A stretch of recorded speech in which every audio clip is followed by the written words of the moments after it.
A new journey, or perhaps a new mission, begins as a plane slices through a perfectly clear sky. It touches down in enemy territory, a massive and modern international airport buzzing with activity. Inside, the terminal is a chaotic sea of people, but in this chaos, one family stands out, looking completely out of place. They exit Passenger Terminal 1, taking their first steps into a brand new world. The dad, rocking a Hawaiian shirt so loud it might be illegal, takes a huge whiff and yells, "Southern Joseon really does have different air." His wife just giggles, telling him he's gonna get in big trouble talking like that around here. You think? The son, meanwhile, looks like he wants the ground to swallow him whole. "Comrades, do we really have to wear these weird clothes?" he asks. His mom pulls him into a hug he clearly does not want. "My handsome son, you absolutely cannot talk like that here," she chirps, completely ignoring his suffering. A little later, they're all packed into a taxi, cruising through the city. Dad is having an absolute meltdown over the giant skyscrapers. You'd think he'd never seen a tall building before. He's just gawking at all the colorful and bizarre architecture, completely losing his mind.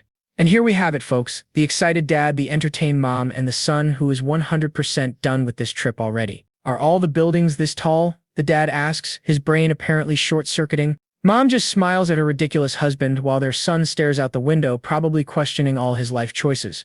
The taxi driver chuckles, saying, "You must be visiting Seoul after a long time. Buddy, you have no idea." First time. First time. The dad shouts, nearly giving the poor driver a heart attack. He starts to say something else, but his wife decides she's had enough of his antics. With a quick distraction, she knocks her hubby out cold. The driver's left wondering why it suddenly got so silent. Mom just giggles to herself while her son is curled up to one side, officially resigning from this family. They finally arrive at a pair of incredibly sleek, ultra-modern apartment towers. The dad proudly announces that their new place is worth over $4 million. "Okay, Mr. Moneybags." Still in secret agent mode, the son scans the area and spots the approaching security guard. "Are you here to visit?" the guard asks. "You can't enter without a visitor pass." The family just stares at him, looking like they just landed from another planet.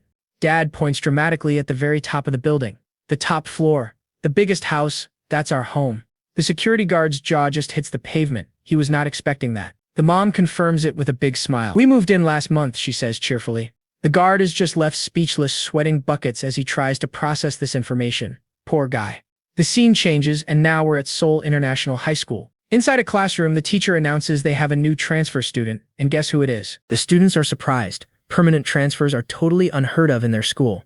The whole class is buzzing, trying to figure out who this new mystery kid is. A female teacher tells them that the fact he got into their advanced class should tell them everything they need to know. She turns to the new kid. "What are you doing? Aren't you going to introduce yourself?" He just stands there for a moment, soaking in the silence. So dramatic. "I am Kang Jian," he says flatly. "Nice to meet you."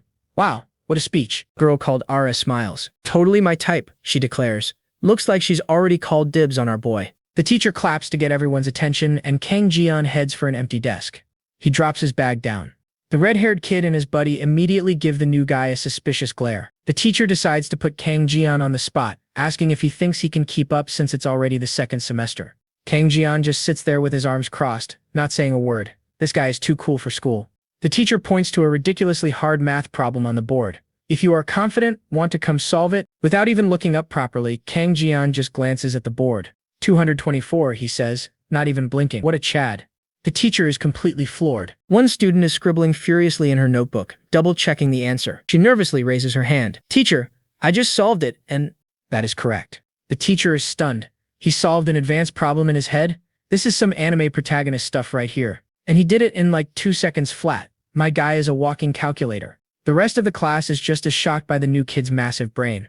Even the students who were skeptical at first cannot believe what they just saw. Girl who called dibs smiles, resting her chin on her hand. I like him even more now. But Kangyen just looks all business. He's determined to carry out his mission without fail. And cue the tragic backstory. A much younger Kang Jian is panting through some intense training. By day, he trains his body. By night, he trains his mind. He's pushed to his absolute limits by a shadowy figure looming over him like a final boss. His brutal regimen also involved, among other things, combat knives, hand-to-hand combat, and firearms training. He basically forged himself into a human weapon. Talk about a tough childhood. A few years down the line, our boy is ready for his final test. A brutal match against his training officer. It's a no-holds-barred fight to the death. Loser gets thrown in the dump, literally. The scene shifts to a high-tech command center. Our boy passed, and he's now being given his first mission. The operation area is Southern Choshin. The officer's face is grim. It will take at least 10 years. No, much longer than that. He reveals the insane objective: infiltrate the super elite upper class of South Korea and build powerful connections. Then wait for the party's orders, he finishes. That is your mission. Without a shred of doubt, Kang Gi-yeon accepts. He gives a sharp salute, simply saying, understood. Just then, a door slides open behind him, revealing two more people. Hold up, it's Kang Gi-yeon's mom and dad, looking completely different. That's wild. These are the comrades who will be carrying out this mission with you, the officer explains. He tips his hat and dad nods back seriously, but you can see mom's trying to keep it in. Then, Kang Gi-yeon turns. Even dad can't hold it in and pretends to tip his hat to hide his eyes. Alright, we zoom back to the present, in their ridiculously fancy new apartment. Dad is staring out quietly. Do you think Ji-yeon will fall for it? The mom asks. He turns to her, and now he looks less like a goofy tourist and more like a man filled with worry. He gently pulls her into a hug, saying, let's not rush things. Just getting him out of that hell is enough for now. Whoa, so this whole thing is actually a rescue mission. After flexing his big brain, Kang Ji-yeon is officially on everyone's radar. And one girl in particular, Ara, is definitely watching him. Next thing he knows, he's mobbed by a group of girls. They're all over him, firing off questions left and right. They're desperate to know his deal, convinced he's got to be the son of a diplomat or some big shot from overseas. But this kind of interrogation is getting to him. The man's trained for combat, not a social firing squad. Just when he's about to break, the crowd parts like the Red Sea, and the one who steps forward is none other than the Queen Bee. She introduces herself with a super confident smile. Hello, I'm Lee Ara. She asks if he's Kang Ji-yeon, but he just gives her the 1,000-yard stare. His guard is completely up. This dude's gaze is absolutely piercing. He's not blinking for anyone. Flashback to the night before. Kang Ji-yeon isn't cracking open a math book. Oh no, he's studying his classmates like they're a mission briefing. And who's the first file on his desk? You guessed it, the girl he just met, Lee Ara. Just then, his father walks in. But he's not bringing snacks, he's bringing another assignment. He drops a massive stack of papers on the floor. These are the details of the targets to memorize. There are more than expected, so take note. Kang Ji-yeon's reply is totally cold and robotic, and his dad is not having it. Fix your tone. His dad lays down the #1 rule of the mission: blend in. He has to act like a totally normal kid. With a look that could curdle milk, he finally agrees. Yes, which brings us back to the classroom. He's staring right at his target, and the mission objective flashes in his mind.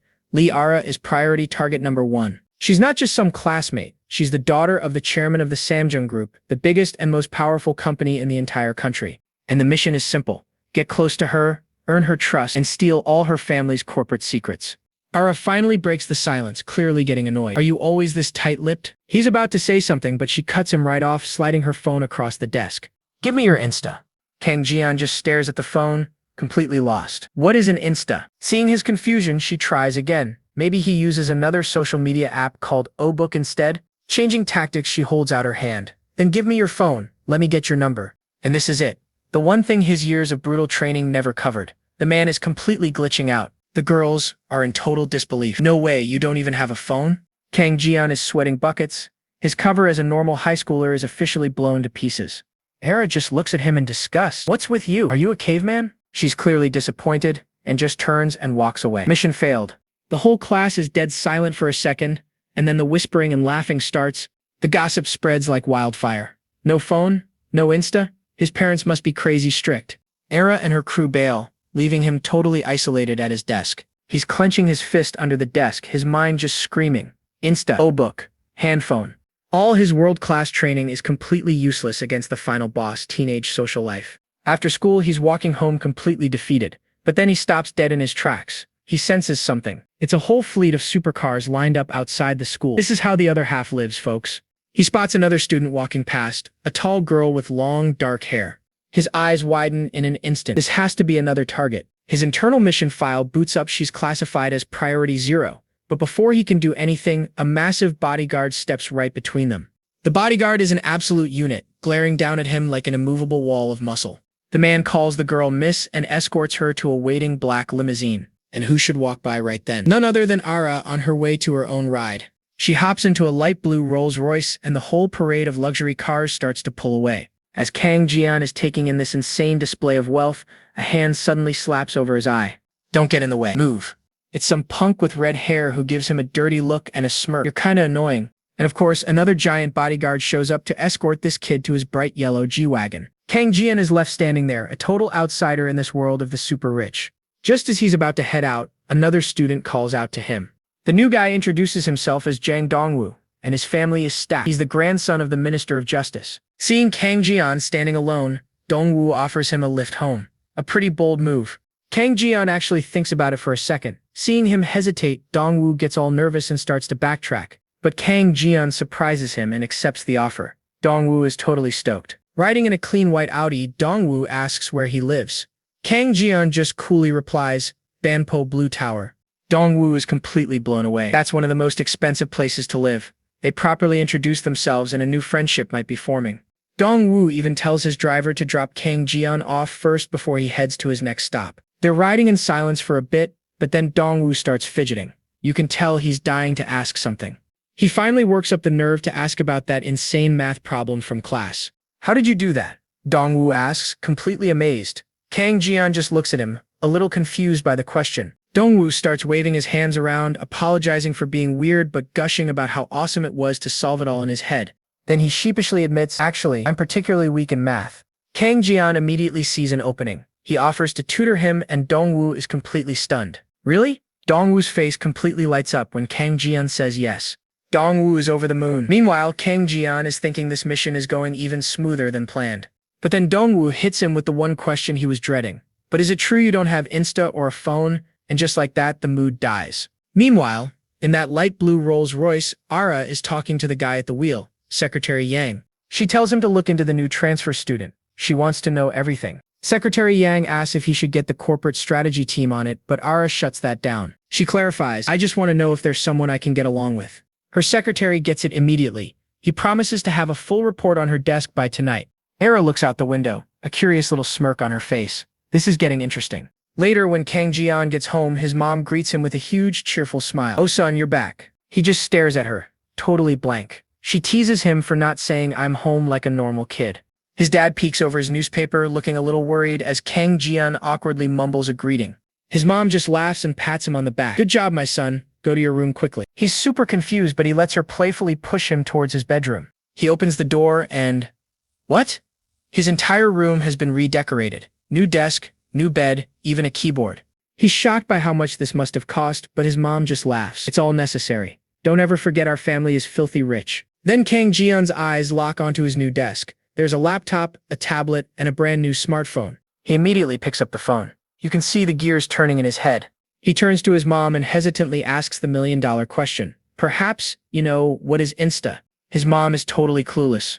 But then his dad steps in with a super confident grin. That's something I'll teach you, he declares with a sparkling thumbs up. Kang Jian looks horrified, while his mom just giggles at her husband's boomer energy. Later that night, we find Ara on an intense run, pushing herself to the limit. She stops when Secretary Yang suddenly appears out of nowhere, holding a file for her. She takes the clipboard and sees the profile inside Steve Kang Jian's father. The report is insane. He's the Korean-American CEO of a top cryptocurrency, with a net worth of at least 30 billion won. And that's not all. His security business is also blowing up in the US, Japan, and even getting noticed in China. Ara closes the folder, looking thoughtful. Her secretary asks if he should keep digging for more info. She hands it back with a confident smirk. No need, she says. Seems like he is someone I can get along with. The next morning, our boy Kang Jian is just chilling with a brand new phone displayed on his desk. He makes a little sound trying to get their attention.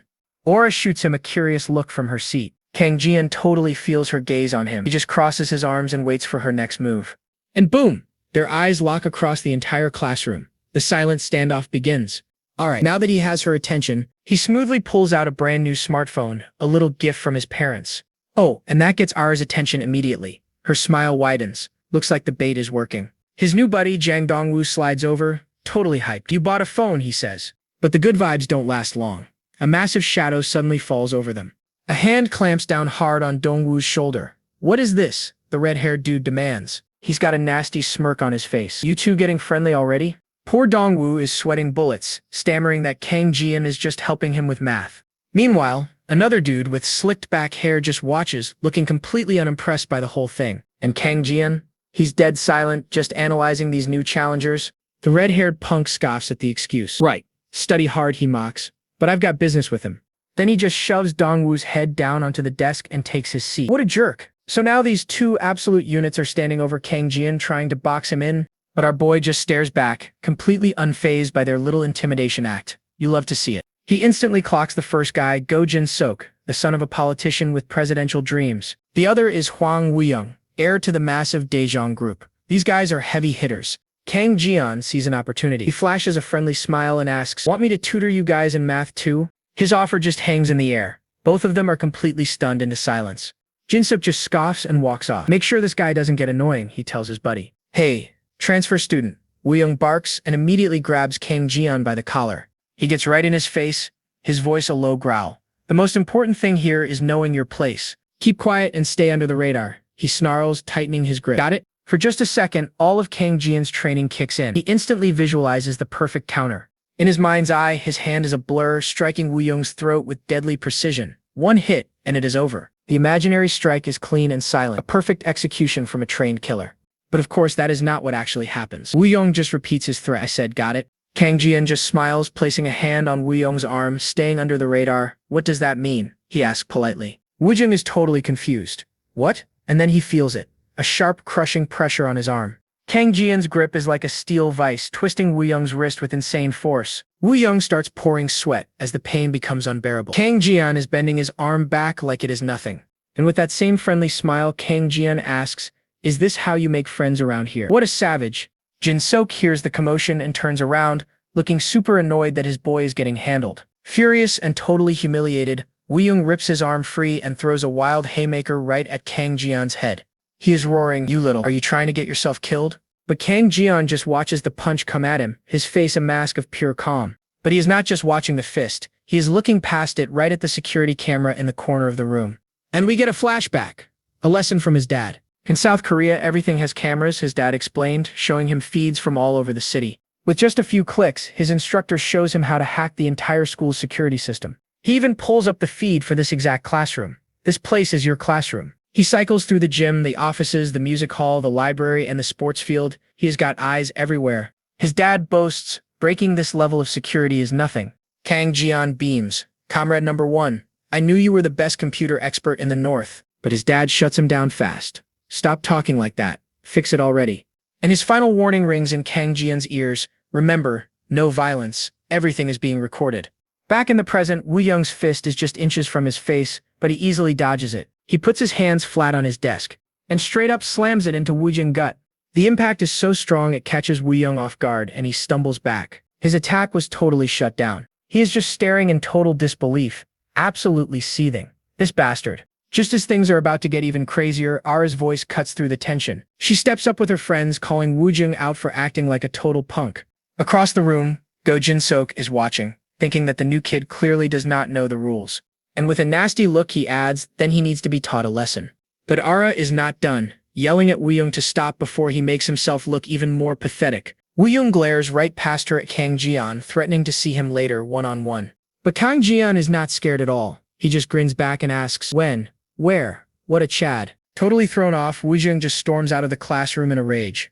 Kang Jian's kicking himself. This dude is a 4-star, aka a target for recruitment. He needs to get on their good side. What the heck should he do? Suddenly, the English teacher walks in, a cheerful blonde woman who immediately spots the new student. Kang Jian is still thinking about Jinsuk when the teacher asks if he can keep up in her all-English class.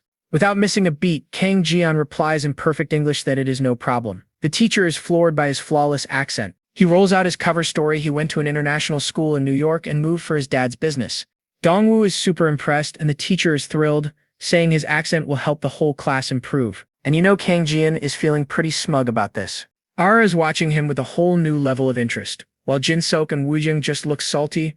Now that everyone knows he is from New York, the girls are swarming his desk all over again. Alright, time to get to work. He holds out his phone to the baffled girls, but suddenly, Ara's right there to snatch it.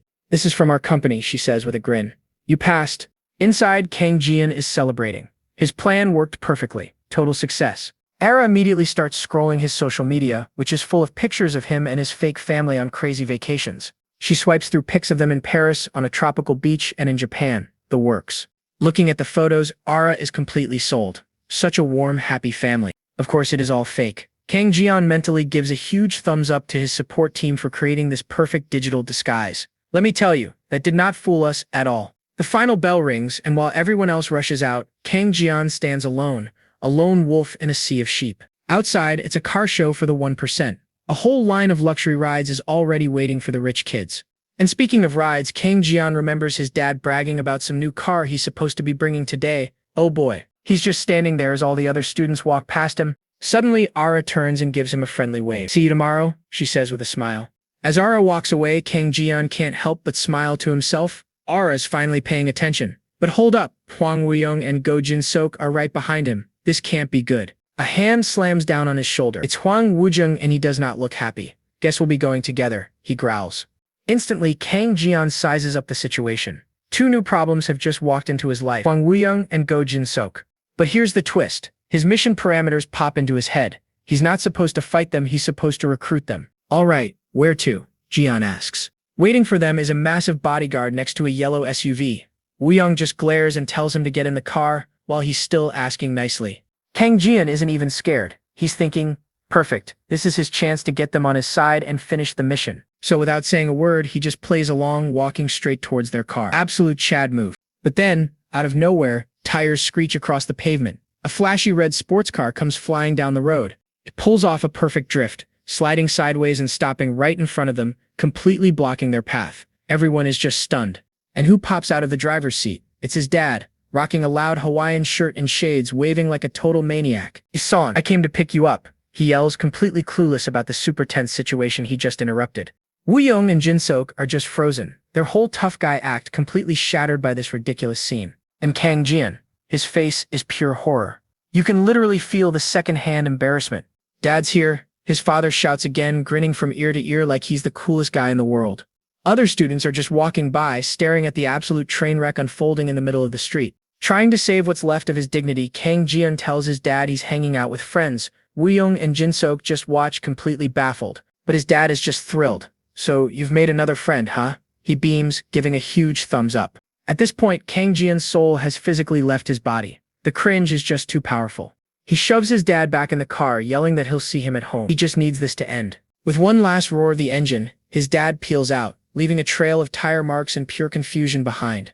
Kang Jian just lets out a massive sigh, watching the disaster mobile disappear down the street. Jin-sok shoots him a death glare. "You," he says, "really need some proper guidance." And just like that, they're all piled into Wuyoung's SUV, driving through the city. Kang Jian sits there quietly, probably wondering what kind of mess he's gotten himself into this time.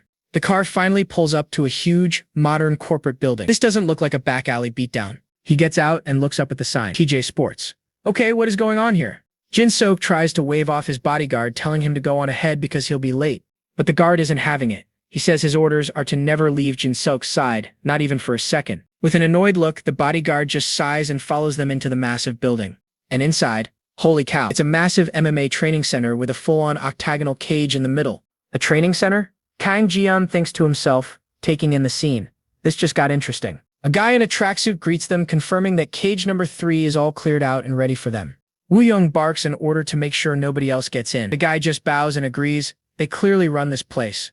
But then the guy whispers to Kang Jian, just beg for forgiveness and he'll call an ambulance quickly. Dude knows what's about to go down. Wuyoung is already getting impatient, yelling about whether the ambulance has shown up yet. Bro is confident. Through all this, Kang Jian just stays completely silent, watching as Wuyoung gets ready for whatever's coming next. And then it happens.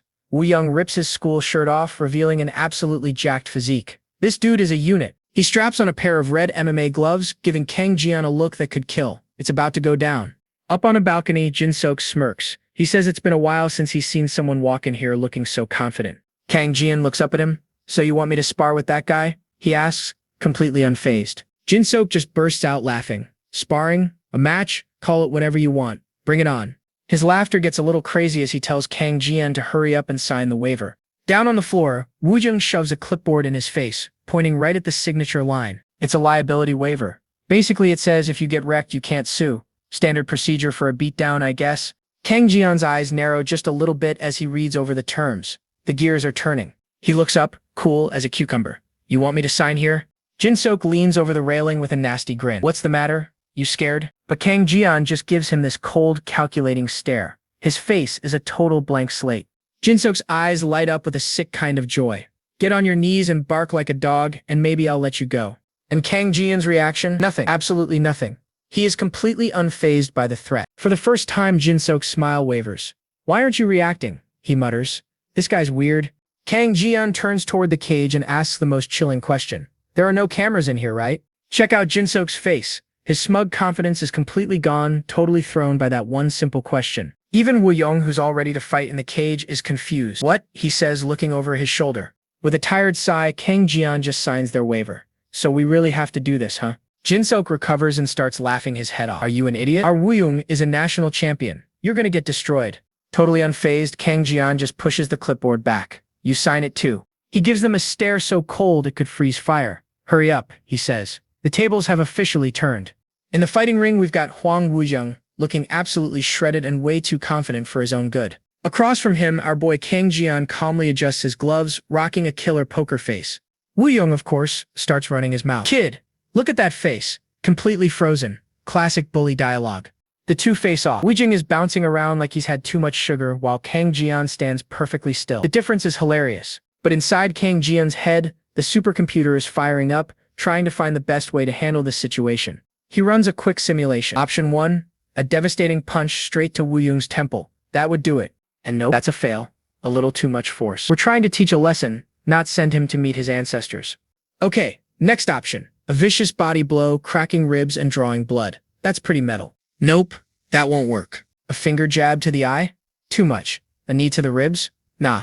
Crippling leg kick? Nope, just nope. He can't risk killing or permanently maiming the son of a corporate chairman. That's just bad for business. He's genuinely stumped. How do you even educate a rich brat without causing an international incident? Woo-young finally makes his move, throwing a test jab that stops just inches from Kang Jian's face, who doesn't even blink. He follows up with a fancy hook kick, but Kang Jian just dodges it, effortlessly, like it was nothing. Woo-young's eyes widen in shock. You can almost see the error message popping up in his brain. Watching from the railing, Go Jinsok and his bodyguard are equally stunned. Their faces are absolutely priceless. Woo-young backs away, trying to play it cool. You've been working out, huh? Yeah, you could say that. Kang Jian stays completely silent, and his stoic expression is seriously starting to unnerve Woo-young. The silent treatment works. Woo-young grits his teeth, his cocky grin returning as he gets more and more angry. What's with that look? He yells, charging forward with all the grace of a runaway train. With almost zero effort, Kang Jian slaps him on the face. Just like that. Bam. He just flexes his fingers, totally unfazed by the attack. This is a complete power-level mismatch. Up on the balcony, Jinsok and his man look like they just saw a ghost. They cannot believe what they're seeing. Woo-young begins to tremble, a mix of pure rage and fear on his face. He is not having a good day. Kang Jian slowly clenches his own fist, and his eyes narrow. All right, playtime is officially over. Losing his last bit of composure, Woo-young screams, "Wanna die or something?" before getting cut off by a sharp backhand across the face. The blow sends Woo-young stumbling back, completely stunned. He had no idea what hit him. Before he can recover, Kang Jian pivots and delivers a brutal open palm strike right to the side of his head. Woo-young's eyes roll back as he's sent crashing to the floor, and that's all she wrote, folks. Lights out. Jinsok and his bodyguard are utterly speechless, their jaws practically on the floor. What did they just witness? Kang Jian glances up at them. There won't be any major damage since I went easy. His definition of easy is terrifying. He turns and walks out of the ring. If there's nothing else to see, I'm out. Just another Tuesday for our boy. But Jinsok isn't having it. He shouts from the balcony, "Stay right there." The plot thickens. A moment later, Jinsok and his bodyguard are down on the main floor, rushing to intercept him. With a wild, excited grin, Jinsok makes a shocking declaration. "From now on, you're my right-hand man." Kang Jian is completely baffled. "Right-hand man? My guy is just trying to get home and play some video games." Jinsok turns to his bodyguard, practically buzzing. "This guy is really strong, right?" The bodyguard just stares, looking like he needs a raise. Still processing, Kang Jian wonders aloud what that's even supposed to mean. "Welcome to the club, buddy." Jinsok walks back towards him, boasting, "Being my right-hand man is great. You know who my dad is, right?" He throws a friendly arm around Kang Jian's shoulders. "Let's go. As a celebration, I'll treat you to dinner at a nice place." Jinsok laughs like a total maniac.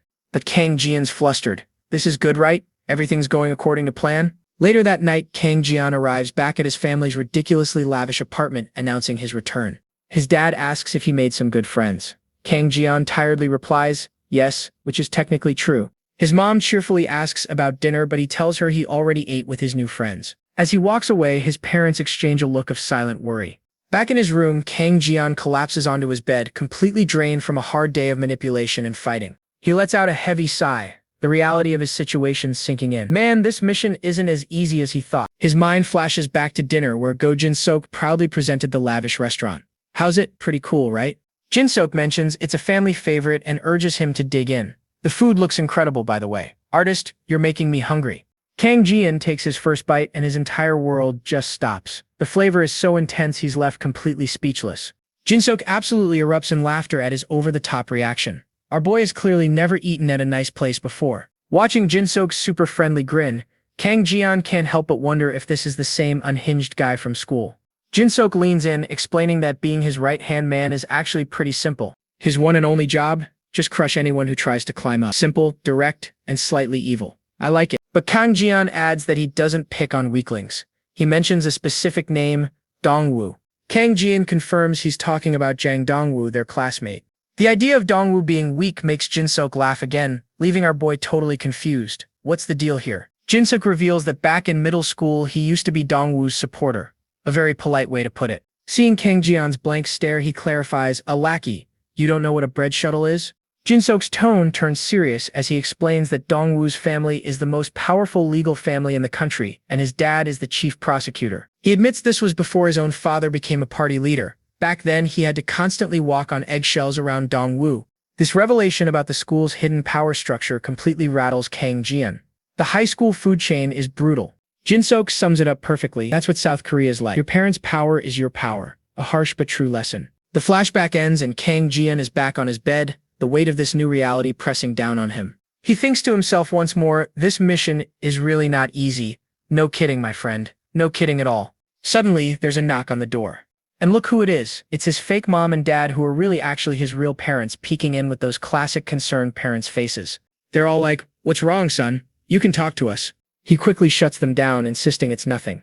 A classic tough guy act. Yeah, they're not buying it for a second. That shared look says it all. Alone again, Kang Jian has a mini existential crisis. Turns out, South Korean high school is more complicated than any Black Ops mission.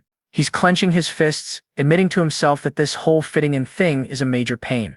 But then his dad drops the act. He snaps at him to cut the self-pity. You forgot who your comrade is? Ouch. That's all it takes. Kang Jian snaps to attention like a soldier, apologizing and promising to get his head back in the game. And just like that, the fake parents are all smiles again. Look at that, our boy's got his game face back on. So what's his next move? Grinding. He hits the laptop, furiously researching stuff like Lackey, Otaku, and even MBTI. Gotta learn the local meta. He reminds himself he's the best agent from the Shadow Unit and makes a dramatic vow. I will never fail my mission. Okay, settle down there, buddy. Meanwhile, his comrades are eavesdropping at the door, giggling like proud parents. This whole setup is just ridiculous. The next day at school, a super nervous Dongwu shuffles up to Kang Jian. He's trying to ask about yesterday without actually asking. Kang Jian just scoffs and calls him out. He knows Dongwu used to be the bully back in the day. Dongwu starts panicking, but Kang Jian cuts him off with a surprisingly cool line. Don't worry, I don't need shuttles. Then he hits him with this ridiculously cheesy grin and a thumbs up, declaring them friends. Dongwu is baffled, while Kang Jian thinks, man, I'm so smooth. No, you're not, dude. As class ends, Dongwu is just relieved nothing bad happened, keeping a wary eye on Jinsook as he walks by. But Kang Jian leans back, cool as a cucumber, and tells him not to worry. His new plan is for them to all become friends. Oh man, this dude still doesn't get it. Speak of the devil. Someone yells his name and it's Jinsook, beckoning him over. Kang Jian approaches with a smile so fake it could be plastic, even throwing up a V sign. Thanks for dinner? Jinsook is not amused, but everyone else, including Ara, is staring like they've just seen a ghost. The whole class is just frozen, watching this psycho casually offer to buy the school's top bully dinner next time. Jinsook doesn't say a word, he just points to the empty seat next to him. And everyone knows that's Huang Wuzheng's throne. Then, he hits him with the test. Why aren't you sitting? The pressure is on, folks. The gears in Kang Jian's head start turning. He gets it.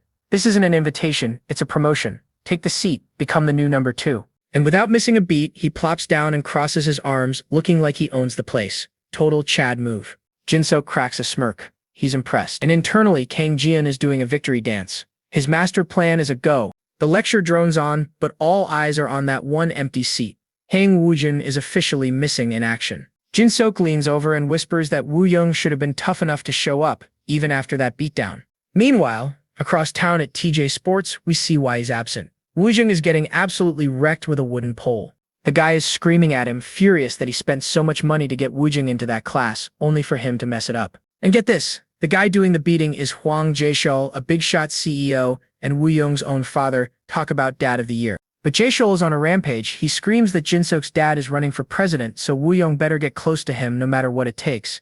He tells him in some very colorful language to basically become Jinsook's best friend or else. Then he just roars. If you get it, then get lost. A poor, battered Wu Zheng just limps away. With his son gone, Jae turns his attention to his secretary. Business time. He wants to know all about the company owned by the father of the kid who beat up his son. Yep, he's talking about Kang Jian. The secretary reports that Kang Jian's dad supposedly owns a crypto company called 11 Coin. We all know that's just a front, right? And apparently, the company is loaded. Jae eyes narrow. Let's have a meal, he says. That does not sound friendly. The secretary asks where, and Jae answer is just chilling. In this gym. Oh, this is not going to be a nice dinner. The secretary gets the message loud and clear. He just gives a little bow. The threat is understood. Jae is just fuming, muttering about some punk daring to get in his way. This guy has serious anger issues. Meanwhile, back at school, the day ends and a cheerful Aura waves goodbye to Kang Jian. She walks over to her fancy car and is met by a whole squad of guys in suits. Across the street, Jinsook's bodyguard is waiting. Take good care of your parents, Jinsook suddenly says. What does that even mean? Jinsook just smirks like he's in on a secret, says he'll see him tomorrow, and leaves with Mohawk guy, leaving our boy totally confused. Take care of his parents? He's a North Korean spy, my dude. That's not his real family. His confusion is cut short when his dad pulls up in a ridiculously flashy sports car, yelling for him to hop in. Kang Jian just closes his eyes and sighs. He is so done with this guy's over-the-top acting. Later that night, the fake family is having a nice normal dinner. Well, as normal as it gets for 3 spies. Just then, the doorbell rings. There's a man in a suit standing there, looking all professional. He calmly introduces himself. He's from the Daejeon group. Smells like trouble. Mom and Dad immediately look concerned, asking what he wants. The name finally clicks for Kang Jian. Daejeon group. That's Wu Young's family, the kid he beat up. This secretary isn't here for small talk. He gets right to the point with a serious accusation. Our group's young master was assaulted by your son. Bam! The whole family freezes, and a single drop of sweat rolls down Kang Jian's face. He is so busted. The secretary dials it back, saying his boss does not want trouble. He just wants a friendly little meal with Dad. Sure, a meal. I have seen enough movies to know what that means. But Dad is a professional, folks. He just laughs it off, playing the clueless parent. Oh, it's just a little scrap between kids, he says. Oscar-worthy performance right there. The secretary insists that the invitation is for right now, and with a surprisingly confident sure Dad agrees to go. Our protagonist is left watching him go, that cool demeanor completely gone. Now he just looks like a worried kid who is in way over his head. But right before the door closes, Dad's entire vibe changes. He looks back with a stone-cold expression and gives one simple order: stay home. The door clicks shut. And just like that, Kang Jian and his mom are left staring at it, the fake family act replaced with very real worry. Meanwhile, we cut to the evil lair. The TJ Sports headquarters, the home base of the Huang family. Inside, the secretary leads Dad through a hallway into the arena. And there is our final boss, Wang Jae. He is just chilling by an MMA cage like he owns the place. Which, to be fair, he does. Jae gets right to business. With a grin that screams, I am a villain, he says, my kid got beat up pretty badly by your brat. Then he hops down from the cage trying to look all intimidating. So he asks, what are you going to do about it? But Dad is playing it cool. Way too cool if you ask me. He just smiles and asks what the big bad CEO wants. The demand is classic rich guy bully stuff. Transfer your brat to another school. Then I will let this slide. Dad just laughs again, scratching his head. He says that is a little tough, since his wife worked so hard to get him into the best school in Korea. Okay, Jae is out of patience. He steps in, trying to use his size to intimidate Dad. The classic I am bigger than you strategy. But as Jae face twists in anger, Dad's friendly mask drops completely. His eyes go ice cold as he warns, don't do anything you will regret. Jae does not listen. He throws a massive hook. Bam! It connects right on Dad's face. Dad's lip is split, but get this. It is Jae who is screaming in rage. You bastard, he yells. You are the one who threw the punch, my dude. He follows it up with a few brutal shots to the gut, sending Dad stumbling back. This is not looking good. Dad collapses to his knees. Jae cracks his knuckles, all smug. I will let it slide for today. How generous of him. But of course he is not done. He grabs Dad by the hair, yanking his head up. Transfer your kid now, he snarls, or I will run you out of the country. Then he just slams Dad's head into the floor. Geez, dude, chill. And with that, Jae walks off, telling his secretary to throw some money at the problem, as if that fixes getting your face rearranged. A little later, the secretary offers Dad a check, the price for his beatdown, a cool 10 million won. Dad's face is a wreck, but he just stares at the check like it is a piece of trash. As the secretary gets in his car, he gives the classic villain warning, do not even think about calling the cops. We own them, he smirks. But Dad just replies with a deadpan, I won't do anything stupid. The double meaning here is thick, folks. The secretary waves the check towards Dad and he snatches it. He watches them drive off, his face pure simmering rage. Meanwhile, The goons in the car are laughing. Oh, you guys have no idea who you just messed with. Back at the apartment, Dad walks in to find his worried family waiting up for him. The mood is tense. The second they see his bruised face, Kang Jian's eyes go wide. That is the face of a kid realizing this is all his fault. He rushes over, asking if he is okay, but Dad just holds up a hand. Not now, kid. Dad's on a roll. And then we see Mom. Her worried look melts away, replaced by pure, terrifying, silent rage. Dad sits down at what looks like a NASA command center in his office and starts typing like a madman. His face is all vengeance. I will make him regret messing with the wrong person. Oh yeah, it is hacker time. The next morning, it is just another sunny day at the evil corporate tower. Everything seems perfectly normal. Our boy Jaeshul is in his office sipping tea without a care in the world. Enjoy it while it lasts, pal. And his peace is immediately shattered. The secretary bursts in screaming like the world is ending. CEO, we're in trouble? Jaeshul is just annoyed. He has no idea what is going on and demands to know why his morning is being ruined. The secretary, looking like he is about to have a heart attack, delivers the news. The company's servers are completely down. Jaeshul asks about the IT team, but nope, their computers are dead too. The portal is down. And for the final blow, the one that makes all the color drain from his face, refund inquiries are flooding in. Ah, you love to see it. Back in the office, the phone is ringing nonstop. Jaeshul finally answers, and you can bet it is not good news. CEO, big trouble, says someone on the phone. Jaeshul just looks annoyed. What now? The biggest bomb is dropped. The bank, they froze our accounts. And boom, there is the look of pure, unfiltered panic we have been waiting for. Night falls and Jaeshul is left all alone in his giant, dark office. He looks completely broken, stewing in the ruins of his company. He is sweating, trembling, asking the empty room if there is any hope. My friend, you are talking to yourself. It is over. He is mumbling about what the bank is saying when suddenly a voice answers from the shadows. Well, hello there. Oh, it's Mom. And Jaeshul absolutely loses it. He starts screaming about how she got past his security. Buddy, your security is the least of your problems. She just gives him a little smirk. I put them to sleep. Cold. Absolutely ice cold. And she is not kidding. The cameras are down and the entire security team is taking a little nap. A very, very long nap. Jaeshul tries to act tough, but Mom is not having it. She grabs him by the collar and pow, one punch sends him flying. Dazed, he looks up to see her sitting on his desk, looking down at him like he is dirt. Do you know who you messed with? She asks. The answer is no, he does not. Jaeshul is sweating buckets as she explains that normally she would just kill him, and right on cue she pulls out a syringe. But apparently she made a promise to someone that she would not kill anymore. So lucky day for Jaeshul, I guess. Instead of death, she has a different plan. She presses the needle to his throat and says, I will wake you up in 3 years. She injects him, whispering that he will wake up after our Jian's graduation. His world goes dark and all we see is her cold, determined eye. Do not mess with this family. Alright, so the next morning, Kang Jian is ready for school while his parents are on cleanup duty. But he pauses at the door, giving one last look back. And yup, his dad is still looking like he went 10 rounds with a brick wall, bandages and all. But Mom? She's all sunshine and rainbows, waving him off like nothing happened. This, of course, sends our boy into a guilt spiral. He tries to apologize for the trouble he caused. His mom just giggles it off. Don't you worry, she says. Mom and Dad took care of everything. That sounds not at all ominous, right? We then cut to Seoul International High School. Inside, Ara is holding court with her friends before class starts. She spots someone across the room and gets this sly little smirk on her face. Her target is Kang Jian, who's just chilling, looking way too relaxed for someone in his situation. He's thinking about how parents in South Korea get involved over everything. My dude, you have no idea what you've gotten into. Suddenly, Go Jin-sok slides in with the hot gossip. He leans in close and drops a bomb. Woojung's dad collapsed, and his company, totally tanking. Kang Jian's eyes go wide with shock. You can see the gears turning in his head. Jin-sok whispers that he heard it was a stroke, maybe a heart attack, something serious like that. And bam! His mom's creepy words from this morning come rushing back. He tries so hard to deny it, shaking his head. No way, they wouldn't, right? But before he can have a full-blown panic attack, Ara pops up, asking what he's doing this weekend. She completely ignores the tension and invites him to her birthday party. Talk about timing.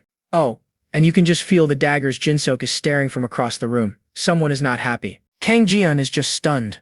Birthday party? He asks, like he's never heard the words before. Ara just smirks, all confidence. Yeah, it's my birthday. You're coming, right? Of course he says yes. She waves and promises to text him the details. As Ara walks off, Jin-sok just watches them, his face a total blank. The plot thickens, my friends. Just then, the man of the hour, Hwang Woojung, shuffles into the classroom. And folks, he looks absolutely wrecked. All that arrogance from before, gone. Completely nerfed. Ara tries to ask about his dad, But Woojing just blanks her completely, walks right past without a single word and slumps into his seat. He looks like a total ghost. The fight has just drained right out of him. And Kang Jian is just watching, putting all the pieces together. Yeah, his parents definitely took care of it. Later that day, Kang Jian is waiting alone at a crosswalk. Yeah, his dad's probably not well enough to pick him up today. Suddenly, a voice calls out to him, snapping him out of his thoughts. He turns around to see a trio of his classmates. One of them asks if he's heading home alone. He recognizes them from class, but he's clearly surprised that they're talking to him. This guy needs friends. They figure since they're all taking the bus, they might as well go together. Our boy, ever the social butterfly, just kind of awkwardly agrees. The girl who spoke up introduces herself as Shin Yuna, and her friends as Seo Dongjun and Jian Yiju. Yiju admits they've wanted to get to know him. Kang Jian is so flustered, he just says, "Nice to meet you." Then Yuna asks where he lives. When he says Banpo Blue Tower, they just short-circuit. Our boy has absolutely no idea why they're freaking out. He's just standing there like a confused puppy. She yells that he must be loaded since that's the fanciest apartment around. He just says it's his parents' place. Well, their cram school is in the same area, so they can take the same bus. Then she gets a brilliant idea. There is an amazing Tetukbaki place nearby. Wanna go? She asks. Kang Jian repeats, Tetukbaki? This dude doesn't know that it is, does he? Yuna is absolutely thrilled, promising him he is going to love it. After a quick bus ride, they arrive at the legendary Daesorang's snack bar. Inside, they order basically everything on the menu, a true feast fit for high school royalty. Everyone immediately digs in, raving about how good the food is. But while munching on some kimbap, Yuna notices Kang Jian is just staring at the food. She leans in and asks the ultimate question. Don't tell me this is your first time eating takbaki. He quickly denies it and pops a piece in his mouth to prove it. Big mistake. The moment it touches his tongue, the spice hits him like a freight train. His eyes nearly pop out of his head. He literally breathes fire. I am not kidding, folks. The artist drew actual fire coming from his mouth. Yiju and Dongjun completely lose their minds laughing at his pain. He desperately grabs a cup of water and chugs it down to put out the inferno. Once he recovers, Yiju gets serious. She admits she was surprised he agreed to hang out with them. Dongjun adds that since he transferred, he's only ever been seen with the rich and powerful kids. Yiju explains even though they're in the same special class, they're just on a different level socially. Kang Jian is completely lost, so Dongjun spells it out for him. Compared to the elite circles of Ara or Jinseok, their little group is just plain. But Yeji's having none of that. She jumps in, proudly announcing that Yuna has never lost her spot as #1 in the entire school. Yuna just brushes it off, saying the only reason she's first is because all the real geniuses go overseas for college. This information absolutely blows Kang Jian's mind. You can see the system error happening in real time. His mission intel said absolutely nothing about these kids. They weren't even on the radar. He finally gets it. These are just normal South Korean students. But just as he's having this revelation, a mocking voice cuts in from the entrance. A group of students in different uniforms swagger in. One of them sneers, "Rich kids from International High hanging out in our spot?" Kang Jian doesn't even blink. He just stares back at them, completely unfazed. The leader complains about them taking up space for the common folks, even though the place is mostly empty. Classic bully logic. This whole confrontation has Yuna and Yiju looking pretty nervous. But Kang Jian? He is not impressed. Seeing the smirk, one of the bullies gets right in his face. Hey, when someone asks you something, you answer. And just like that, the smirk is gone, replaced by a stone-cold glare. Okay, playtime is officially over. The local bully squad leader gets right in Kang Jian's face, demanding to know why he's getting the silent treatment. And Kang Jian? He just hits him with that classic, ice-cold anime stare. You know the one? He's totally unbothered. Meanwhile, his buddy Dongjun is over here sweating like he's in a sauna, trying to herd everyone out before things get messy. But of course, it is never that easy. Kang Jian makes a move to leave, and bam, the bully leader becomes a human roadblock. He has this smug little smirk, asking, "Oh, you think you were just gonna walk away?" "Nope, not happening, my friend." Poor Dongjun is stammering, trying to explain they were just being polite and giving up the table. Bless his heart, he's trying. But the bully is not having it. He leans in and gets straight to the point. "You guys look rich, do you not?" And our boy Kang Jian? Still silent, still rocking that unreadable expression. Seriously, does this guy even have emotions? Finally, the demand comes out, "Buy us some food." Ah, the classic shakedown. How original. He grabs the terrified Dongjun by the shoulder. The poor guy looks like he is about to faint. But just as things are about to get real, a hand clamps down on the bully's wrist. And look who it is. Our silent protagonist finally decided to move. With a look that could freeze fire, Kang Jian hits him with the ultimate Ono reverse card. "Are you guys broke?" Oof. You can see the gears grinding to a halt in the bully's brain. He was not expecting that comeback. Even his sidekick is surprised, saying he thought International High was just for nerds. Guess he has never met a nerd with a spine before. But Kang Jian does not care. His eyes are still locked on the leader, laser-focused. The leader gets his composure back and smirks, explaining his whole business model. Apparently, a little intimidation usually works wonders on allowance money. But Kang Jian, with a little smirk of his own, corrects him. You are not beggars, my friend. You are just plain old robbers. Oh, that did not go over well with the curly-haired one. He gets all puffed up, growling, just pay for the food. And Kang Jian's friends? They are in full-on panic mode. You can practically see them thinking, this is not going according to plan. The bully decides to escalate, saying Kang Jian made such a scene that now they'd take this outside. Classic. But wait, Yuna steps up, holding out a 50,000 won bill. The voice of reason has entered the chat. She tries to smooth things over, apologizing and saying Kang Jian is new and does not get it. Basically, please do not hurt my clueless friend. The bully just scoffs, mocking Kang Jian for letting a girl fight his battles. Look at you, all your cool points just vanished.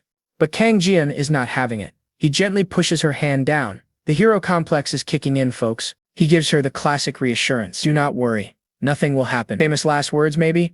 Then he turns back to the bullies and drops the biggest flex imaginable. My family is rich. We live on the royal floor of Banpo Blue Tower. And just like that, you can see the dollar signs light up in their eyes. Their whole expression changes from smug to greedy. His friends are just standing there, completely baffled. They have no idea what kind of 5D chess our boy is playing. And then, for the grand finale, he pulls out a wad of cash. We're talking a serious stack of 50,000 won bills. He fans it out with a grin, basically asking, so, you want to talk now? The bullies are completely hooked, line and sinker. You do not even need words when that much cash is on the table. So they all head out to a nice, secluded back alley. You know, the kind with no cameras, perfect for a friendly chat. The bullies are a little confused by his confidence, but hey, free money is free money, right? Who is going to question that? Meanwhile, Kang Jian's friends are huddled in the back, probably regretting all their life choices that led to this moment. And what's our boy doing? He is calmly running the numbers, calculating the most efficient way to dismantle this entire crew without looking too crazy. But he can't go all out on these guys. He's got his school buddies with him. The leader cracks his knuckles and hits him with the classic line. Do you know who we are? Plot twist. They are from the Seoul Sports High School boxing team, and with that, he throws the first punch, and misses. Everyone sips shocked. Kang Jian looks almost disappointed. You are an athlete? He asks. The disrespect is just beautiful. His friends' jaws are on the floor. They did not see this coming.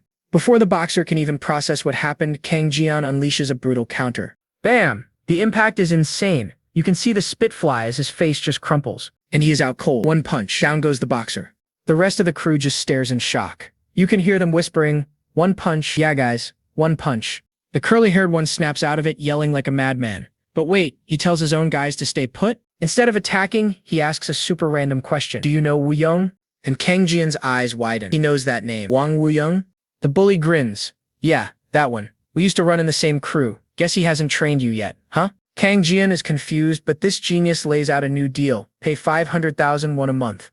Then we won't mess with anyone from your school. My guy is trying to start a protection racket after they just got one-shotted. Bold. Even Kang Jian is thinking, is this guy for real? Is he the dumbest bully alive? The bully cracks his knuckles, offering to help him think it over with a few punches. How generous. With a crazy grin, he charges in, floating like a butterfly trying to sting like a bee. For a split second, Kang Jian looks surprised they are actually this dumb. Then his face hardens.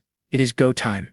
He moves like a blur, just weaving through their clumsy attacks like they are moving in slow motion. The first guy lunges, throwing a punch you could see from a mile away, and Kang Jian just sidesteps effortlessly.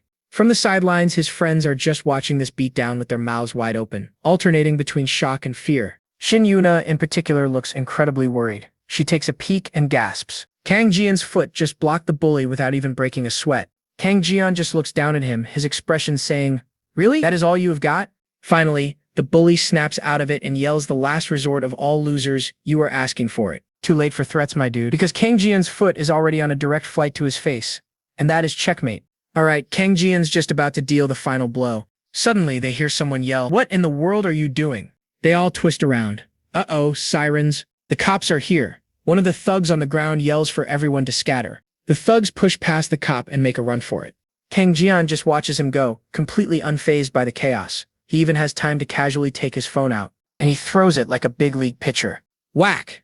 The phone connects right with the back of his head, sending the dude flying. Talk about a critical hit.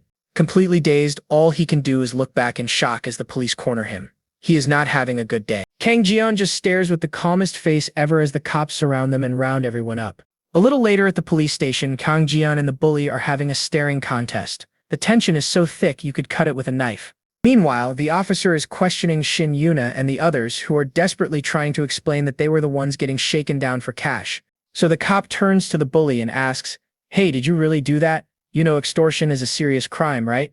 But this guy just leans back and plays dumb. He claims they all go to the same cram school and he was just asking to be treated to a meal. Yeah, right. He even has the gall to say, "And you didn't even lend it, did you?" Trying to make them look like the bad guys. The nerve on this dude. Then why did you fight? The cop yells at them, telling them to get their story straight or spend the night at the station. "We're the victims here," Yuna exclaims. The bully just scoffs, saying his friend got hit, but the students fire right back, shouting that it is because his entire crew ganged up on Jian. The officer smacks his clipboard down, shutting everyone up. Yeah, this is not looking good for our heroes. Even our super soldier Kang Jian realizes things are getting messy. Turns out he was not trained for legal battles and paperwork. And right on cue, the door slides open. A guy in a tracksuit walks in, telling the officer he heard his student was here. Here comes the cavalry. The bully leader looks up and his face just drops. He stammers out, "Teacher?" Oh, he is in for it now. The teacher, Chu Xiansu, immediately starts apologizing to the officer for his student's terrible behavior. But wait a second. The cop's whole attitude changes. He recognizes the teacher as a famous fighter and suddenly it is no big deal. Classic. Xiansu promises to handle his student, and the cop, who is clearly a huge fan, is more than happy to just let it all slide. But then, without any warning, the teacher grabs his student by the ear. He is furious, yelling about how a pro fighter cannot be brawling with civilians before a match. And Kang Jian just watches this whole drama unfold with his classic, unblinking stare. The teacher and the bully both give him a seriously tense look. So, Chu Xiansu drags his student out by the ear. The officer tells Kang Jian's crew they can go home once their parents show up. And who pulls up to get him? His dad in a flashy sports car with his face completely covered in bandages, waving like nothing is wrong. Totally normal. But back at home, the cheerful act is gone. Dad is absolutely livid. He is asking Jian if he has any idea what he has just done. Mom chimes in, saying the cops told them he was bullying his own friends, which is a huge no-no. Dad gives him a lecture about how everything is recorded in modern society. All our boy can do is apologize. Mom tries to be comforting, but Jian is already figuring out that this world is way more complicated than the battlefield he came from. And just like that, the comforting vibe is gone. Dad's voice turns ice cold as he asks, "Are you going to keep showing such incompetence?" And boom, Kang Jian's whole personality flips. He snaps to attention like a soldier, promising it will never happen again. This family is something else, man. Later that night, he is grinding, not in a game but on his laptop, furiously researching South Korean law and how to deal with bullies legally. The very next day, we see him at a bus stop. You can tell he already has a new plan cooking. In a quick flashback, we see him telling his parents that he is taking the bus from now on. He is going solo. But as he walks away from the stop, he spots something sus. Yesterday's bully was talking to Huang Wuzheng. But when the goon sees Kang Jian, he quickly slithers away. He asks Wuyong if he knew those guys. Wuyong, in typical fashion, does not even look at him and just shuts him down with a cold, "That is none of your business," and then walks away. Just then, his friends spot him from the school entrance and start waving. Perfect timing, guys. But their happy reunion is cut short when a super flashy yellow SUV screeches to a halt right in front of them. The door opens, and all we see is a single, super expensive red sneaker hitting the pavement. You know this guy has money. And who steps out? It is none other than Go Jin-sok, looking like he owns the entire school. Another boss battle approaches. The scene shifts to the classroom. Go Jin-sok decides it is time to have a little chat with Kang Jian, who is just minding his own business. And by chat, I mean he leans in looking like he is about to deliver a presidential address on the importance of being cool. He gets straight to the point, asking our boy why he is hanging out with the quote-unquote losers. Kang Jian, who clearly missed the memo on high school social tiers, is just like, why not? They are our classmates, right? Jin-sok scoffs at this revolutionary concept. He explains that you only hang out with people on your level, because associating with the lowers hurts your social stats. Seriously, my guy? Meanwhile, Shin Yuna and her friends are just chilling, completely oblivious to the high-stakes drama club meeting happening in the back. Our boy is still trying to process this ridiculous social ladder.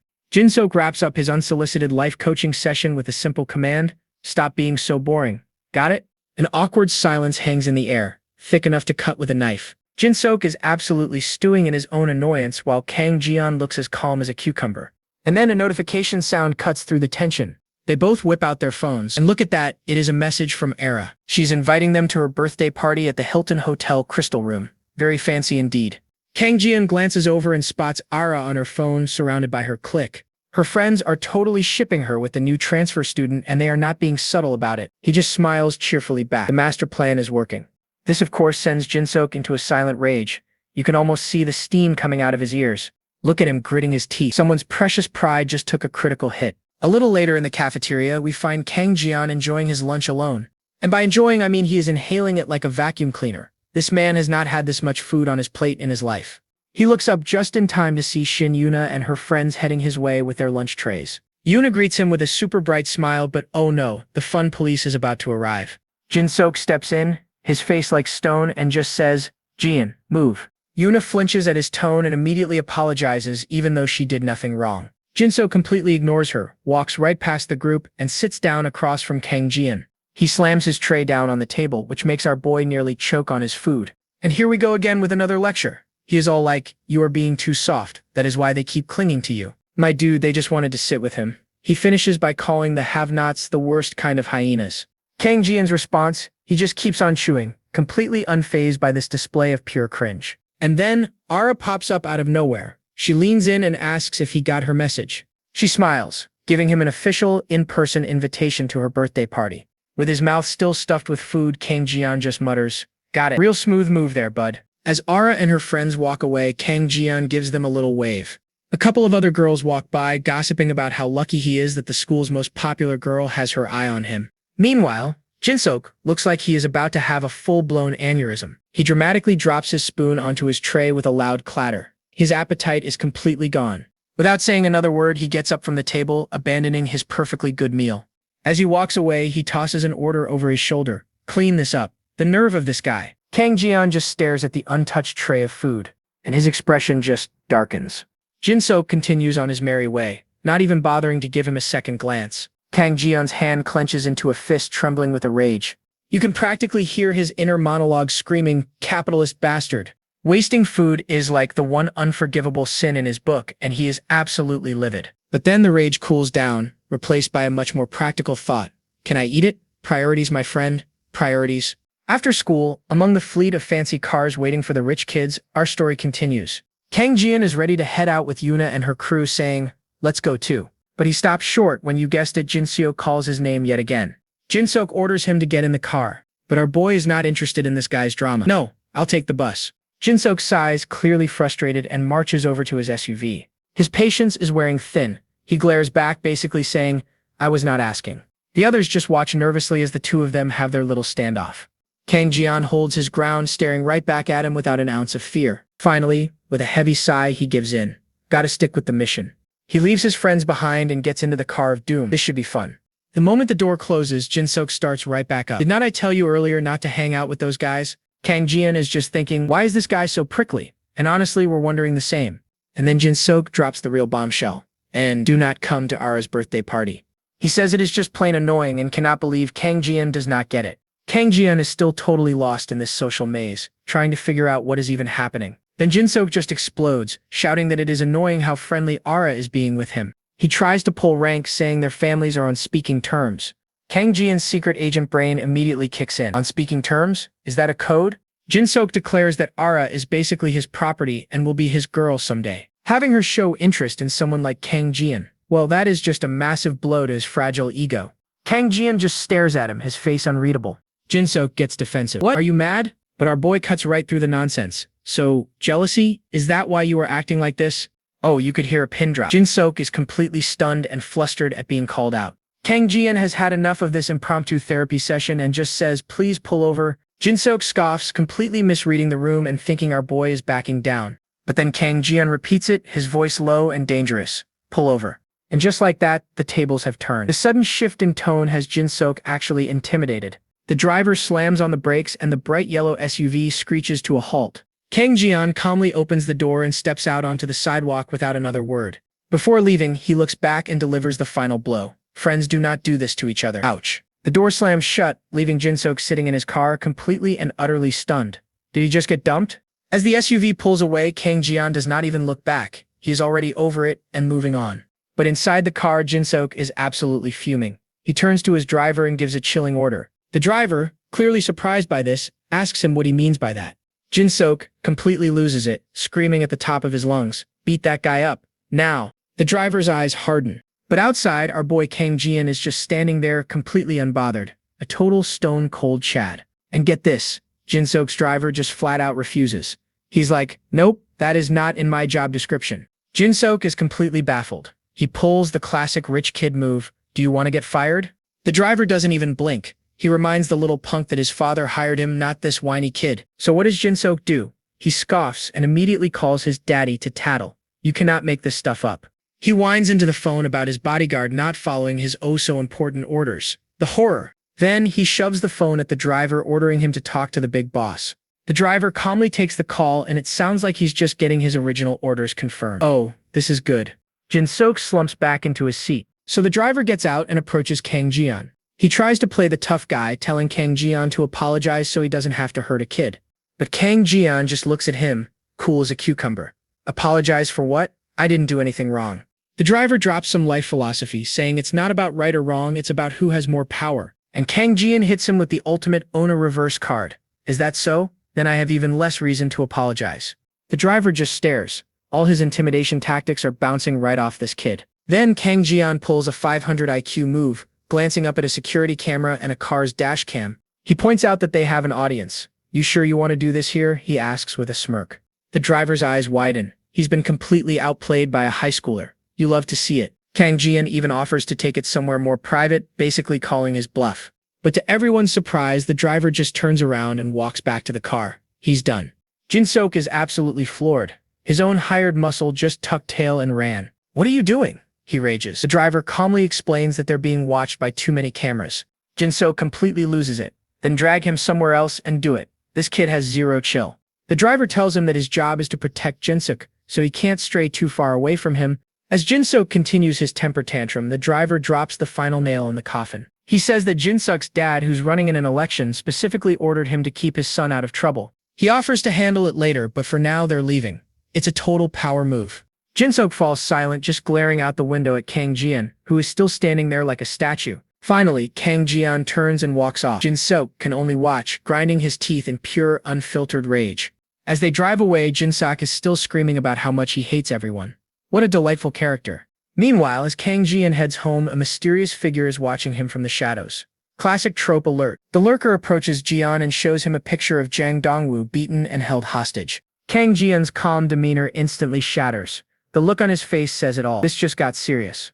The kidnapper orders Kang Jian to come with him. Well, this escalated quickly. The scene shifts to a gritty warehouse at night. You know nothing good ever happens in a gritty warehouse at night. Inside, poor Dongwu is on his knees, surrounded by a bunch of tough-looking goons. Kang Jian arrives, led by the same curly-haired guy from before. The trap has been sprung. Dongwu looks up, absolutely terrified, and calls out to his friend for help. And folks, if looks could kill, everyone in this warehouse would be dust. Kang Jian is radiating pure fury. The leader smirks, all proud of himself for setting this up. He was worried our boy might not show. He even has the nerve to mock Kang Jian for caring about his friend. Big mistake, my dude. Big mistake. Ignoring the trash talk, Kang Jian walks forward and gives a simple command. Let him go. The leader threatens Dongwu instead, warning him not to snitch to the cops or his female friends will pay the price. Dongwu starts apologizing, but Kang Jian puts a hand on his shoulder, calming him down. He tells Dongwu to stay put, then turns to the leader and says, "You're coming with me." Chills, my friends. Literal chills. Then, without any warning, Kang Jian launches himself at lightning speed. The thugs are just staring in shock. Before they can even process it, bam! Kang Jian is already on the leader. He unleashes a lightning-fast combo, ending with a brutal punch that sends the guy flying. The leader crashes through a wooden crate and is out cold. One down, a few more to go. The other thugs are frozen in fear, but Kang Jian is already spinning into a blow aimed at the next idiot. He moves like a blur, taking down 2 more goons before they can even throw a punch. This is a total beatdown. The last man standing is sweating buckets, completely terrified of the monster in front of him. In a last-ditch effort, the thug screams and launches a desperate attack. Bad idea, buddy. His attack is completely useless. Kang Jian stops it with one hand and smashes his face with the other. And just like that, it's over. The entire crew is knocked out cold on the floor. An absolute massacre. Jang Dongwu has been watching this whole time and his brain has completely short-circuited. He just saw his friend become a one-man army. As Kang Jian stands over the defeated thugs, the curly-haired leader who started all this begins to wake up. His eyes snap open, and the first thing he sees is the terrifying silhouette of Kang Jian looming over him. Talk about a nightmare. Kang Jian considers just leaving, but then he thinks about what these guys might do for revenge. His face darkens as he comes to a chilling conclusion. If I let you go, you'll just cause more trouble, right? Oh man, his psycho switch just flipped. The thug leader is sweating buckets, unable to answer. Our boy isn't even looking at him. He's scanning the room for supplies. He spots a pile of wooden planks and casually picks one up, stepping right over the unconscious bodies like they're just decorations. Then, with a loud crack, he smashes the plank on the concrete floor. He then calmly starts pulling long, sharp splinters from the broken wood. The thug is absolutely losing his mind, wondering what this psycho is up to. The guy tries to talk tough one last time, but Kang Jian isn't having it. He just cuts him off with a single punch to the gut. Bam! And that's all it takes. The blow sends him flying, leaving him gasping for air on the dirty floor. Kang Jian crouches down and grabs the dazed man's hand. You said you're into boxing, right? He squeezes. The thug's face twists in agony, but not a sound comes out. Then he pulls out one of his freshly made wooden splinters. Oh man, this is getting dark. But before he gets to work, he turns to Dongwu with a big friendly smile. Do you mind waiting outside for a bit? Dongwu, pale as a ghost, just nods and gets out of there. He is not sticking around for whatever happens next. Now alone, Kang Jian leans over the thug and delivers his message. I'll show you what happens if you mess with my friends. A moment later, a blood-curdling scream echoes from the warehouse. Dongwu hears it from outside and just knows. The thug is shaking on the floor. Kang Jian holds up his hand, revealing a splinter jammed deep under the pinky nail. That's just one. Just a 3-centimeter nail, he says calmly, dropping more splinters around the guy's head like a warning. He yanks the thug up by his hair, his voice a low growl. If you come near me again, these go in the rest of your nails. And your toenails. Understand? The guy is completely broken, just a crying mess. Kang Jian kicks him away in disgust. Well, that's one way to solve a bullying problem. Let's not see each other again. Got it? And with his point brutally made, he just turns and walks away from the carnage. As the dust settles, one of the conscious thugs weakly asks his buddy if the monster has finally left. Yes, my dude, the monster is gone. Outside, Kang Jian rubs his neck. Was I too harsh? He wonders. They're just kids. Dude, you performed amateur surgery with a wood splinter? His thoughts are cut short by a flashback to his own past. We see him as a child, hung by his wrists from a tree, beaten and exhausted. He looks to the side. He wasn't the only one there. He remembers seeing other kids, including a girl with hauntingly empty eyes. He shakes his head, forcing the memory away. He turns to the still shaken Dongwu and tells him, you won't have to worry now. Yeah, because now everyone is more scared of you. He puts a friendly arm around his new bestie. You know, today's matter is a secret, right? Dongwu can only stammer out an agreement. Then, like he didn't just torture a guy, he smiles brightly. Have you eaten? Want to go eat tekkabaki? The mood swing is giving me whiplash. The next day at school, it's business as usual. Shinyona and Jeonyo walk in, waving to their friends. Kang Jian, sitting at his desk, gives a casual little wave back. Dongwu seems a bit scared at first, but gives out a small wave. Kang Jian offers a slight smile. It's the silent acknowledgement of their new trauma-bonded friendship. He seems satisfied with his new crew, thinking, that side seems fine. But then his attention shifts across the classroom. His eyes land on Go Jin-sok, who's sitting by himself, looking like a classic brooding rival. You know the type. Kang Jian remembers what Dongwu told him over their victory tekkabaki. Apparently, Huang Wujing was the one who set him up. Dongwu was terrified, but he spilled all the beans. Kang Jian connects the dots, remembering he saw Wu Yang talking with the thug leader. It was a trap. While he's lost in his thoughts, another problem walks in, Jin-sak. He walks right over to Wang Wujing and gives him an order: lock the gym for tonight. A sinister little smile spreads across his face. And guess who has super hearing? Our boy Kang Jian's eyes widen slightly. He heard the entire exchange. But that surprise quickly turns into a confident smirk. He's thinking, I can see right through your little plan. Jin-sok thinks he's setting up a clever ambush. But to Kang Jian, he's just making the next boss fight way more convenient. This just got a whole lot easier. But Wujing hits him with a simple, beautiful no. Jin-sok looks absolutely floored. You'd think he'd just been told Santa isn't real. Wuyong explains his dad's in the hospital, so he really has no time for this nonsense. Totally annoyed, Jin-sak clicks his tongue and starts storming off like a toddler who didn't get his toy. But of course, Kang Jian is there to poke the bear. He coolly asks Jin-sok why nothing ever seems to work out for him. And that, my friends, stops Jin-sok dead in his tracks. The irritation is practically steaming off of him. Jin-sok puffs up his chest, threatening our boy. He basically says, just you wait, I'll find a place to get you. Kang Jian's response is priceless.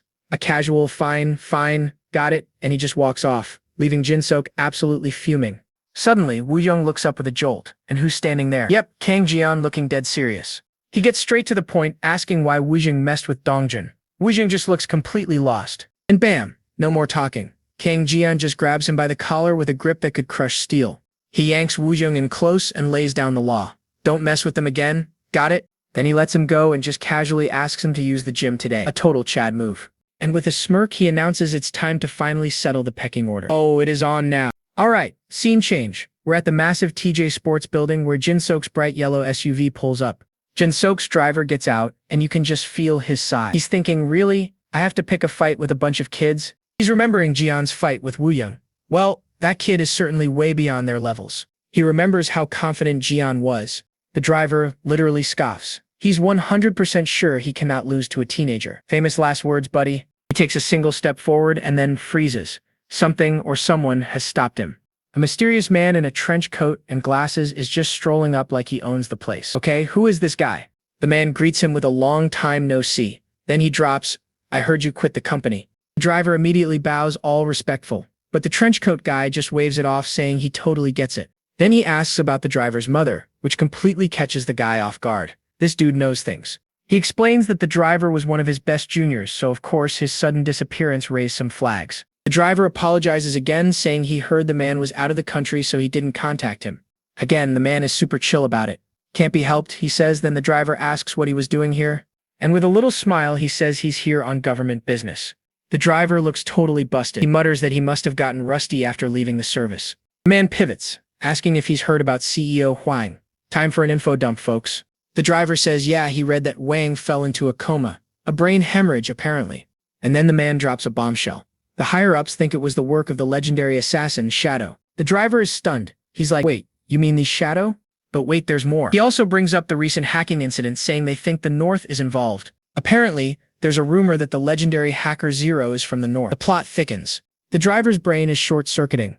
That hacker, Zero, he asks. Yes, my friend, keep up. The man just grins. He knows it sounds crazy, and he's loving every second of this. He lays it all out. Shadow, who's been gone for 10 years, suddenly pops back up. But instead of some big political target, he goes after a random middle-tier company CEO. A little weird, right? And the world-famous hacker Zero targets a company that's not even in the top 30. It just does not add up.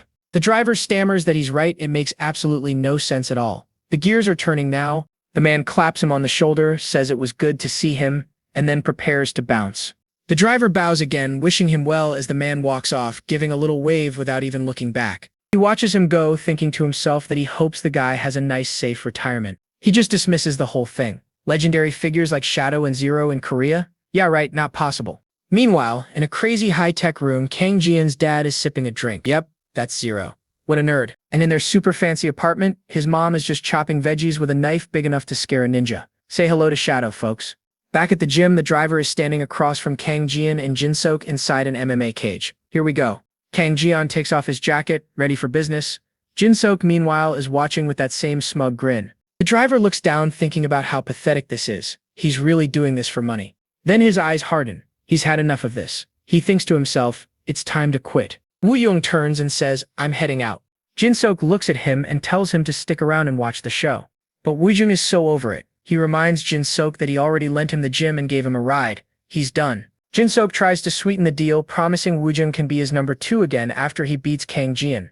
Wuyong's response? Not interested. And with that, he turns around and starts walking away. He just leaves the octagon, ditching Jin-Sok completely. Jin-Sok is grinding his teeth in pure frustration, muttering about what a jerk Wuyong is. Seeing his chance, Kang Jian speaks up, a little smirk playing on his lips. You just know this is gonna be good. He asks, so, if I beat this guy, does that mean you'll be my lackey? Oh, the audacity. Jin-Sok absolutely loses it, just screaming at him. But Kang Jian calmly starts laying down some logic. He explains that Jin-Sok is just gonna bring in a new fighter every time, a never-ending cycle. He wants assurances, otherwise there's no point in fighting here. This just sends Jin-Sok into another tantrum. You'll never beat me, you idiot, he shrieks. Then he reveals his big secret weapon, boasting, my bodyguard used to be a secret agent for the NIS. And that little piece of info suddenly gets Kang Jian's attention. Really? He asks, actually looking intrigued. The driver and Kang Jian lock eyes. You can feel a silent, let's do this passing between them. You can almost hear Kang Jian's thoughts. An ex-secret agent. Okay, now this just got a lot more interesting. Jin-Sok's driver, Mr. Bodyguard, lays down the law. He tells Kang Jian to apologize right now, and they can all just pretend this little temper tantrum never happened. But our boy King Jian just scoffs right in his face. He's like, dude, have some pride. You're an ex-agent getting paid to rough up high schoolers? Ouch, that's a low blow. The driver sighs, trying to be the reasonable adult here. He gives Kang Jian one last chance to walk away, saying he really doesn't want to do this. Sure you don't. And Kang Jian is having absolutely none of it. He just smirks and says, not gonna happen. So what's next on the agenda? And there it is. The driver's patience has officially left the building. He cracks his knuckles and delivers the classic line, fine, I'll go easy on you so you don't cry. And with a whoosh, he launches a lightning-fast kick aimed right at the driver's skull. But Mr. Bodyguard just leans back like he's in the Matrix. The kick sails right past his nose. Not even a single hair was out of place. But you can tell he's shocked. You can practically see the uh-oh thought bubble pop up over his head. This kid is way faster than he expected. Without missing a beat, Kang Jian spins around and unleashes another attack. Bam! The driver just barely gets his arm up in time to block. You can see the shockwave ripple through him from the impact. Seriously, look at that. The agent can't believe the power coming from this scrawny-looking high schooler. He's completely shocked. Even Kang Jian is a little surprised, like, wait, you actually blocked that? I was expecting you to fold like laundry. Meanwhile, the driver is having a full-on internal crisis. This kid is way above my pay grade. He's faster and stronger than he thought. And our favorite spoiled brat, Jin-sook, is just standing on the sidelines with his jaw on the floor. His paid muscle is getting worked. The driver tries to regain his composure, acting all cool. Not bad, kid, but your training is sloppy. You're gonna get hurt. Dude, you almost just got your head kicked off. Jin's analyzing the driver. Yeah, his reaction speed is pretty good. He's actually thinking about taking a few hits on purpose. Then, Jin-sook's screaming breaks his thoughts. He's throwing a full-blown toddler tantrum. What are you waiting for? End him already. And hearing that little punk scream is all the motivation Kang Jian needs. His face goes cold. Alright, never mind. The nice guy act is over. So now the real fight begins. The two of them circle each other, and you could cut the tension in this gym with a knife. Jian's ready to pull out all the stops. His opponent is a former South Korean secret agent after all. Alright, secret agent man, show me what you've got. The agent takes the bait and steps forward. Kang Jian rushes in, looking like he's about to throw a simple punch. But at the last second, his fist opens up into an eye poke. That is a straight-up dirty move, my friend. The agent flinches back in pure terror. He's thinking, that wasn't a punch. You were aiming for my eyes? Yes, my dude, he was.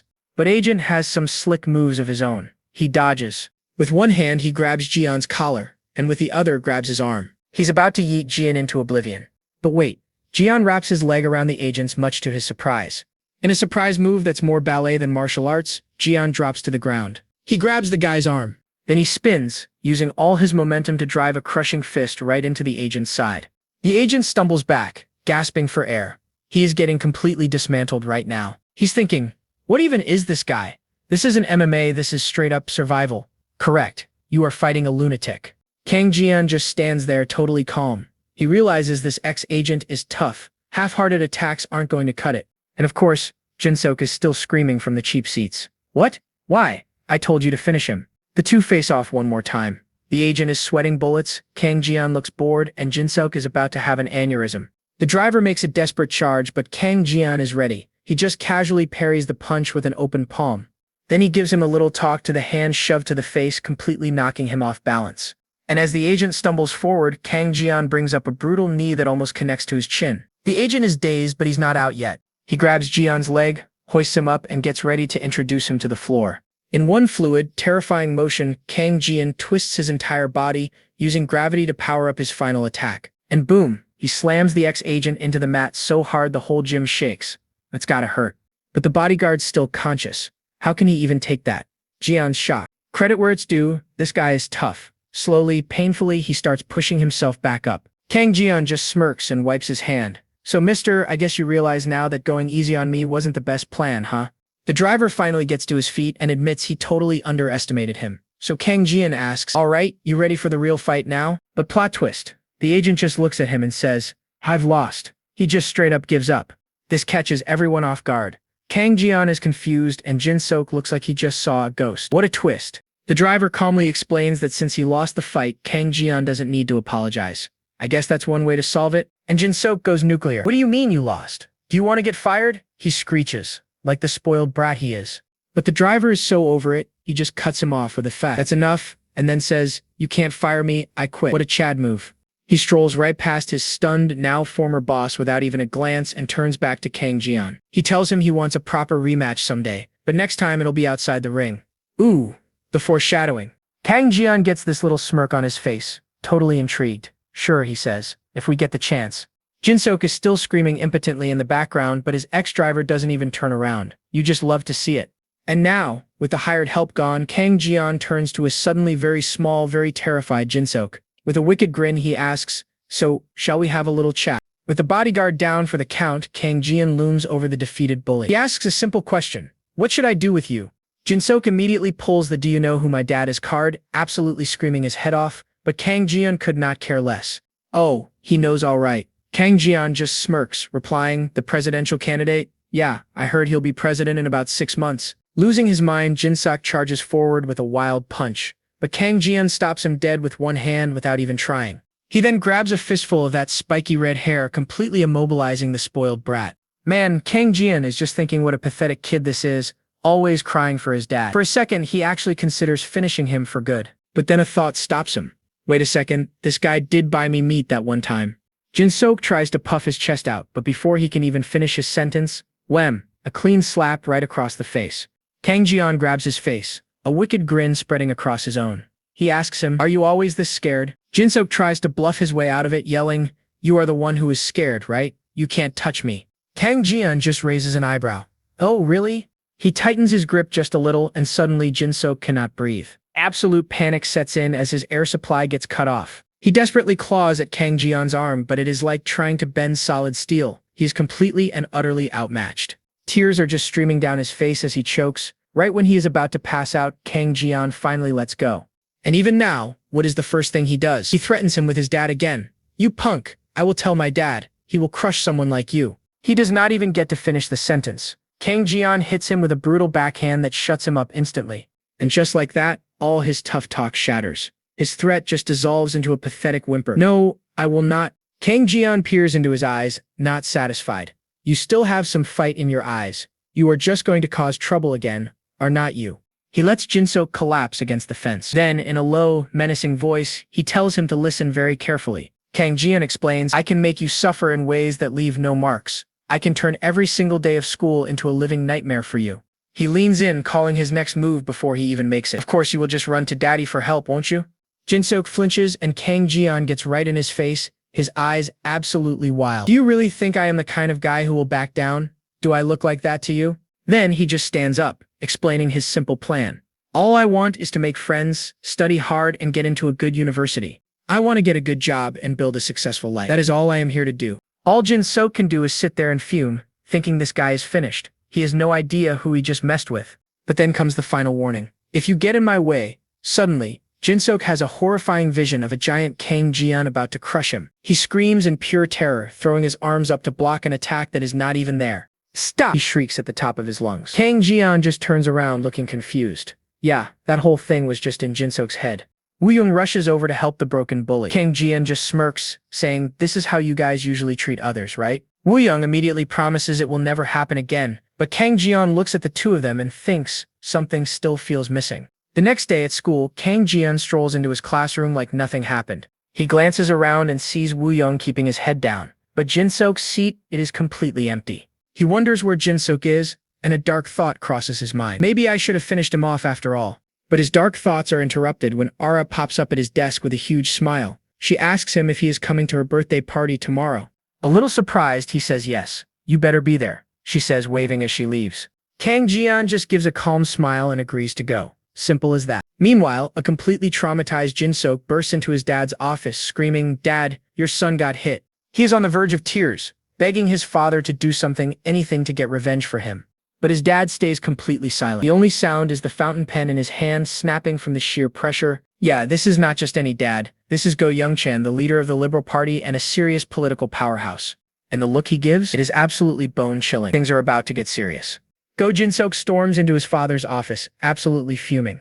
But his dad, Go Youngchan, is completely over it. He just face palms and asks why he is skipping school again. Jinsok pleads his case, claiming some guy beat him so badly he nearly suffocated. Youngchan isn't buying a word of it. He points out that Jinsok doesn't even have a single scratch on him. And Jinsok is just speechless. He cannot believe his own dad will not back him up. His dad gets up, totally fed up. He scolds Jinsok for acting like a little kid tattling after a fight. Jinsok whines that he is too scared to go to school. But his dad's solution is ice cold. Just go study abroad with your sister. The idea of being shipped off to the States leaves Jin-sook absolutely floored. Realizing his son is a lost cause, Young Chan hits the intercom. He is calling in the big guns. Seconds later, a total unit of a man with spiky black hair walks into the office. Young Chan greets him as Agent Han, but Jin-sook's eyes go wide. He points a finger, absolutely livid. He screams that Agent Han is the reason he got wrecked. The guy just ditched him. Agent Han, though, he does not even flinch. His face is a stone mask. That sets his dad off. He yells at Jin-sook to show some respect, reminding him how hard it was to get Agent Han. Jin-sook immediately shuts up, looking like a scolded puppy. Young Chan turns to Agent Han and apologizes for his son's terrible behavior, saying he spoiled him. Agent Han says it is no big deal, but Young Chan is not just apologizing, he is curious. The friendly act drops. He demands to know how his son could possibly get beaten up with a top-tier agent present. Agent Han looks him dead in the eye and says one thing: it is the truth. Young Chan is stunned.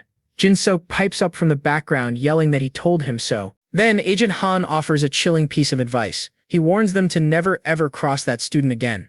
Young Chan is completely baffled. He asks why on earth they should be so scared of a high schooler. And the agent's reply is insane. He says that even he would not be sure he could win against that kid without a weapon. Hearing this, Young Chan just sighs. He turns his back, completely changing the subject. He reminds his son that the election is in less than 6 months. A school violence scandal could ruin everything. But then he switches tactics. If this kid is strong enough to scare Agent Han, Jin-sook should make him an ally, not an enemy. Jin-sook tries to argue back, but his dad just screams at him to be quiet. He is done listening to his son's pathetic whining. Completely defeated, Jin-sook just stands there in gloomy silence. Meanwhile, Kang Jian arrives at the Hilton Hotel for Ara's birthday party, checking the invite on his phone. He recognizes the place as the same one Jin-sook took them to. He spots a man in a suit waiting for him. The man calls out his name, surprising Jian. Kang Jian is a little weirded out. How does this guy know who he is? The man explains that he is 30 minutes early. Jian just says he did not want to be late. But inside, he is totally suspicious. Did they run a background check on him? Or something?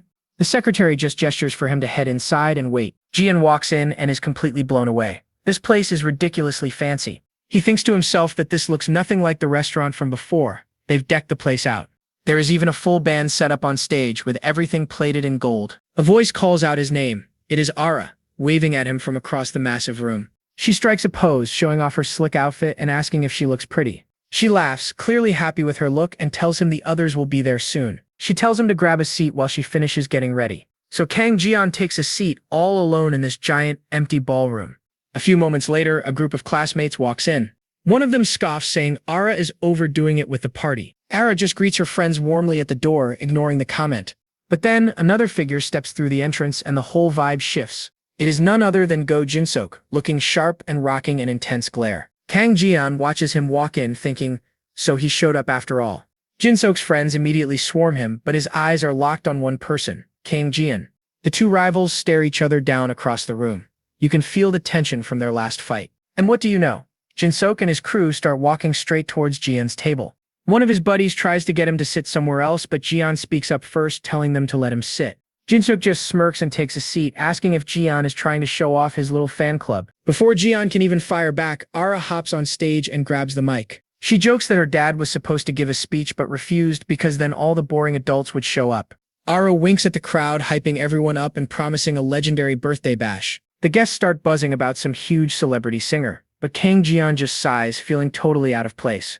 Just then, a tall, elegant woman with long dark hair makes a grand entrance on the upper level, flanked by bodyguards. Someone in the crowd gasps, recognizing her. Ara's face lights up on stage and she yells out. Without a second thought, Ara bolts up the staircase to greet the mysterious woman, leaving everyone stunned. The two greet each other like old friends. Seeing this, Jin-sook and the others realize they need to go pay their respects. Kang Jian is shocked. He recognizes her instantly, wondering how Ara knows Oh Sun-yi. Jin-sook slides back into his seat across from Jian. He smirks, boasting that Oh Sun-yi's powerful position will be his one day. He leans in, giving Jian one last chance to beg for forgiveness. But before he can finish his sentence, Jian's hand shoots out like lightning. Still reeling from their last encounter, Jin-sook falls back in fear. Jian gives him an ice-cold stare, and then suddenly, with a loud snap, the entire ballroom goes dark. Total panic erupts in the darkness. But in the middle of the chaos, Kang Jian's eyes are wide open, instantly on high alert. The opulent party is in full swing, everything is perfect, and then bam, the entire ballroom is plunged into total darkness. Instantly, chaos erupts. People start freaking out, wondering what in the world just happened. But while everyone else is panicking, Kang Jian's senses go into absolute overdrive. His eyes snap open, on high alert. He immediately scans the darkened room, his gaze locking onto the silhouettes of the other guests. And that's when he sees it. Small, glowing lights appear near the entrance. Uninvited guests have arrived. Kang Jian's expression turns to stone. A random blackout in a high-security place like this, in South Korea? Yeah, right? This is no accident. Footsteps echo through the now silent hall, his eyes narrow, tracking every single movement with deadly focus. He watches a group of shadowy figures making their way right towards the center of the room. He does a quick head count in the dark. 1, 2, wait, 9 people. What is going on? His mind races through the possibilities. Is this a terrorist attack? A hostage situation? He cuts through the noise and zeroes in on the one question that matters. Who is the target? His eyes immediately dart towards the main table where Oh Sunyi and Ara are standing. He realizes the bodyguards are nowhere in sight, and the intruders are closing in fast. Then one of the figures breaks off and makes a dead sprint right for the girls. That confirms it. He knew it. They're after Ara and his top priority target. Without a single moment of hesitation, Kang Jian explodes from his seat. He has to move, right now. He moves like a blur across the floor, instantly intercepting the running man with a lightning-fast grab. His eye glows with pure killing intent as he snarls, "Don't interfere with my mission." Suddenly, the lights flicker back on. A scream rips through the ballroom. And the source of the scream? Kang Jian has a guy pinned to the floor, his arm twisted in a way it is definitely not supposed to bend. The man is crying out, his face a mask of pure agony. But then Kang Jian freezes. The supposed terrorist he has in a death grip is holding a bouquet of flowers. He looks up and sees the other 8 guys just standing there looking less like threats and more like a K-pop group. The pinned man is begging for his life, while Ara and Oh Sunyi just stare down, completely stunned. Kang Jian slowly lets him go, his expression shifting from deadly focus to absolute dawning horror. The man stumbles to his feet, explaining through tears that he is here to celebrate Miss Lee Ara's 18th birthday. He then announces the start of a special performance by his group, 9 Voice, as they all strike a dramatic pose.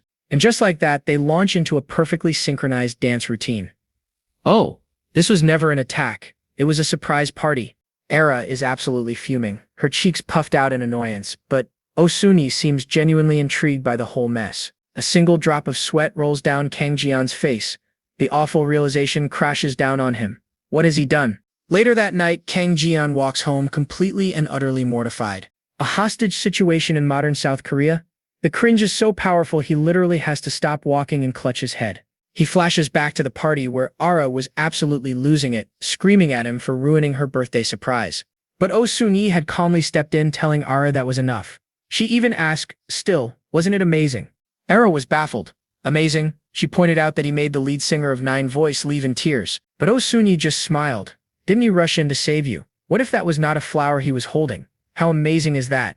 Her words actually make Ara stop and think. She looks over at Kang Jian in a completely new light. A sly, cunning smile spreads across Ara's face. Oh, really? Is that how it is? Oh Sunyi kept going, praising his bravery. If that was a real threat, he threw himself in harm's way to protect you without a second thought. That is just so incredibly cool, isn't it? She said, completely charmed. A blush creeps onto Ara's cheeks as she looks at Kang Jian. That guy. Meanwhile, Kang Jian is completely oblivious, just sweating under the awkward tension as the 2 girls whisper and giggle. Back in the present, he sighs, but then his focus shifts back to the mission, the top priority target.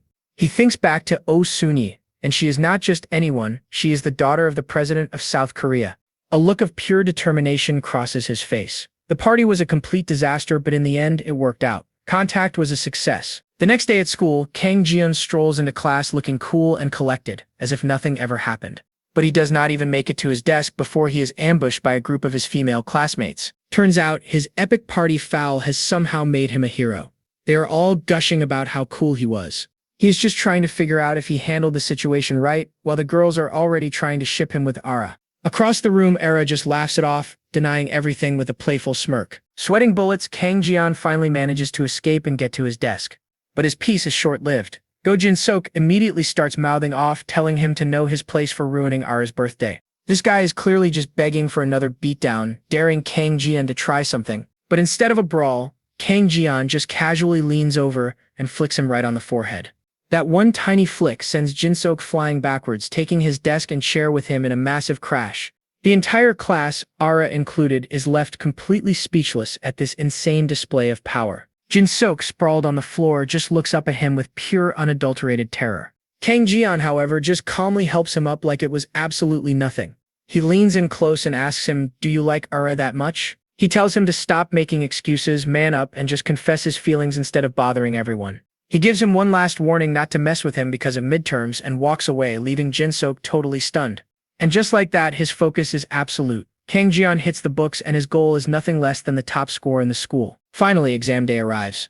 The classroom is dead silent, the tension so thick you could cut it with a knife.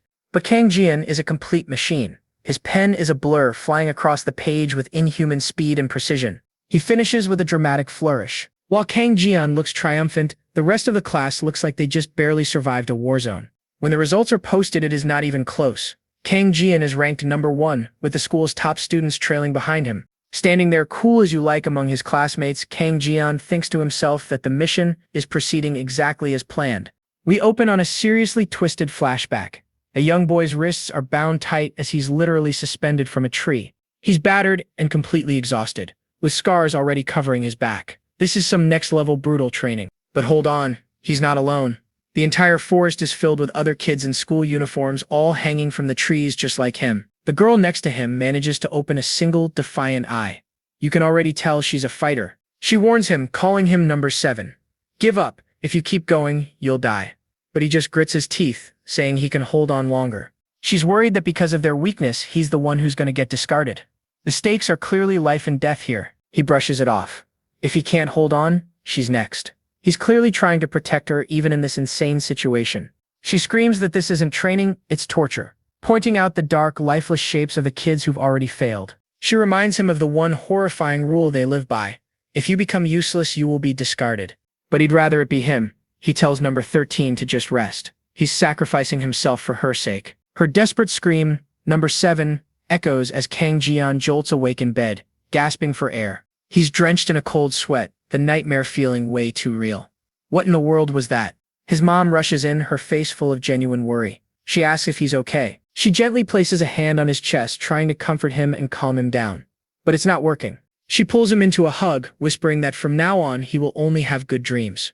A promise that sounds more like a threat. Her words hang in the air with a chilling finality. Mom will make sure of that. And just like that, he shoves her away. The terrified boy is gone, replaced by something cold and hard. Standing over her, he addresses her not as a mother but as a fellow soldier. "Please don't worry, comrade." He vows to accomplish his mission and return to his country in glory. The family act is completely dropped. She seems to accept the change, telling him to take his time and not overdo it. This whole setup is seriously strange.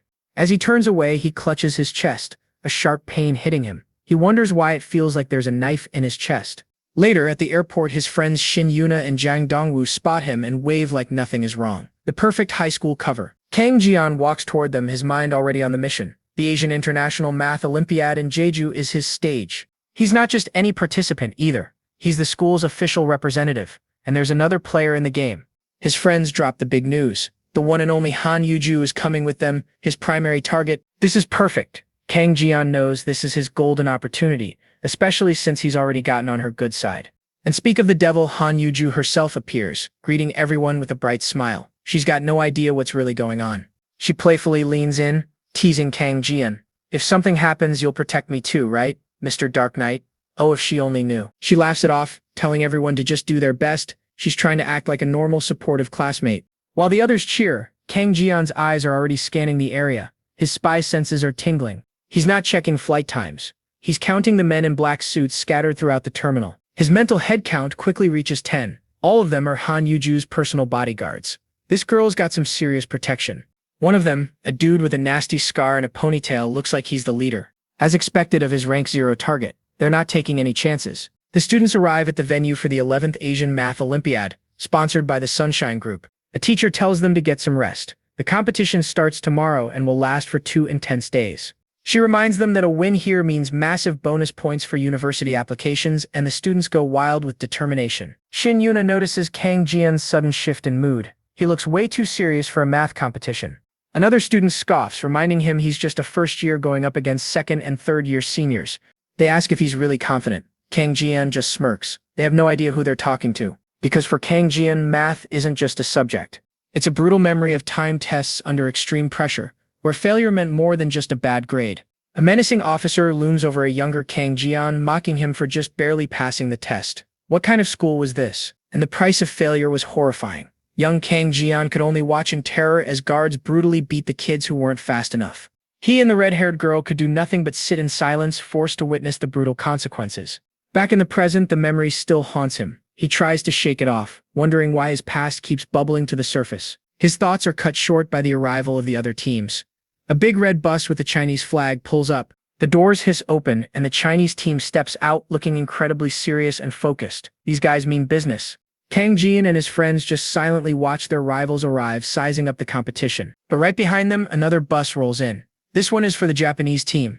The doors slide open to reveal a team decked out in sharp black uniforms. They look less like students and more like an elite squad. And that's when Kang Jian's eyes go wide. He sees something that completely shocks him. It's her. The red-haired girl from his nightmares. She's a member of the Japanese team. Shin Yu-no has to snap him out of his trance. He's clearly rattled, but he agrees to head inside. Meanwhile, inside the hotel, Han Yuju and her friends head to the front desk, totally oblivious that they are being watched. Suddenly, her head of security gets a tap on the shoulder. It's the Glass's secret agent, and he's got some news. There's a high probability that Han Yuju is being targeted by the North on this trip. Han Yuju's security detail is on high alert. An intel report flashes through an agent's mind. The people from the North, they're targeting the young miss. Inside the hotel, a senior agent approaches a bodyguard with a nasty scar and a reputation. I've heard a lot about you, he says. They say you're too talented to be stuck on guard duty. The bodyguard just says it's an honor, but the agent is trying to poach him. Ever think about switching sides? We're seriously short on capable people these days. But this is Sergeant Kim Hyuk, and he is not for sale. He shuts it down with pure patriotism. If my country needs me, just say the word. The agent is seriously impressed. I like you. After this is over, let's talk. Kim Hyuk just gives a respectful bow. All business, all the time. The second the conversation is over, he's back in command mode, barking orders. Check the rooftop and emergency stairs again. All units check every person entering the building. He doesn't miss a beat as he walks away. Z10 with me. Check the elevators in the 22nd floor. Z2, re-secure the young lady's room. The senior agent watches him go, thinking to himself, yup, this guy is the real deal. But as soon as Kim Hyuk is gone, a wave of dread washes over him. Something about this mission feels completely off. He can't shake the feeling. Even with the absolute best security team on the job, why does he feel like they're all walking into a trap? Elsewhere, Kang Jian and Dongwoo get to their hotel room. Dongwoo is immediately awkward. Hey, if you're uncomfortable, I can get another room. He stammers on, but Kang Jian just looks at him, totally confused by the offer. What is this guy even talking about? Jian just smiles, playing the part of a normal kid. Dude, we're friends, what's the big deal? By the way, dibs on the bed by the window. As Dongwoo unpacks, Jian just stares out at the ocean view. But inside his mind, a war is breaking out. He thinks about South Korea. It's nothing like what they taught him. This peaceful view completely contradicts his entire upbringing. He was told that this country was a miserable wasteland, but all he sees are happy families and people enjoying their lives. The cognitive dissonance is so strong it feels like a physical blow. He grabs his head, trying to force the thoughts away. He falls back on his training, repeating the mantra they drilled into his skull. Never doubt the motherland. Dongwoo's voice snaps him right out of it. Jian, is this your first time in Jeju? Jian turns, completely startled. Yup, it is. Dongwoo beams, offering to be his tour guide on the last day. There are tons of great places to see, and the food is incredible. Jian asks if he comes here often. Dongwoo says of course. For people in Seoul, Jeju is a super common vacation spot, only an hour away by plane. Changing the subject, Dongwoo asks carefully, by the way, are you and Jinsok not getting along? You guys don't seem to talk much anymore. Jian can't believe how this innocent-looking guy used to be a bully. He decides to deflect, fast. He calls out, Dongwoo. He walks over, asking a probing question. I heard you and Jinsok both have important parents. Is family status really that big of a deal here? Before Dongwoo can answer, Jian switches gears again. Have you ever hung out with Yuna, Dongjin, and Yeyu? I had tteokbokki with them and it was amazing. We should all hang out together sometime, he declares. He points at Dongwoo, teasing him. Especially Yuna, she's a math genius. Didn't you say math was your worst subject? How'd you even get in? Dongwoo just laughs nervously. Haha, I guess I got lucky, and then Jian suddenly launches himself through the air and tackles him. Wah! I give up! I give up! Dongwoo yells as Jian playfully wrestles his new friend on the bed. He's just trying to act like a normal teenager. He gets Dongwoo in a headlock and whispers his real plan. Let's use this trip to get closer to Yuna. On the last day, we'll all go sightseeing. How about it? Jian waits for an answer with a calm smile, but Dongwoo has gone completely still. His hand falls to the bed, totally limp. The playful act vanishes, replaced by pure panic. Dongwoo, open your eyes. Hey, Jang Dongwoo, seriously, does this dude not know his strength? The next morning, the students are in a study session. Dongwoo looks completely dazed. I don't even remember when I fell asleep, he says. Yuna wonders where the upperclassmen are while Dongwoo just rubs his sore neck. Dongwoo sighs, feeling like a background character, but Jian just smirks. I called you here to make sure you're not just an extra. He slides a gigantic stack of papers across the table. Take a look at this. Both Dongwoo and Yuna are completely speechless. Jian leans back, revealing his master stroke. These are the past 5 years of International Math Olympiad problems. Yuna is floored. You can't even take those books out of the library. Don't tell me you compiled this yourself by digging through foreign servers? Jian just smiles, thinking back to a conversation with his dad who had asked him, "You're saying you need to win." His dad had offered him the ultimate cheat code. Then I'll just get you this year's exam questions. But Jian immediately refused. No, I cannot do that. His dad was confused. Why not? Isn't winning your mission? In the flashback, a determined Jian tells his father, I can do it on my own. His dad just smirked back at him. Is that so? Then I'll just give you a little help. With a blur of motion across the keyboard, his dad began his own version of helping. He identified the test makers, analyzed their patterns, and compiled a list of similar problems, all while Jian watched in disbelief. His dad let out a maniacal laugh, screaming, "Now that sounds like fun." The flashback ends. Back in the present, Jian sits with that same confident smile, and that kids is how he came across the exam previous year's questions. They're deep in conversation, when suddenly a girl's voice interrupts them, speaking perfect Japanese. Excuse me. Jian's eyes go wide. He looks up at the newcomer with a look of pure, unadulterated shock. It's the red-haired girl from his past. His mind screams her designation. It's number 13. What the heck is she doing here? Kang Jian is just trying to have a normal study session with his friends when a voice suddenly cuts through the silence. He looks up, and his entire world just stops. He knows that voice. He knows that presence. It's her. Number 13. The ghost from his past, standing there looking totally calm and collected. Instantly, Kang Jian freezes. A cold sweat drips down his neck as the worst memories of his life come rushing back. The face of the ruthless killer from the facility flashes in his mind, morphing into the high school girl standing right in front of him. His brain is screaming. Number 13? What is she doing here? She puts on a sweet smile and in perfect Japanese asks for help like she's some damsel in distress. Kang Jian is absolutely reeling. This can't be a coincidence. How in the world did she find him? His friends are completely clueless, just staring back and forth. Yuna can tell something is seriously wrong, but Kang Jian is just gone. Number 13 keeps up the innocent act, asking where she can buy a phone charger. Like this is just a normal school trip. Kang Jian snaps out of it, switching to fluent Japanese to play along. His friend's jaws are on the floor. They had no idea he was multilingual. Then she lays it on thick, asking him to come with her because she gets nervous when she can't communicate. Yeah, right. He knows he has to deal with this. He stands up, telling his friends he'll be right back and to keep studying. His friends, bless their hearts, think he's just being a good Samaritan. Dongwoo even gives him a thumbs up for his rizzes, but as they walk away, the air between them is thick with tension. Not a single word is spoken. Suddenly, the scene shifts to a surreal beach in his mind, and she's the one who breaks the silence, asking how he's been like their old friends. She even adds it's been, 5 years, with this little smirk on her face. Kang Jian stays dead silent. His face is a stone mask, hiding the storm of memories from that hellhole. In this mental landscape, she just strolls ahead, stopping right at the edge of the water. She dips her hands in, and the ocean water glows, crystallizing around her fingers. What does this even mean? Snapping back to the real world, they're standing outside the hotel, and Kang Jian is drowning in his past. He remembers the other kids from the facility. How they just disappear, one by one, without a single trace. No one ever knew why or where they went. Asking questions was forbidden. It was a one-way ticket to getting erased. Just making it out of that nightmare alive was the only victory that mattered. And while he's reliving this horror, she's happily splashing in the water, completely carefree. She finally breaks her silence, asks for his name. Kang Jian, he answers. She repeats it, almost tasting the name, and says it's a good one. Then he asks for hers. The mask cracks for just a second as she stares at him. My name is Tomo. I am glad to see you again. And just like that, after dropping that bomb, she says it's time for her to go. She walks right past him and says, take care. And those two simple words hit him like a ton of bricks. His eyes go wide as he realizes. Is she on a mission? He heads back to the study room, completely rattled. His friends are all over him, and he just brushes it off, saying he needed some air.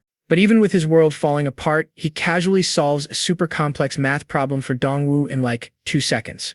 Yuna, though, is sharp. She can tell something is seriously off and asks him if he is okay. He tries to play it cool, but she's not buying it. She can see right through him and insists he looks unwell. He needs to get out of there. He quickly makes an excuse about a bad stomach and dips. His friends tell him to go rest, saying a genius like him does not need to study anyway, if only they knew. The second he's alone, his mind is racing. If Tomo is here, it can only mean one thing. She must be after priority 0. He gets in the elevator, trying to piece this nightmare together. But it does not make sense.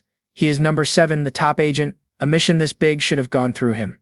The elevator doors open on the 12th floor, and he immediately spots 2 familiar figures down the hall. It's Han Yuju's bodyguards. They're posted up outside a single room. Room 1217. That's Sep's where priority 0 is. There's no doubt in his mind now. Tomo's target is Han Yuju.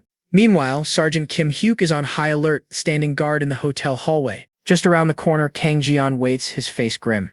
He has no idea what Sep's happening here. So he makes a call to dear old Dad. Dad answers with a ridiculously cheerful voice asking about his trip. But Jian Sep's all-business comrade Mangam gang. He cuts right to the chase, his voice ice cold. Is there a new directive from the party? But his dad is completely clueless. A directive? What is he even talking about? Kang Jian can't believe it. He seriously doesn't know? Back at the command center, Dad demands an explanation, while Mom just watches from the doorway, giving nothing away. After a tense pause, Kang Jian makes a call. Nah, I'll handle it myself, he says. He hangs up the phone, leaving his so-called parents absolutely speechless. His mother finally breaks the silence. A directive? What could he possibly mean by that? Dad's face goes grim. He thinks someone from the higher-ups has made contact with Kang Jian. Without a word, Mom is ready to move, but Dad stops her in her tracks. They can't be rash. They need to figure out what's going on first.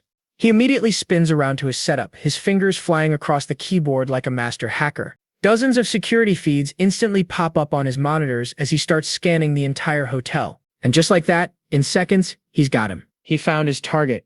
On the monitor, Kang Jian is on the move. This mission is his now, official or not. He's decided that if there's no official order, he's going straight to number 13 for answers. He walks right up to the front desk asking for a Japanese student named Tomo. The clerk won't give up her room number, so Kang Jian switches tactics and asks him to call her down to the lobby. The phone rings, and Kang Jian waits, trying to stay patient, but nobody picks up. The clerk just hangs up and apologizes. Blocked for now, Kang Jian turns to leave, but just then his phone buzzes. It's his dad, and Kang Jian picks up. All right, kid, who exactly am I supposed to find? He spins around, shocked that his dad's already hacked the hotel. Don't look around. Who are you looking for? He repeats. Tomo. That's all Kang Jian needs to say. With just one name, his dad is on it. Room 1110. The 11th floor corridor is clear. The door will be open when you get there. Kang Jian understands the plan and immediately heads for the elevators. He reaches the 11th floor and makes his way to room 1110. He hits the doorbell, and just like his dad promised, the door clicks and swings right open. Back at the command center, his dad hits the final key. The lock was hacked remotely. Too easy. Even Kang Jian is impressed. With Comrade Mangam Gang's skills, any mission feels possible. He slips into the dark room, checking to see if number 13 is there alone. But the place is completely empty. Not a soul in sight. Suddenly, his phone buzzes with a strange new alert. Channel message. Someone's at the door. His eyes go wide. Wait, what? At that exact moment, a shadowy figure appears at the door of room 1110, the room he's in. He's on high alert. Those footsteps are way too heavy to be number 13. Suddenly, the door opens. A man in a hotel uniform walks in, carrying a big box. Kang Jian ducks into hiding, his mind racing. Why is staff here now? Is this guy an accomplice? The mysterious man simply places the box down on the bed. What could be so important to deliver like this? That's when he remembers Tomo's last words to him. Take care. He stays hidden in the shadows, watching, trying to piece it all together. Once the coast is clear, Kang Jian cautiously steps out, every sense on high alert. The hallway is empty. He slips back inside his room, the door clicking softly shut behind him. His eyes immediately lock onto that mysterious cardboard box sitting on the bench. He approaches it slowly, his gut telling him something is seriously wrong here. A bead of sweat runs down his face as he reaches out and starts to open the package. He rips the flaps open and his eyes widen in absolute shock. What is this? He can't believe what he's seeing. It's C4. 2 blocks of military-grade plastic explosive just sitting there in bubble wrap. His mind is reeling. This is insane. This much explosive could kill hundreds of people. He breaks into a cold sweat. Is this really a party directive? If so, then why in the world would they do this? Meanwhile, Tomoe is just casually strolling down a hallway with her classmates, not a care in the world. One of her friends is laughing, saying how lucky they are that Tomoe can speak Korean. Back in the room, Kang Jian hears the girls approaching.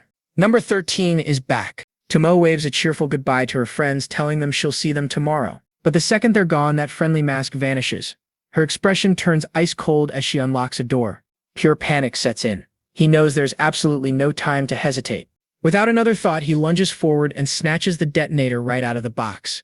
The door lock clicks, and number 13 steps in. Immediately, she knows something's up. She sees her bedroom window open. Meanwhile, Kang Jian is out on a tiny ledge, hundreds of feet in the air. He listens carefully, and yup, Tomoe's already inside his room. With the detonator clenched between his teeth, he begins the most insane escape you've ever seen. He's literally jumping from ledge to tiny ledge on the side of a skyscraper. One wrong move and it's over. The look on his face says it all. This is pure, unadulterated terror, folks. Back in the room, number 13 peeks out of the open window with cold, calculating eyes, but she sees nothing. He's safe. For now. He's gasping for breath, completely exhausted, but still hasn't let go of that detonator. Then he goes full action hero, sliding down the glass facade of the building to get to the ground floor. He hits the ground hard, skidding to a stop in a deserted parking lot. What an escape. He looks back up at the skyscraper he just scaled down and finally lets out a breath. He made it. But just as he relaxes, a voice cuts through the silence. A student? What are you doing here? Uh-oh. This new guy has a seriously intense vibe. His gaze is sharp enough to cut glass. Kang Jian is completely shocked. He's thinking, I didn't even hear this dude. How did he sneak up on me? The man isn't letting up. He narrows his eyes and says, I asked you a question. You look suspicious. Kang Jian shoves the detonator behind his back, his mind racing. At least the guy didn't see his Spider-Man impression. He decides to go on the offensive. You're the suspicious one, mister. Who are you anyway? But the mysterious man is completely unfazed. He just stares back with a poker face. So Kang Jian whips out his cover story. He's a student here for the math Olympiad. The man is not buying it for a second. Oh, really? Then why is a math nerd hiding out here so late? Thinking fast, Kang Jian points at a sign. Hiding? I was just going to the convenience store for snacks. This kicks off an intense standoff. Neither of them is blinking. The tension is thick. Suddenly, footsteps break the silence. Another man, Sergeant Kim Hyuk, is approaching. He rushes right up to the mysterious man. Sir, I have a report to make. He leans in and whispers something urgent, and the man's face goes from stern to shocked. And just like that, they're gone. The man barks, let's go, at his subordinate, and to Kang Jian he orders him to stop loitering. Kang Jian watches them leave, his face grim. That was way too close for comfort. He grips the detonator, his mind racing. He needs to know what number 13's real mission is. Meanwhile, the two agents are in crisis mode. Are you sure? Yes, the hotel server has been hacked. Sergeant Kim reports that the hacker was a ghost, leaving no traces. The senior agent admits their team was completely outmatched. The order is clear. Get their protectee to safety immediately. The hotel is no longer secure. He doesn't care if she argues.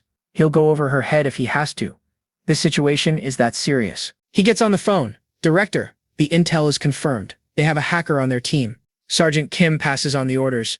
Notify V1. Full deployment until dawn. Lock it down. The deputy lays out the stakes. High-value targets are everywhere, including kids of top foreign officials from China and Japan. And the biggest target of all is there too, the president's own daughter, Han Yuju. He spells it out. An attack here could trigger a massive international incident between three nations. The call is made. They'll cancel the whole tournament if they have to. Safety is priority number one. But before he hangs up, he drops a bombshell. Shadow and Zero, they might actually be in Korea. Back in his room, Kang Jian watches his roommate sleep, completely oblivious to the chaos. He clutches the detonator, his mind a mess. He has to find number 13 and figure out if this was really the party's orders. He needs to know if the party's orders was real to blow this entire place to kingdom come. He looks at his sleeping friend. It hits him hard.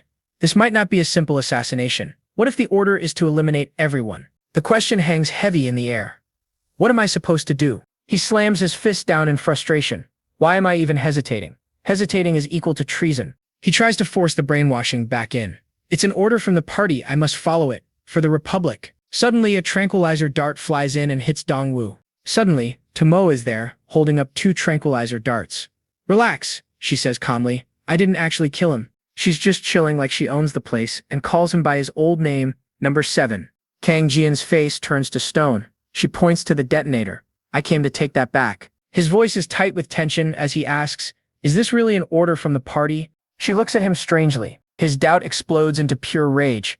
He screams, "Is it truly a command from the party to kill innocent people?" He's not buying it. He declares he's going to contact the party directly to confirm the mission. And that's it for Tomoe's patience.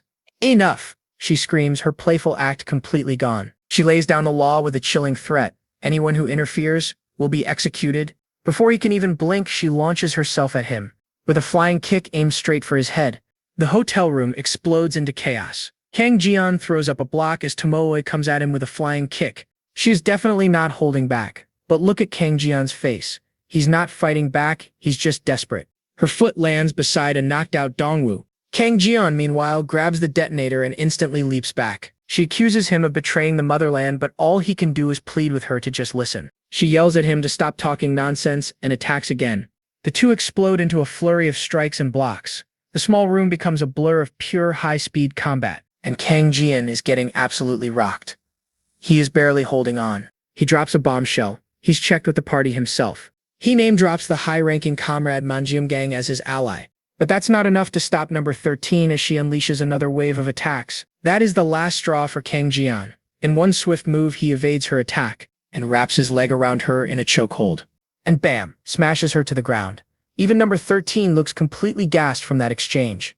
Kang Jian desperately tries to reason with her. He wants to contact comrade mangaMangacapped to confirm this mission, but she completely shuts him down. She says she just reconfirmed the orders herself. The mission stands.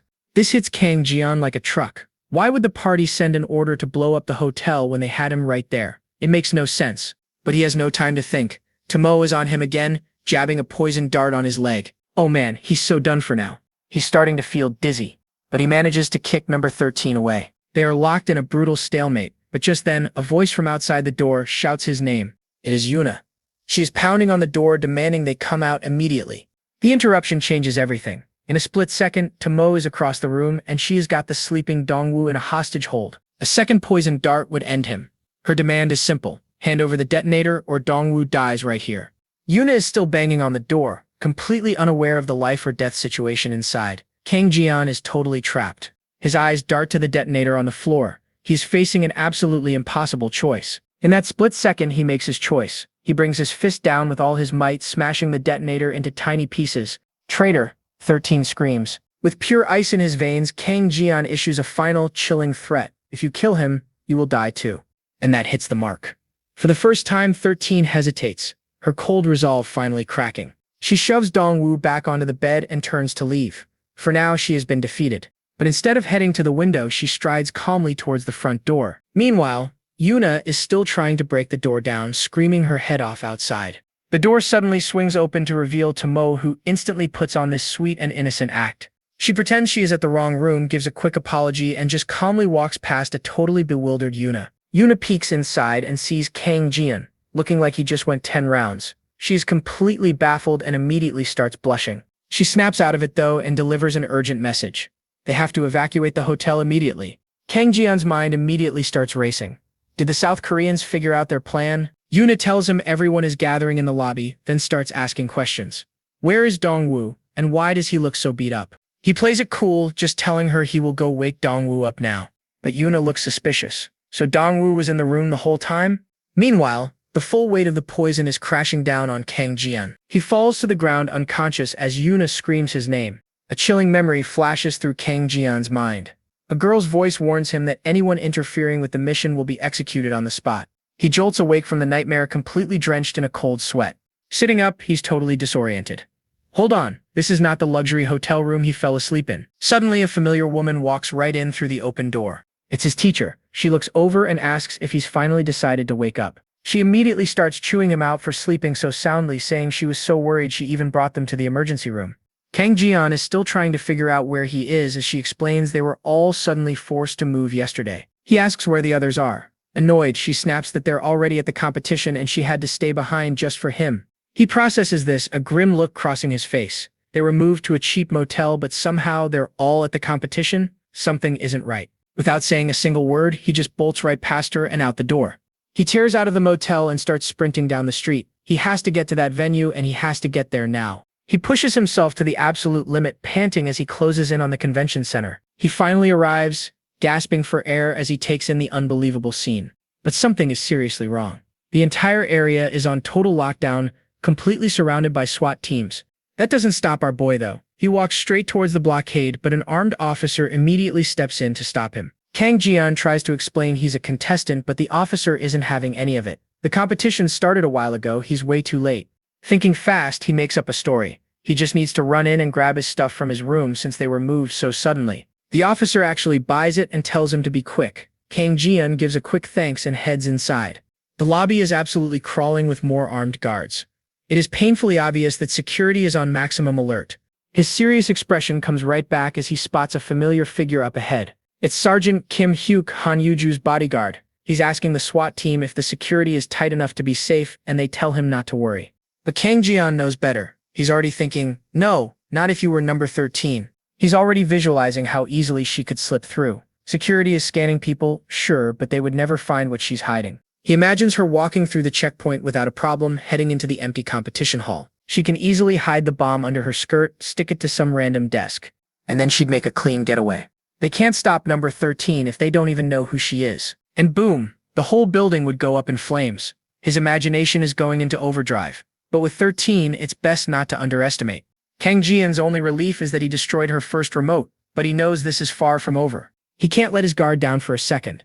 An accomplice could easily have a spare. The fastest way to be sure is to check if number 13 is still inside. Suddenly, Sergeant Kim Hyuk walks right up to him. The agent tells him he's late and can't go in any further. Kang Jian just quietly agrees. The agent warns him that the area is dangerous now and that he should go back to his temporary lodging. Kang Jian puts on his best innocent student act. He says his friend Yuna might worry since she doesn't know why he was late. Sergeant Kim Hyuk checks his watch. He agrees to let Kang Jian inside during lunch break, which should be in an hour or so. Better than nothing, I guess. Kang Jian tries another tactic and asks if he can run up to his room first, claiming he forgot his phone in all the chaos. With the venue in shambles, Kang Jian gets in the elevator. His new priority is crystal clear find number 13. He's got a plan. He'll have his dad check the CCTV footage. If he can just stop Tomo, he can delay this whole insane mission. And that delay will buy him just enough time to get confirmation on these orders directly from the party. But if it turns out the mission really is to take out the target, no matter the cost, he'll personally eliminate her. He remembers Tomo's friendly act, and it fuels his rage. He is drawing a line in the sand. He refuses to let innocent people die. Completely lost in his thoughts, he walks out of the elevator and into his room. But hello there, someone's already inside. A familiar voice calls out, "Son?"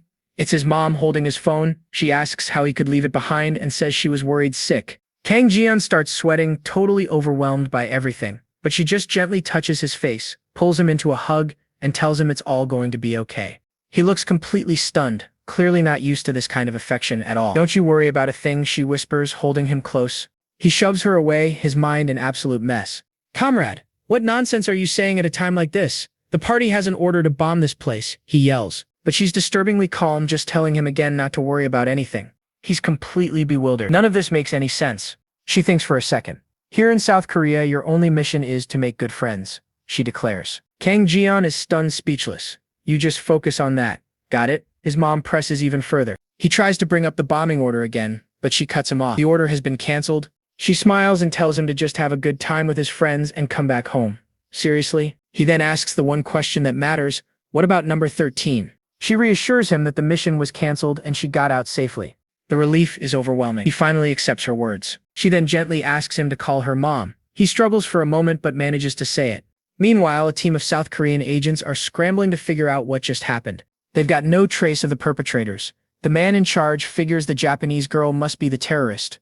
Another agent agrees. The C4 in her room and her sudden disappearance make it pretty certain. But the leader is suspicious. Who sent them the tip in the first place, and why is it untraceable? One of his men speculates it could be one of their agents who infiltrated the North. The leader completely snaps. That makes absolutely zero sense. Why would their own agent need to hack into their server to do that? Pacing the room, he finally puts the pieces together. This whole thing is an internal feud in the North. His subordinates are stunned by the massive implication. He slams his hand on the table. This isn't about terrorism anymore. His eyes gleam. A hacker with that level of skill could only be one person, the legendary Zero. Elsewhere, Tomo is laying low in a hidden safe house, surrounded by intel. She confronts an older man with a mustache, demanding to know why she told her to hide. But the man ignores her question. He's more interested in number 7. "Isn't that child a counter-revolutionary? You're saying that kid was the one who informed on me to South Korea and used your safe house's secret frequency to tell me to run?" she asks. Given the circumstances, could there have been anyone else? The old man asks. Tomo thinks for a second. She asks if he knows the name Gang.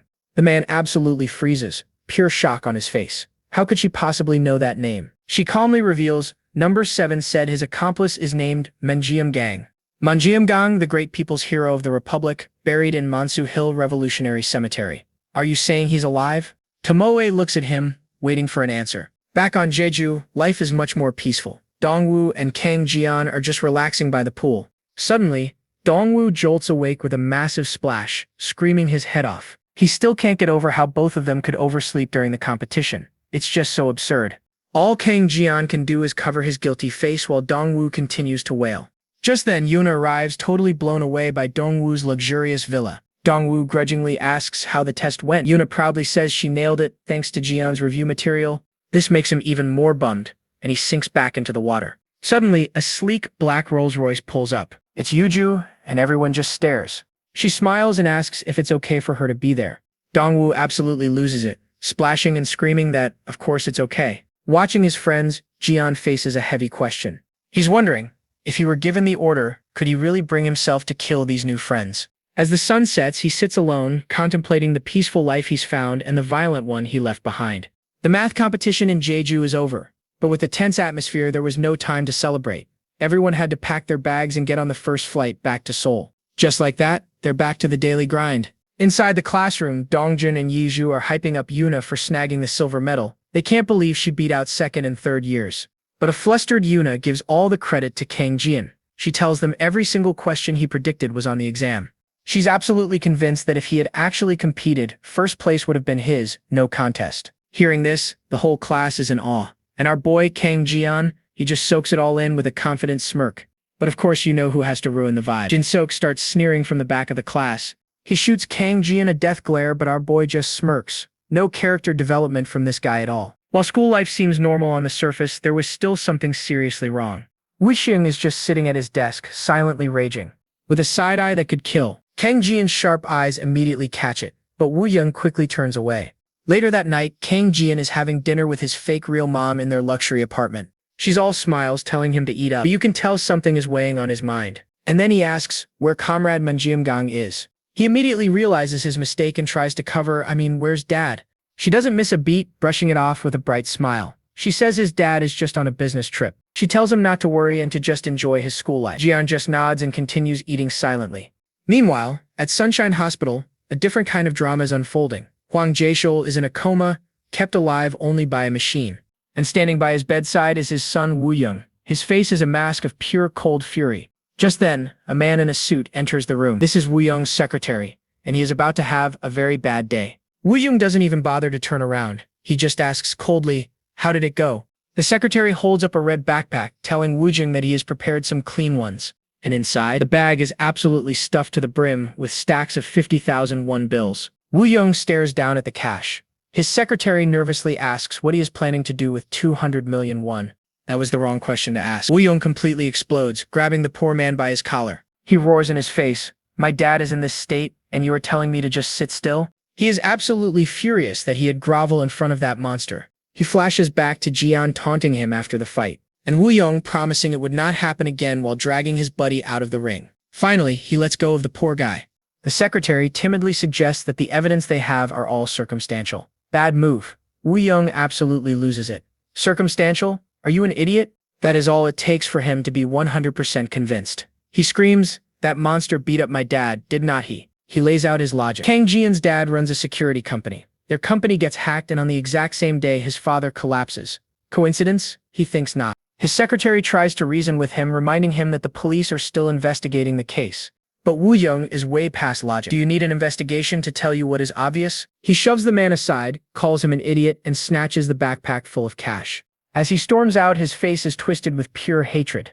He heads over to a place called J-Fox Gym. He walks past all the people training and enters the private area. Why'd you know it's the bully from the Tteokbokki shop? Wu Jing gives him an intense stare. The boxer just sighs, looking like he already knows what this is about. The two sit down by a fountain outside. The guy immediately complains that Wu Jing never called him after starting high school, but the boxer cuts right to the chase. He asks, you know that guy Kang Jian at our school? The name alone makes the guy flinch. Seeing the guy sweating, Woojung asks if he got beaten up by Kang Jian too. He really hits a nerve, asking him point blank, "Are you scared of him?"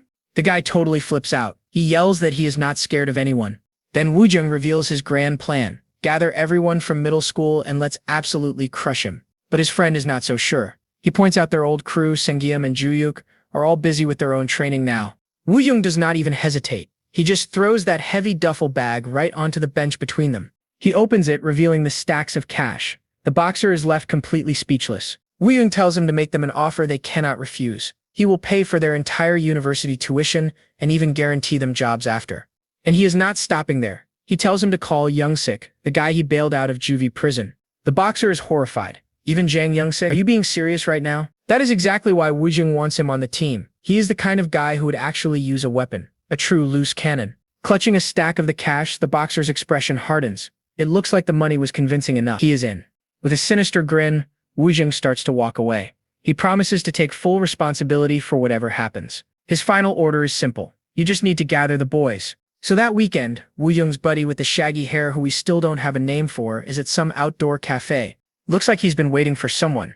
Just then, two absolute units stroll up to his table.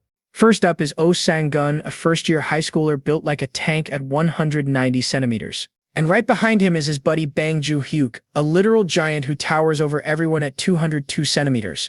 Shaggy-haired dude makes some small talk and asks if they came here together, casually noting that Ju-hyuk has somehow gotten even bigger. Ju-hyuk just gives a friendly smile, saying they ran into each other out front. But Sang-gun is already ticked off. He complains about having his golden weekend interrupted. Shaggy isn't having any of it, complaining as he and Ju-hyuk finally sit down. Ju-hyuk immediately starts clowning on his friend, bringing up how Sang-gyun used to be the bigger one back in middle school. "Get out of here," Sang-gyun mutters, clearly not a fan of this trip down memory lane. Shaggy just smiles, seeing right through their bickering. These two are obviously close. Ju-hyuk proudly boasts that Sang-gun is joining the Cheonggu Sirium Pro team with a massive 30 million won signing bonus. The big guy blushes. Then he points to his friend, who's on the youth national team and heading to Europe for matches this winter. The guy is a total prodigy. But Sang-gyun suddenly explodes. He shouts that he doesn't care about Europe and quit wrestling just to join the Sirium team. Ju-hyuk just laughs it off, teasing him about his strict diet and offering to buy him meat with that new bonus. But before they can argue more, Shaggy cuts in. He says since he called the meeting, the food is on him.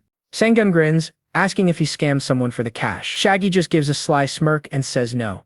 Then he drops a name. He says Woojung told him to treat them to a meal. And that name hits them like a ton of bricks. Woojung, Shaggy explains that their old friend has a favor to ask. But Sang-gyun immediately shuts it down. He declares that Woojung isn't a friend and he won't eat on his dime. He fumes that Woojung acted all high and mighty with his family's money and then completely ghosted them. Shaggy cuts him off with some shocking news. He reveals that Woojung's dad collapsed. The two giants are completely floored by the news. He explains that Woojung's family runs the powerful Taejong group. If they do this one favor, he'll secure their entire futures. Sang-gyun and Ju-hyuk are left totally speechless, trying to process this insane offer. But Sang-gyun snaps back. He remembers Woojung got beat up by his dad for hanging with them, but says it's no excuse for ghosting. He shouts that he could have at least called, but instead he changed his number. Even the calm Ju-hyuk looks down, saying they all started that crew together. He feels betrayed. Shaggy pauses for a bit, remembering his conversation with Woojung. "I'll take responsibility for whatever happens. You just go and gather the guys." Woojung grins like a madman and walks away. "You think they'll do this for you for money?" Shaggy yells. He considered him a true friend, but he just ghosted them because he was rich. Woojung stops, his back still turned to them. He quietly says that back then he had no choice.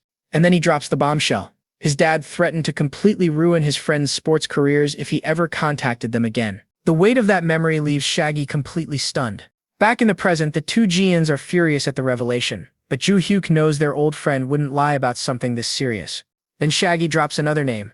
Woojung needs them to bring in Jang Youngsik. And that name gets an even bigger reaction from the two giants. Ju-hyuk immediately refuses, while Sang-gyun just calls the guy a total psycho. Shaggy explains that it's some guy from Woojung's school, and then he admits he got wrecked by this guy too. The two behemoths just stare, completely dumbfounded. Someone actually took down Shaggy? Later, back at school, the tension between Kang Jian and Jinsok is so thick you could cut it with a knife. The silence is broken when Ara and her friends walk in and she gives Kang Jian a cheerful wave. He gives a small wave back, which earns him a nasty scoff from Jinsok in the corner. But just then, a grim-faced Hwang Woojung walks into the classroom. He walks straight up to Jinsok's desk and calls him to talk. Without waiting for an answer, Woojung turns and leaves. Jin-seok just follows. The two meet in the empty school gym. Jin-seok cuts right to the chase, asking what he wants. Woo-young doesn't mince words. He's planning to half-kill that punk Kang Jian. A wicked smirk spreads across Jin-seok's face. He's totally on board and wants to know when so he can watch. But Woo-young is dead serious. He's talking about breaking at least one of his arms or legs. Woo-young tells a stunned Jin-seok that he's going to do what Jin-seok couldn't. He even invites him to come and watch the whole show. But there's a catch. If things go wrong, Jin-seok has to handle the cleanup. After a tense silence, Jin-seok's face splits into a predatory grin. He agrees, but he has a condition of his own. He points aggressively, demanding that Woo-young make that guy grovel in front of him first. Woo-young's face twists into an equally malicious smile. It looks like they have a deal. School ends for the day and everyone is heading home. But as Kang Jian's crew says their goodbyes, Dong-woo is acting super weird. He suddenly whips around and calls out to Yuna, looking totally awkward. Dude nervously asks if he can join their after-school academy. Whoa, what? Yuna is stoked. She's all like, of course, man. And just look at that smile. Dong-woo is absolutely beaming.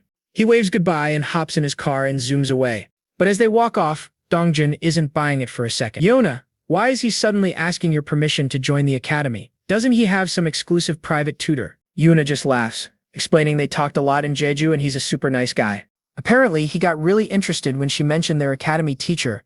Dongjin is not having it. He's totally grilling Yuna about why Dongwoo's so friendly now. So Kang Jian leans in with a smirk and asks, you jealous? Dongjin absolutely loses it. Kang Jian just grins, pointing out how totally obvious his crush is. A perfect, normal high school moment. Oh wait, they're being watched. Oh no, it's those sports goons. Shaggy is absolutely fuming, whining that Kang Jian's sucker punched him. His buddy scoffs, saying Kang Jian looks weak, but Shaggy snaps back. Don't underestimate him. He's having a full-on flashback to that beatdown, remembering the absolute terror. He remembers Kang Jian's chilling threat. If you mess with my friends, I'll show you what happens. Yeah, the memory alone has this dude breaking out in a cold sweat. He is traumatized. Just then, Woojung strolls in. So is everyone here? He asks. He greets his old crew with a confident smile. He asks where this young sick guy is, and Shaggy says he's on his way. The whole squad is assembled. With smirks like that, you just know they're up to no good. Their destination? A place called the Dap Lounge Club. Woojung wonders if young sick is just a waiter here now. Shaggy has no idea. Just then, a slick white car rolls up, and a chauffeur opens the door.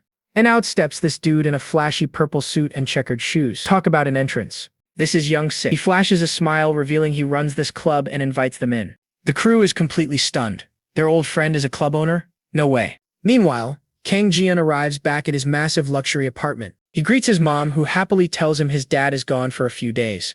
Kang Jian actually cracks a genuine smile and heads off to wash up. His mom immediately picks up on his good mood. She asks if something good happened. He gets a little embarrassed and admits, I feel like I'm getting closer to my friends. His mom is overjoyed to hear it. She tells him his happiness is all that matters. Back at the club, the crew follows young sick down into the lounge. And this place is legit. Neon lights, a dance floor, the works. Young sick is just lounging in a booth, casually offering them cocktails. The guys are just speechless. They have no idea what's happening right now. One of them finally asks the question on everyone's mind, how does a student own this place? Young sick just leans back coolly and says, I just run the place. Oh, Sang-gyun mutters that the guy is still full of himself. Woo-young cuts to the chase. He reminds young sick that he came here for a reason. He admits he needs someone taken care of, but he's having second thoughts. Young sick tells him not to worry, that he came at the perfect time. But there's always a catch, right? He asks Woo-young the important question. You'll pay well, right? And just like that, young sick's friendly vibe is gone, replaced by a chilling, predatory grin. He leans in, with this creepy psychotic look, and asks, so, is it okay to kill him? 5 a.m. sharp. An alarm screams to life, shattering the morning quiet. But our guy Kang Jian is already awake. He's stretching, getting ready for the daily grind. He kills the alarm with a single tap. The look on his face is pure focus. He steps out of his room, and his mom is already there waiting for him. He tells her she doesn't need to wake up this early just for him. But she just smiles, saying she wants to. She reminds him to hydrate before his workout. Without a word, he chugs the entire glass of water. He pulls his hood up, shoots her a quick smile, and says, I'll be back.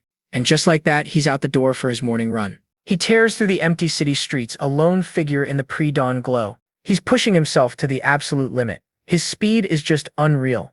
His face is a mask of pure determination. Sweat pours down as he keeps going. Finally, the run is over. He gets back to his building, breathing hard. But it looks like he's got some unwanted company waiting for him.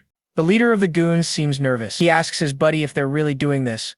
But the muscular one, Oh Sang-gun just smirks. He says Woojung will handle any fallout. The leader adds that they have even bigger backup than Woojun, so there's nothing to worry about. The big guy Bang Joo-hyuk still looks a little unsure about this whole thing. The leader is getting impatient, wondering when their target is finally going to show up. Were you waiting for me? A voice cuts in from right behind them. The whole crew jumps out of their skin. They had no idea he was there.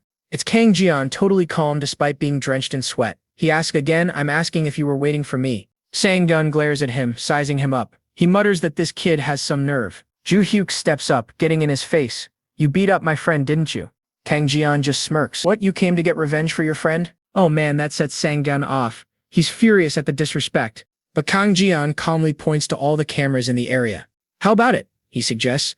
That empty factory from before. Then he just turns and walks away. The thugs are left fuming at his absolute audacity. Sang-gun can't believe it, but Joo-hyuk reminds him they've never lost a fight together. The leader growls, that punk. I'll make him beg for his life today. Meanwhile, watching this all go down from a nearby car is Hwang Woojun. His secretary is practically begging him. He warns this is a bad idea and should be handled by the company. But Woojun just snaps, telling him to shut up and stay out of it. The secretary tries to argue but is silenced by a blade pressed against his throat. From the back seat, a purple-haired psycho named Young-sik grins like a maniac. He says the secretary doesn't know, but he's tasted blood from many people before. Woo-young calmly tells him to stop. Young-sik pulls the knife back, already excited for his mission. He just needs to stab the target's father before he dies, right? He adds that it's no big deal if the guy dies. In fact, he seems even more excited by that idea. He confirms the deal. After this job, he gets to go abroad and gets a new apartment. Woo-young reminds him, I'm the one who got you out of juvenile detention. Can't you trust me? Young-sik immediately agrees. They peel out in a white Range Rover. Back at the abandoned factory, the stage is set for a beatdown. Kang Jian watches them approach. His face is a complete blank. Joo-hyuk wants to jump him together. But Sang-gun scoffs, saying their weight classes are way too different. Clearly way too confident, Sang-jin charges in all by himself. He throws a wild storm of punches, but Kang Jian is more than ready. With perfect form, Kang Jian deflects the attack. Then he counters with a lightning-fast strike to the face. He instantly follows up with a brutal elbow to the side of the head. Before the guy can even blink, Kang Jian unleashes a flurry of precision strikes to his body. Oh Sang-gun stumbles back. He's completely overwhelmed by the pure speed and power. Kang Jian's eyes narrow. He sees his opening. He winds up putting all of his force into one devastating blow. The punch connects with a sickening crunch, right in the solar plexus. The big man gasps for air and collapses to the ground, utterly defeated. The other two thugs just stare in stunned silence. They can't believe what they just saw. One down, two to go. Kang Jian looks at them and says, What are you doing? I have to go to school. Joo-hyuk doesn't wait. He lunges forward to grab him and smirks. Got you. At the same time, the leader charges from the other side. They're trying a pincer attack, but it's completely useless. Kang Jian effortlessly blocks both punches cold, and the look on his face says it all. He is 100% unimpressed. Meanwhile, Kang Jian's mom is just relaxing at home, humming a peaceful little tune. She casually glances out her window, checking out the street below. But that calm vibe evaporates when she spots something seriously wrong. Down on the sidewalk, some thugs are ganging up on her son. In a nearby car, Woo-young is giving instructions to stomp on Jian and send him a pic to show the dad. Young-sik is getting impatient. Why not just get in, stab him, then get out? Woo-young doesn't want to deal with the cops, so he wants to lure their target to a secluded spot first. Young-sik could not care less as long as the paycheck clears. The driver is completely freaking out, begging them to call off the plan. But Woo-young just scoffs. He thinks with dad out of commission, there is zero risk. Suddenly, a smiling face shows up at the window. She even gives a friendly wave. It's Kang Jian's mom. She recognizes the driver as the guy from Taejong Group who visited their house. She even points to the other guy's uniform, asking if he is friends with her son. Before anyone can process this, Woo-young instructs Young-sik to give the auntie a ride. Young-sik just smirks and opens the door. He tells her she is out of luck and has to come with them. Totally unfazed, she just asks if he is one of Jian's friends too. His answer? He whips out a butterfly knife in a flash. He presses the cold steel right against her throat. The secretary is losing his mind, but of course, Jian's mom doesn't even flinch. Young-sik growls at her to get in the car quietly. She actually does it, and they all pile back into the vehicle.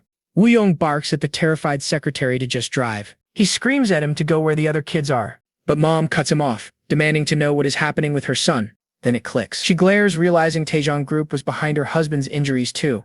Young-sik just grins like a psycho, saying they have business with her husband. He turns to Woo-young. Hey, if you give me more money, I can handle this auntie too. Woo-young just screams at him to shut up. Young-sik leans in, thinking he has her completely under his control, but stops. Auntie's entire vibe has shifted. She coldly warns them to turn the car around now and nothing will happen to them. Woo-young explodes in rage. He starts screaming at her from the front seat, calling her an old hag. But he freezes the second he sees her expression. Her eyes are glowing with pure murderous rage. I'm asking you, don't make me kill you. Meanwhile, in a warehouse, one of the bullies has Kang Jian's leg trapped. The other two charge at him, but our boy is more than ready. He effortlessly weaves through their sloppy, telegraphed punches. As they close in, he drops and evades their attacks. Both thugs are completely stunned. Then he delivers a brutal knee to the thug on the ground. That's one down. He stands over them, his face an absolute mask of cold calculation. The two can only stare at their downed comrade. The absolute unit of a guy tells his partner he will hold Kang Jian down. He then lunges forward. But Kang Jian is on another level. He catches the giant's fist with just one hand. With a quick twist, he completely neutralizes the attack and closes the distance.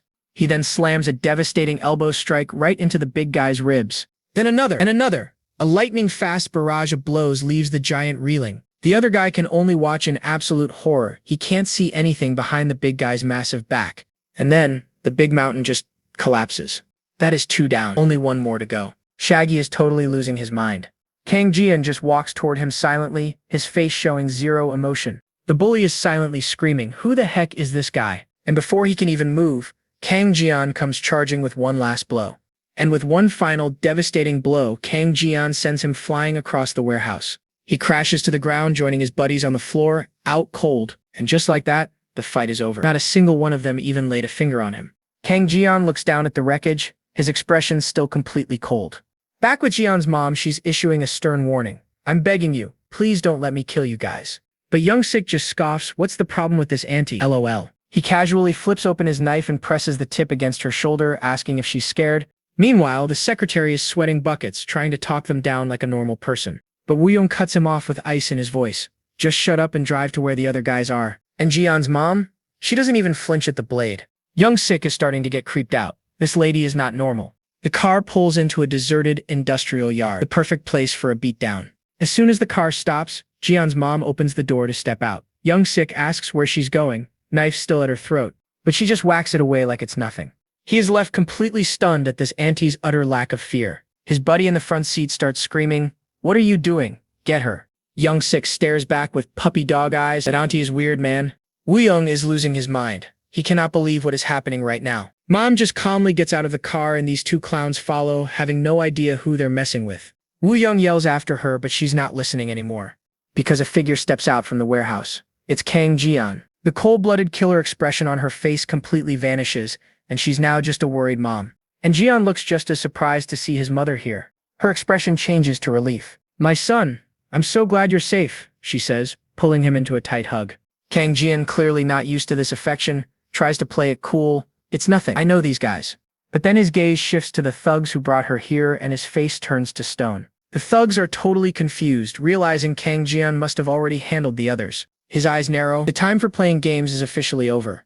Kang Jian gently pushes his mom behind him, stepping between her and the danger. Staring them down, his voice is ice cold. "You're crossing the line." Woo-young just scoffs back. "Crossing the line?" He absolutely explodes with rage. "It was your father who crossed the line. My dad collapsed because of your father." Jian turns to his mom for answers.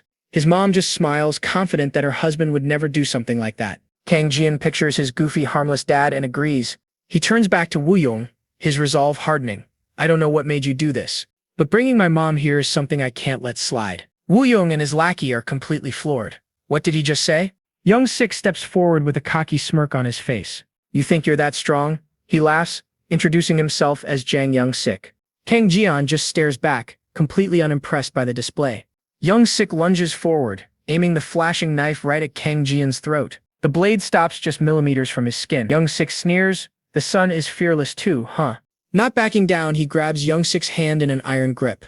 "Did you threaten my mom with this?" he asks, his voice dangerously low. Young Sik actually admits it. In the next instant, Kang Jian comes in for a blow. But the other guy's got a trick up his sleeve. He drops the knife from his grasp and catches it with his other hand. Before Jian's blow could land, the knife whizzes right past his face. Jian was able to dodge it, but it almost hit his artery. Young Sik just grins like a maniac. "You can dodge that?" The horrifying realization hits him. This guy isn't just a thug, he's a killer. A few feet away, Jian's mom is watching all this go down. Veins pop on her neck as a dark aura surrounds her. Oh boy, mom is done playing games. Before the two fighters even know what's happening. Bam! With a sickening crunch, she deals Young Sik a vicious spinning kick. And it sends him absolutely flying. Young Sik slams hard on the side of the SUV, leaving a massive dent. Kang Jian can only stare. Even Woo Young is completely dazed. What the heck was that? Young Sik's legs are dangling from the SUV's window like a ragdoll. Looks like he's completely out of it. But in an instant, the killer is gone. She rushes to her son, her face a mask of pure motherly concern. Son, are you okay? Kang Jian is utterly shell-shocked. He's seen a lot of crazy things, but this side of his mom has left him completely speechless.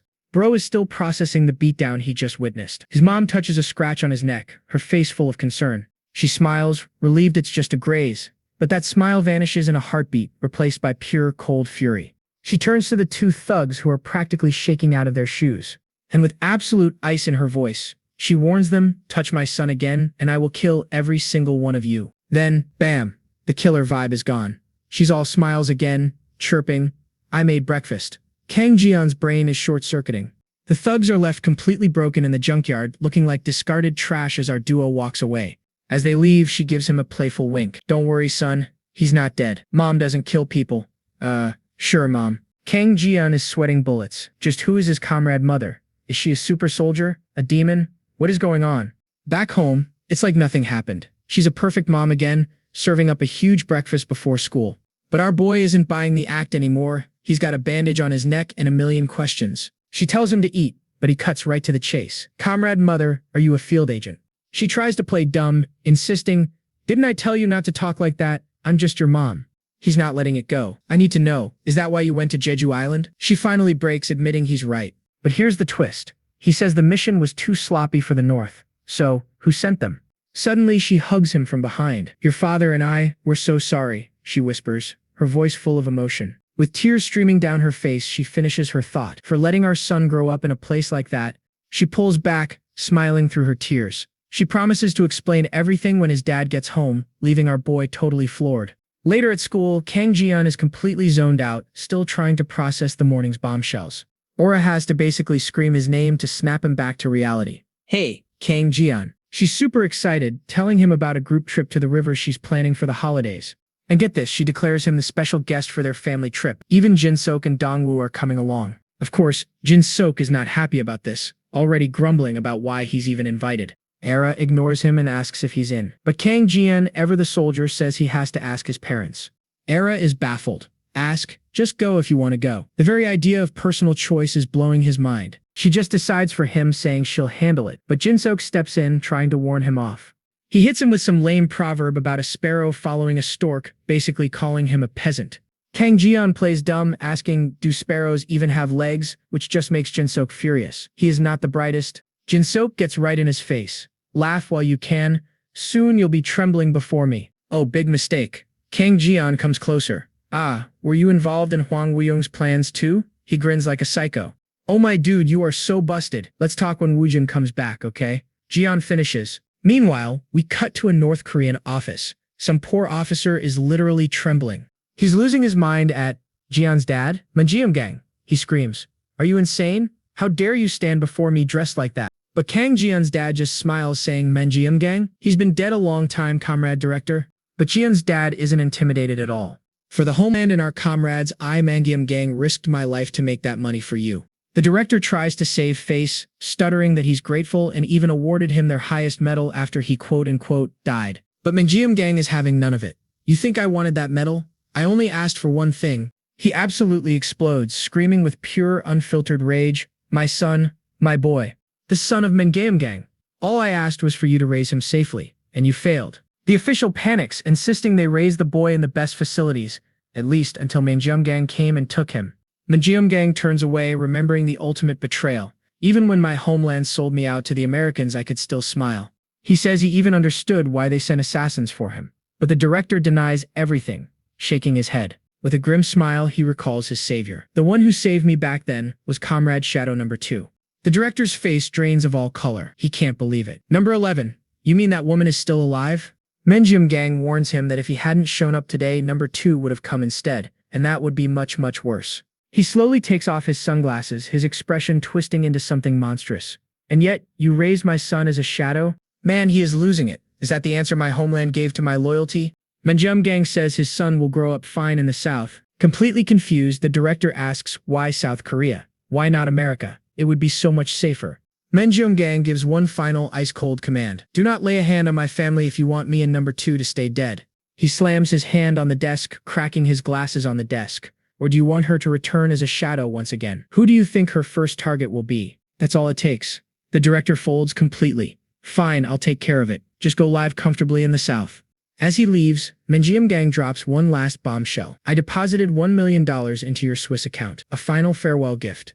The official just stares at the sunglasses Mangacapped left behind, but then he sees it. A hidden USB drive in the arm of the glasses. He gets it now. Ah, Mangacapped, I will make good use of this. Suddenly, Mangacapped freezes. He senses a presence nearby.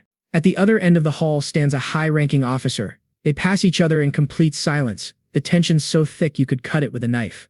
Meanwhile, back in the present, Kang Jian sits in his classroom, totally lost in his own world. He can't stop replaying the image of his mom beating up a gangster. It's just too much. Don't think about it, he tells himself, trying to shove the feelings down. Focus on the mission.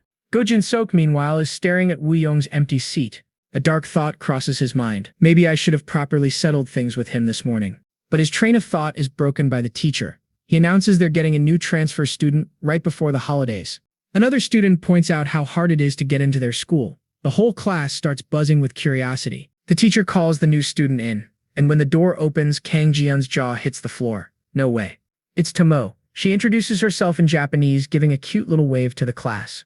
And just like that, every guy in the class is completely hooked. The teacher confirms she's from Japan and the room erupts. After calming everyone down, Tomo switches to flawless Korean, shocking everyone. My Japanese name is Tomo, but my Korean name is Lee Jin, she says with a perfect smile. My mom is Japanese and my dad is Korean.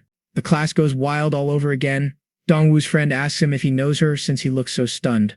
Dongwoo explains they met at the math Olympiad, but she only spoke Japanese then. How is her Korean suddenly perfect? Kang Jian, however, is having a full-blown meltdown. He's thinking, why is number 13 here? He immediately connects the dots to his own mission. Don't tell me, is she targeting the president's daughter too? But then Tomo waves directly at him. Jian, it's been so long I begged them to put me in your class. As she walks to her seat, Kang Jian is frozen in shock. Number 13, what is your mission this time? She turns back to the class with a charming smile and drops an absolute bombshell. Jian and I grew up together, we're great friends. One guy gets a massive nosebleed from the shock. Meanwhile, Dongwoo just looks like his brain has short-circuited. Across the room, Ara and her friends are watching this whole soap opera unfold, and they are not impressed. Ara just smirks, crossing her legs like she's watching a mildly amusing TV show. She's completely unbothered. Their eyes meet, and you just know a smackdown is happening soon. And poor Jian, he's just left sweating and confused, trying to figure out what in the world is going on. The chaos settles, but Jian feels a chill run down his spine. It can't be. Why is number 13 here? She's just chilling, looking completely bored. Like transferring into this mess is just another Tuesday for her. The tension is so thick you could choke on it. Even Jin-sok can feel the insane pressure, and he has absolutely no clue what's going on. Thankfully, the lunch bell rings, shattering the awkward silence. Right on cue, Ara and her squad make their move on Jian, probably to invite him for lunch. But the new girl beats them to it. She swoops in with a smile and says, "Let's eat together." Jian is completely trapped. He just gives a shaky nod, sweating bullets. They hit the cafeteria, and the silence is deafening. She finally breaks it, asking, "Why aren't you eating?" She starts making small talk about the food, but Jian is not having it. He cuts right to the chase. "What do you want?" She just dodges the question with a smile. "Remember when we used to eat together as kids?" Then her eyes go dark. "We risked our lives just for one extra potato. And now," she says, her voice practically dripping with poison, "you're in this nice school, eating good food." She casually looks over Ara's table where the whole squad is shooting them death stares. "Hanging out with nice friends? You look happy." The threat is practically hanging in the air. Jian is rattled, you can see it, but he steels himself, remembering his mission is all that matters. Then she gets up to leave, dropping a bombshell. "I look forward to getting along, Comrade Kang Jian." Chills, literal chills. Meanwhile, in a hospital, the bullies Jian absolutely wrecked look like they got hit by a bus. Seriously, total carnage. Woo Young's secretary walks in, and right away one of the guys asks where Woo Young is. The secretary just says, "His condition isn't good. He's resting for now." They immediately panic, thinking Woo Jin got hurt too. "No," the secretary clarifies, adjusting his glasses. "It's just psychological shock." Joo Hyuk looks over at Young Sik, who's wrapped up like a mummy. He grumbles that the attacker must have used a knife. The secretary tells them to just focus on getting a checkup and recovering. But Joo-hyuk isn't having it. He insists he doesn't need to be hospitalized. He's more worried about Woo-young and wants to check on him, but the secretary just sighs. Then he lays down the law. Don't contact Woo-young. And pretend today never even happened. The guys are confused, but he sweetens the deal. The company will pay them big time to keep their mouths shut. But just then, a muffled voice comes from the bandaged dude on the bed. Who says that? It's Young-sik. His eye snaps open from under the bandages, and it's burning with pure rage. Through gritted teeth, he growls, "Give me my phone." And then he absolutely loses it, screaming at the top of his lungs. "Give me my phone, you jerks." Switching scenes. Number 13 is cornered on the basketball court by Ara's goon squad. They start grilling her, asking if she's really that close to Jian just because they knew each other as kids. "We were way closer than that," she shoots back. "We slept in the same house and ate together." The girls are not impressed. One of them shoves her, telling her to stay away from Kang Jian. She just calmly brushes her hand away. "Why should I?" The leader snaps back, because Ara has her eye on him. They try to flex Ara's power, reminding her she's the daughter of the Samjong group. One wrong move and she's expelled. But number 13 is totally unfazed. She just smirks. "So what? I can't talk to Jian just because some girl is scary?" The bullies think they've won, but she shuts them down cold. "I don't wanna." Oh, that did it. The girls lose their minds and lunge at her, screaming they'll rip her hair out. Big mistake. She moves like lightning, unleashing a sick spinning kick that takes all three of them down in one hit. The bullies are just left on the ground, completely shook. She just gives them a sweet smile. My mom's side runs a karate dojo, and then she just casually walks away. What a legend. Back in the classroom, Ara is just trying to chill when the new girl Tomo walks right up to her. Tomo thanks her for the warm welcome earlier, but Ara is completely clueless. "Oh, you weren't involved?" Tomoe asks, playing dumb before turning to leave. But as she walks off, she points over her shoulder and drops a nuke. "By the way, Jian is mine." Oh, it is on. Ara is absolutely fuming, ready to explode. And across the room, Jian can feel the murderous aura. Bro is sweating for his life right now. While the drama heats up at school, we cut to a hospital room where Huang Woo-young is a total wreck, cowering on the floor. His dad is out cold, and Woo-jing is just crying, absolutely terrified of the woman who did this to them. But they're not alone. On a nearby rooftop, someone is listening to their every word. And get this. It's Kang Jian's mom. She's decked out in full spy gear, monitoring the whole situation with ice-cold precision. She raises a high-powered scope to her eye, her expression unreadable but seriously intense. She's got a perfect view right into another hospital room where a completely different scene is playing out. Inside, Young-sik, wrapped up like a mummy, is begging his senior to kill the crazy woman who wrecked him. His associate tells him to chill out, admitting the woman who took him down is no ordinary person. They promise they'll drag her back, even if they have to snap her leg to do it. But Young-sik isn't having it. He screams at them to just kill her and bury the body, and they actually agree. As his goons leave, Young-sik is just stewing in his bed, his eyes wide with a mix of pure terror and rage. And from her rooftop perch, Jian's mom has seen and heard everything. A chilling question forms in her mind. Should I just kill all of them? The two men leave the hospital, flanked by their bodyguards and getting into a whole convoy of black cars. They drive away, completely clueless that they're still being watched. Back on the roof, Jian's mom lowers her scope and her expression has hardened into pure ice. Suddenly, her phone rings. It's her husband, Jian's dad. He tells her he's in Beijing and will be landing at 2 p.m., just in time for dinner. He asks if there's anything wrong with her or Jian, and her reply is absolutely wild. "I think I need to kill someone." She explains that people just keep messing with Jian, and even though she spared them once, it wasn't enough. Her husband is freaking out on the other end. He begs her to calm down, insisting he'll handle everything. But she's furious, gritting her teeth as Dad tries to calm her. She ends the call with a desperate plea for him to hurry up. And just like that, we're back at Seoul International High. The final bell rings, and school is out. Kang Jian is the first one out the door, moving like an absolute lightning bolt. Tomo just watches the chaos with a scheming little smirk on her face. Outside, the luxury car parade is waiting to pick up the rich kids. Han Yuju and Jin-sok are chatting. She congratulates his father on the upcoming election. Jin-sok asks if her sister is sad about it. But Yuju replies that they are actually looking forward to it. Being together all day is just suffocating. She quickly plays it off as a joke. Meanwhile, Jin-sok is sizing up Yuju's bodyguard, wondering if he could beat Kang Jian in a fight. As she hops in her car, Jin-sok is left absolutely stewing. He swears to himself that once his dad becomes president, Kang Jian is a dead man. As all the fancy cars drive away, number 13 watches them drive away. And on the rooftop, someone is also watching. It's Kang Jian. And his eyes are locked onto his former comrade, number 13, Tomo. He's trying to figure out if Go Jin-sok and Han Yuju are her new targets. He watches as Tomo just calmly walks over to a bus stop and waits like a normal student. But suddenly, she glances back with a tiny, knowing smile. She knows he's there. Jian's face is dead serious. His mind is racing a mile a minute right now. A while later, Jian and his friends are on a crowded city bus. Yuna asks Jian if he's alright. He looks exhausted, but Yuju just wants to know what's up with him and that Tomo girl. "What are you talking about?" Yuna yells. But Yuju calls her out. "You've been wondering about them all day, don't play dumb." Seo Dongjin finally snaps, shouting that this is hardly the time to be gossiping about relationships. "Oh my, are you jealous too?" Yu teases. Dongjun is about to lose it. He points out they should be more worried about the insane traffic jam that's making them late. Looking outside, they finally see the problem: total gridlock. Yeyu wonders if there's been an accident. Oh, there was an accident all right. As the bus inches forward, they see the absolute chaos ahead. It's a massive pileup. Wrecked cars, police, and paramedics are blocking the entire road. The gang realizes how serious it is. There are already ambulances on the scene. But while his friends are all talking, Kang Jian just stares out the window. As the bus passes the wreckage, they see paramedics loading injured people onto stretchers.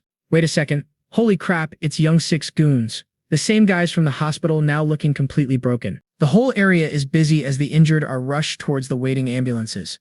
In the chaos, a shadowy figure in a black trench coat walks away. But they vanish in an instant, like a ghost. Later back home, a heavy conversation is brewing. His mom is having second thoughts, wondering if bringing him to the South was a huge mistake.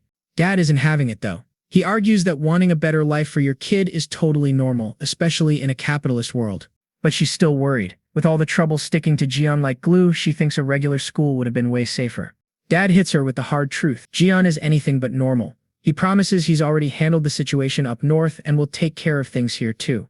She's not buying it. She drops a wild suggestion. What if they just tell Jian everything and skip town to another country? Dad shuts that idea down instantly. Jian is so brainwashed by the party he would never just accept the truth and abandon his mission. He says what Jian really needs is time. Time to realize on his own that his entire life has been built on a lie. Just then, the front door clicks open. Speak of the devil, Kang Jian is home and he looks completely drained. Dad, being the joker he is, greets him with a booming voice, teasing him about his capitalist adventures. Jian gives a stiff, formal greeting, but his mom immediately snaps, telling him to ditch the whole comrades act already. Dinner is super awkward and quiet. Jian just pokes at his food before tapping his chopsticks, finally ready to break the silence. He reminds them they promised to talk once his father was back. Mom tries to put him off, telling him to just eat his dinner. He quietly agrees, for about half a second. Then he stands up, switching into full-on agent mode, insisting that the mission comes first. His parents shoot each other a worried look. Jian delivers his report. The other agent from Jeju is now at his school and he needs new orders ASAP. They are both completely stunned by this. Seeing their son's confusion, his dad drops an absolute bombshell. He just got back from a trip to the north. Dad lays down the new rules. From now on, family life and his mission are separate. Jian's new orders: study hard, stop fighting, and make some friends. He then asks about the transfer student. Jian confirms she's Agent 13, and just like that, the mood at the table goes ice cold. Dad figures it's time for a history lesson. He explains they were all part of the Shadow Unit, an elite program that trains the absolute best operatives from childhood. Jian starts spouting his usual propaganda about serving the fatherland, but Dad cuts him off with another bombshell. Your mother is also from the Shadow Unit. Jian is completely floored. And get this, she's not just any agent. She is the greatest operative in the unit's entire history. Dad tells him to grasp the true weight of his mission. Totally fired up by this revelation, Jian clenches his fists, fully accepting his duty. His mom breaks the intense mood, gently telling him to eat. Now completely motivated, Jian yells yes and starts inhaling his food. But as he eats, his parents share a dark, knowing look. Meanwhile, across the city at Incheon Airport, a mysterious man in a trench coat is waiting.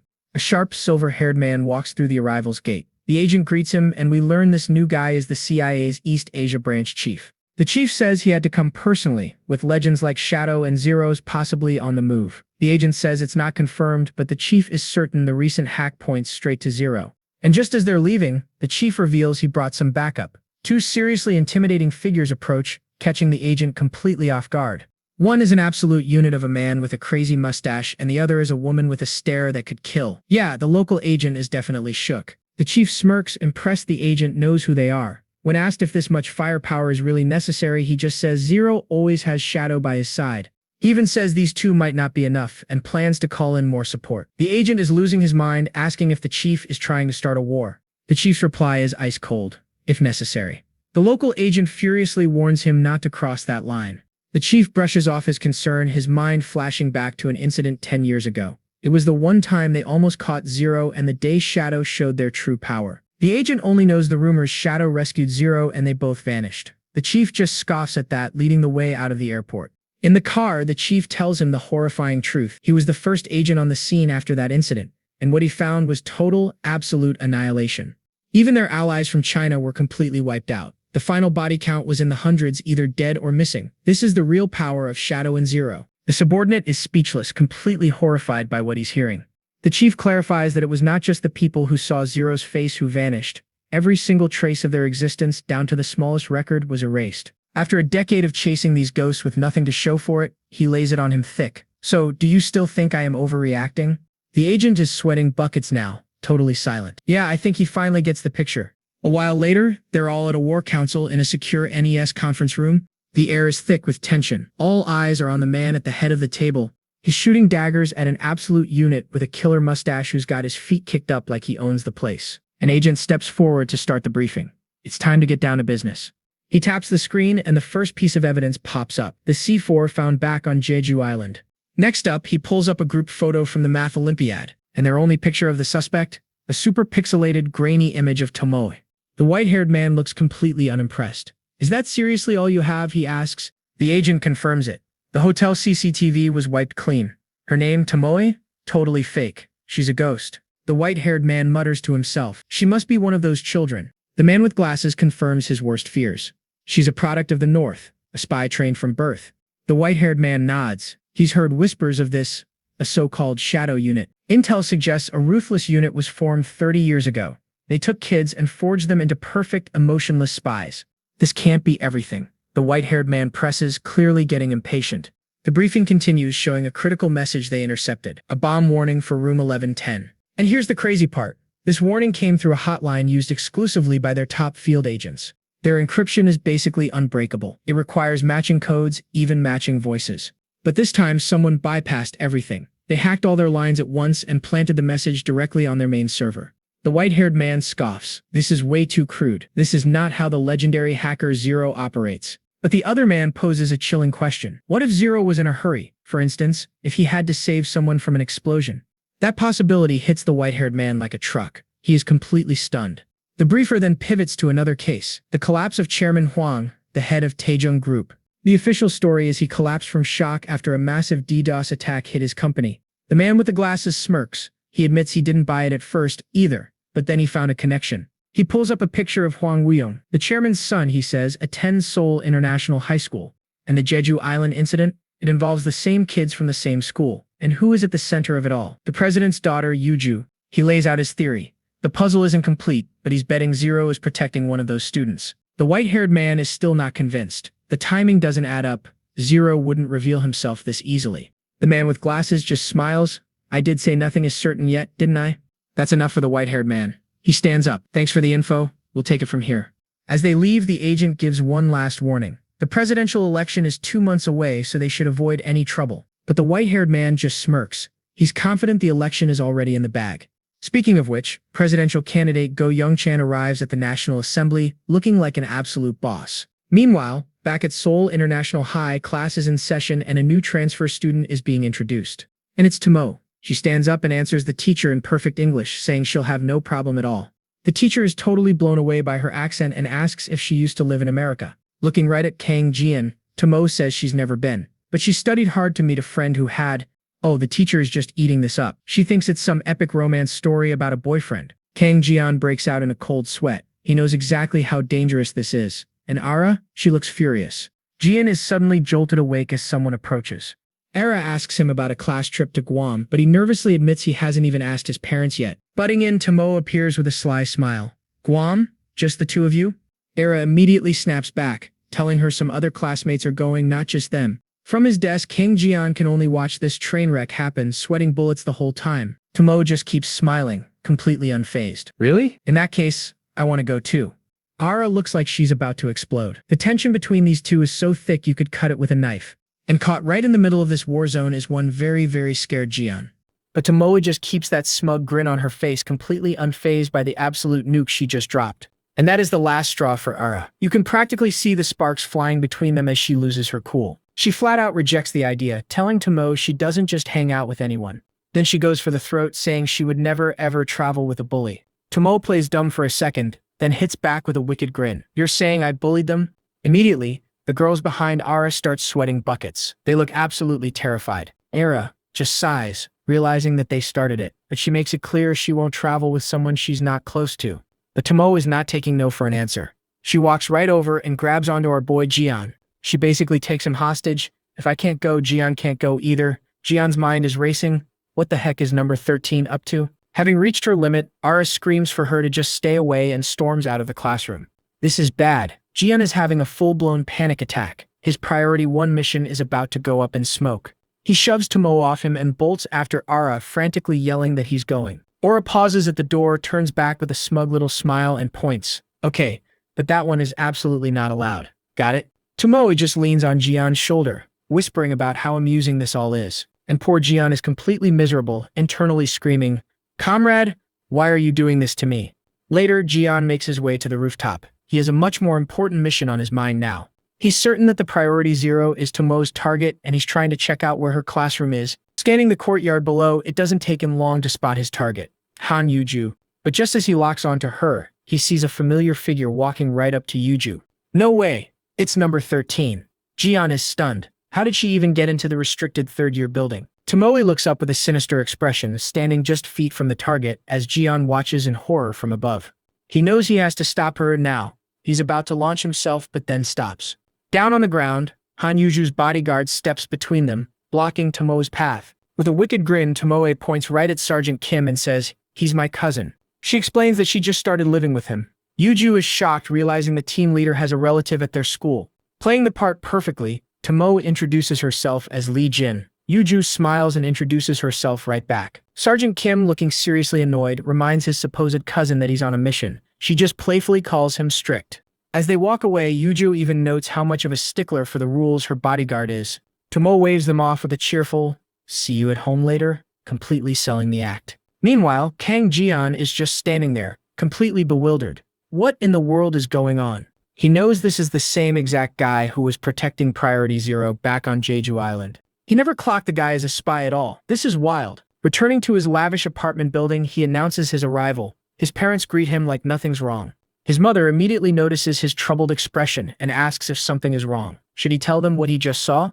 You can see the turmoil on Jian's face. His mom knows something is up, but he decides against telling them. But his internal debate is cut short when his mom's mood flips on a dime. She cheerfully tells him to get ready for a fancy beef dinner. His dad smirks from behind his newspaper, bragging that they can eat like this all the time now. Jian just sighs at his ridiculously carefree comrades.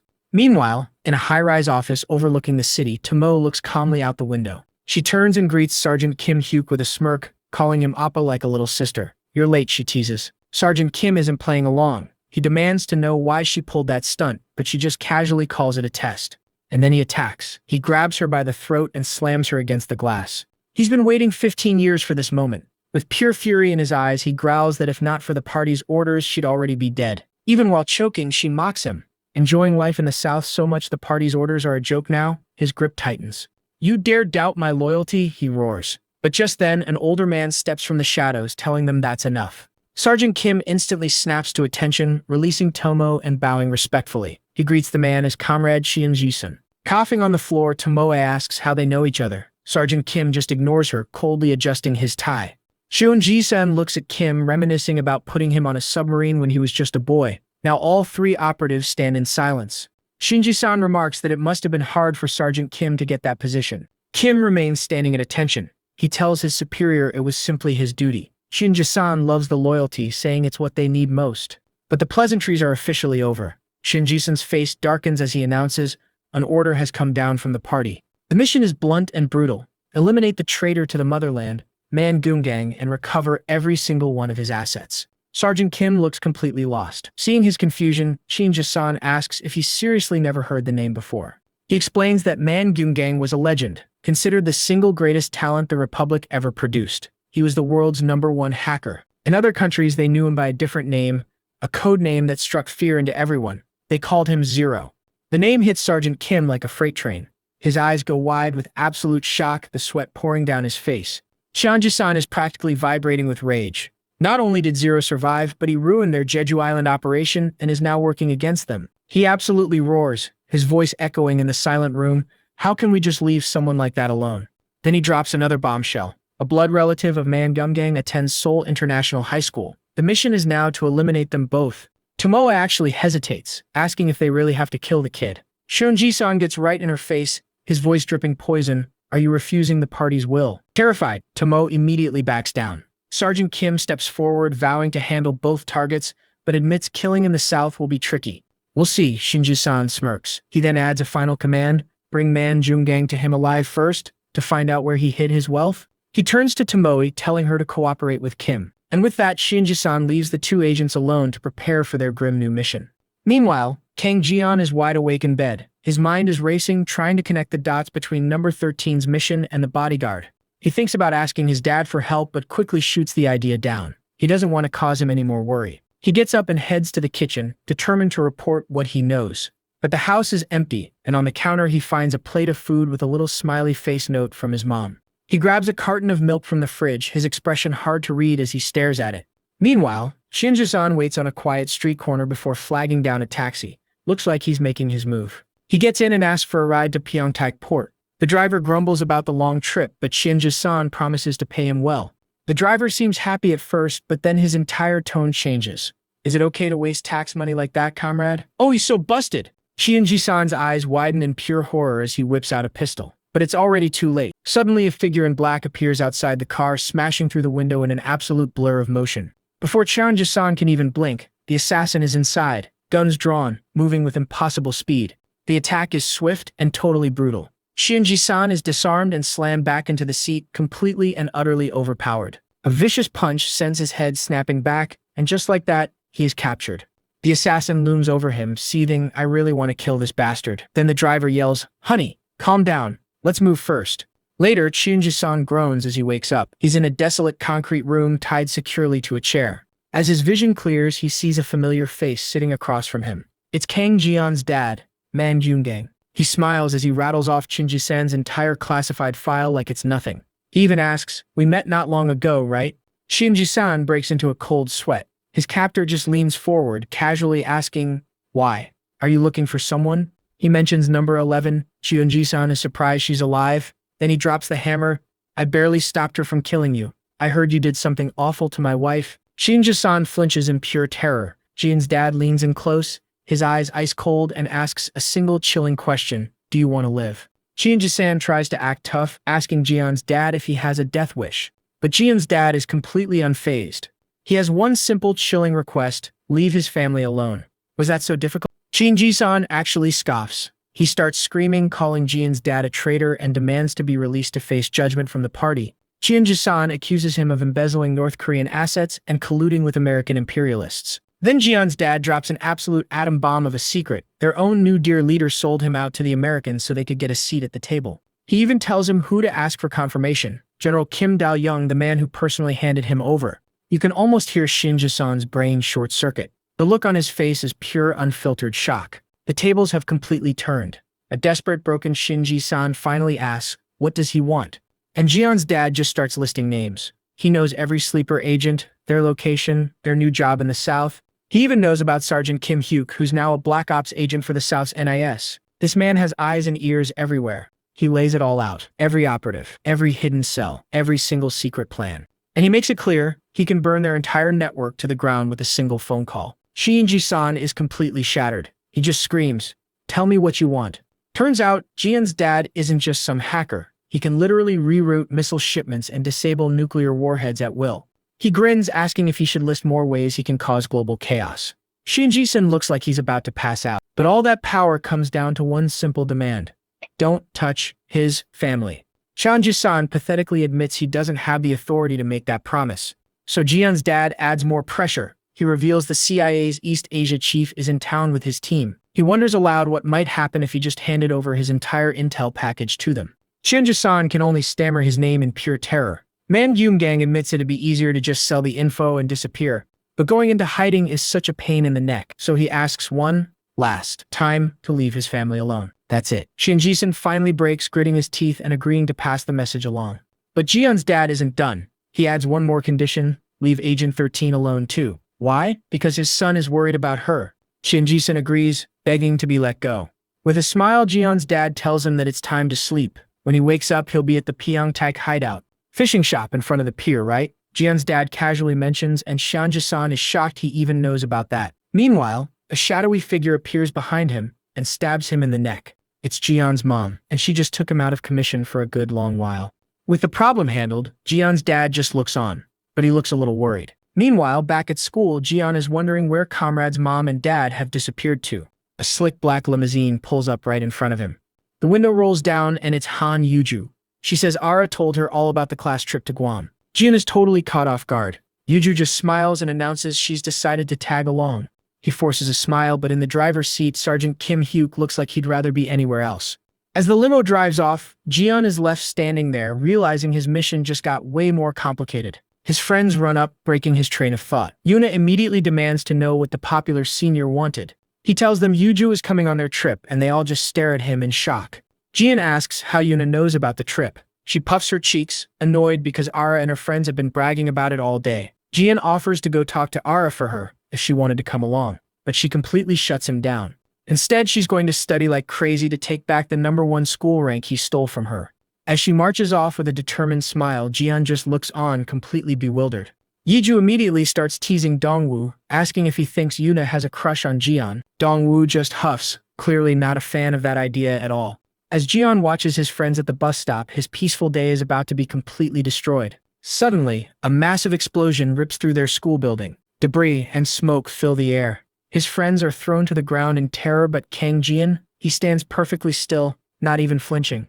As the dust begins to settle, Ji-yeon's expression is one of pure shock. He turns his head and his eyes lock onto a familiar figure perched calmly on a balcony above the chaos. It's Tomo. She looks down at him without a care in the world, and he stares back. She leaps down, landing softly nearby. With his friends still reeling on the ground, she casually tells him, "Don't worry, no one died." Then she drops the craziest line yet: this whole explosion was somehow meant to keep him alive. Ji-yeon looks at her like she's completely nuts. "Are you actually insane?" he demands. Tomo just shrugs. The official story? A fire in an empty lab from a simple short circuit. Then she gives him this smug little smirk. An accidental chemical reaction caused the boom, case closed. Ji-yeon is absolutely furious now. "Why would you do something like this?" "I already told you," she says. "I did it to save you," and that just completely short-circuits Ji-yeon's brain. He's totally speechless. She glances back one last time with a warning. "Be careful." That's all she offers him. And with that, she just walks away, leaving Ji-yeon alone to process the absolute chaos. As she disappears, the sound of sirens starts to fill the air. The cleanup crew is on its way. Suddenly, fire trucks and ambulances swarm the school grounds, racing towards the burning building. Watching from his car, Sergeant Kim Hak is on the phone, and my man looks seriously stressed. Ji-yeon just stands there in the middle of it all, his face a complete mystery. His friends finally rush over, totally worried. Yuna asks if he is okay, pointing out how grim he looks. He tells them he's fine. He says they should just wait for a teacher's instructions. Yuna agrees. Ji-yeon forces a smile, trying his best to act like his world isn't imploding. But inside, his mind is racing. He's completely focused on number 13. He stares at the fire, completely lost. How is this supposed to save him? What does any of it mean? Meanwhile, inside the school, students are freaking out. SWAT teams have the entire campus on lockdown. Ji-yeon watches from a window as armed officers take positions. Sergeant Kim Hyuk is on the ground talking to that other secret agent guy. The other students are guessing it is a terror attack, but Ji-yeon just stands alone thinking, Ara's friends are spooked. They all want to go home. Besides, Ara and Jinsuk didn't even come to school today. No one in school now is important enough to be targets. Someone suddenly remembers their trip. Does that mean it's canceled now? No, someone wails. I just bought a new swimsuit. Ah, priorities, folks. You have got to love it. Just then, a teacher finally walks in to explain what is happening. She tells them it was not terrorism. There was an electrical fire in the science lab that mixed with some chemicals, and boom. Everyone lets out a sigh of relief. Then the teacher announces school is closed for 2 days, and the classroom absolutely erupts. 2 days off? Let's go. But Ji-yeon stays silent, completely haunted by number 13's words. Save me? From who? And why? The teacher cuts them off with a wicked grin. Oh, and final exams start right after. See you then. And just like that, the entire classroom falls into a pit of despair. Classic teacher move. As Ji-yeon stares out the window, he does not see it. Down below, Sergeant Kim Hyuk's eyes lock right onto him. After class, Jian heads out. Yuna points out his dark expression to their friends. Dongjun shoots back grumpily. Should we laugh and joke about like them, then?